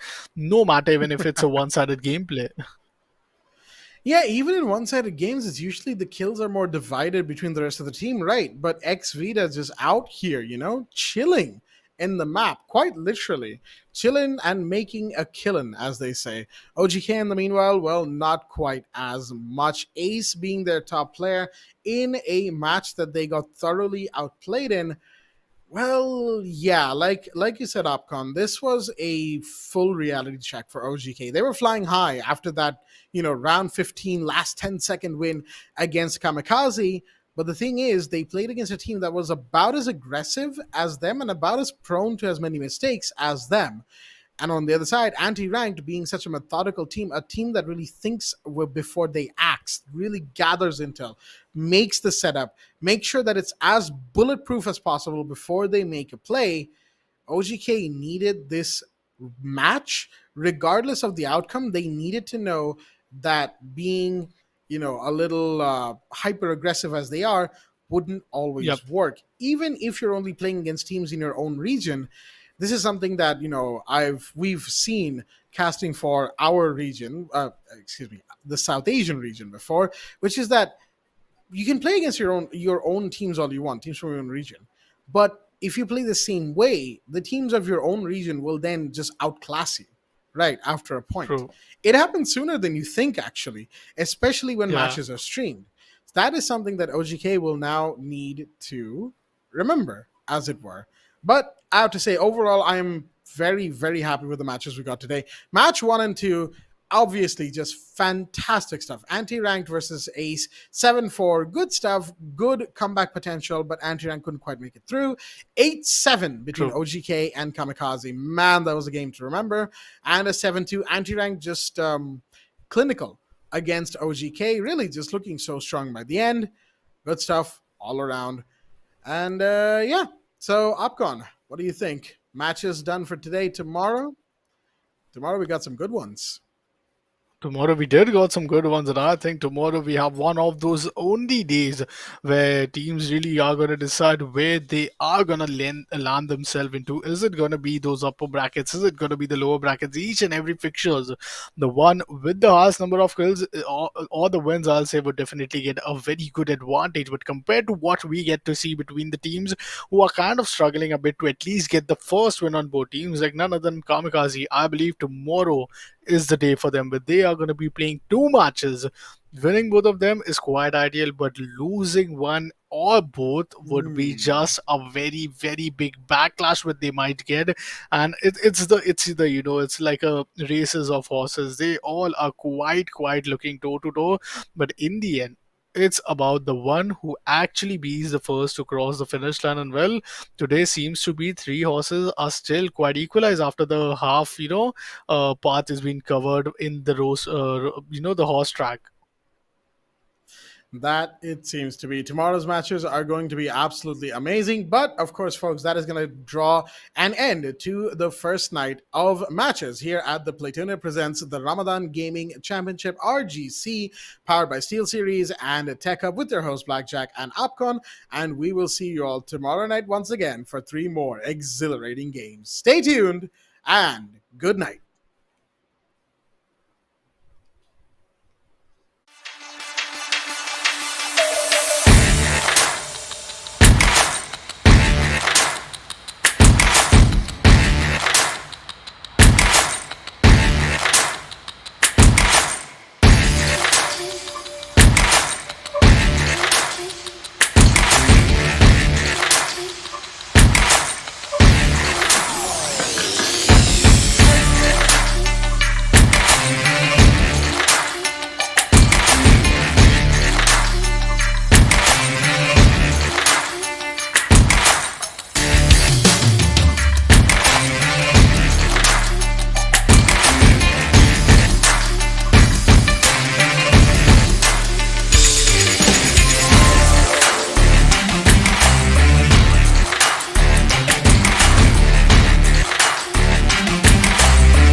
When we got sticks for real.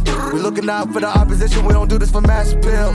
Don't make me blast it still. I put in work, no Vladimir. They want me to lose, but I can't, mama, shed like 1,000 tears. I can't do that shit to waste. I pull up in Mercedes, next year you gon' see me pull up in the race. All I do is ball hard, mama told me, boy, make sure you tie up your legs. Hey, when I was down bad, boy, I got on my knees, I started to pray. Now I'm breaking bread with my young Betty Wiz, you was a part of the gang. No, now he getting paid every single day. Yeah, I was hustling, I could turn an 8 to a 28. Let me show you. 12, they can kiss my ass. Yeah, see them lights, but you know I got the strap. Go right up, now he getting paid every single day. Yeah, I was hustling, I could turn an 8 to a 28. Let me show you. 12, they can kiss my ass. Yeah, see them lights, but you know I got the strap. Go right, I push the.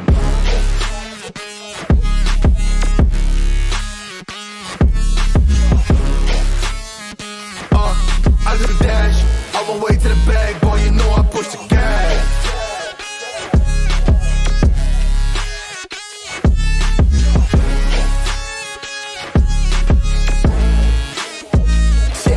Okay, my timing is critical. Then on my rhyming is pivotal.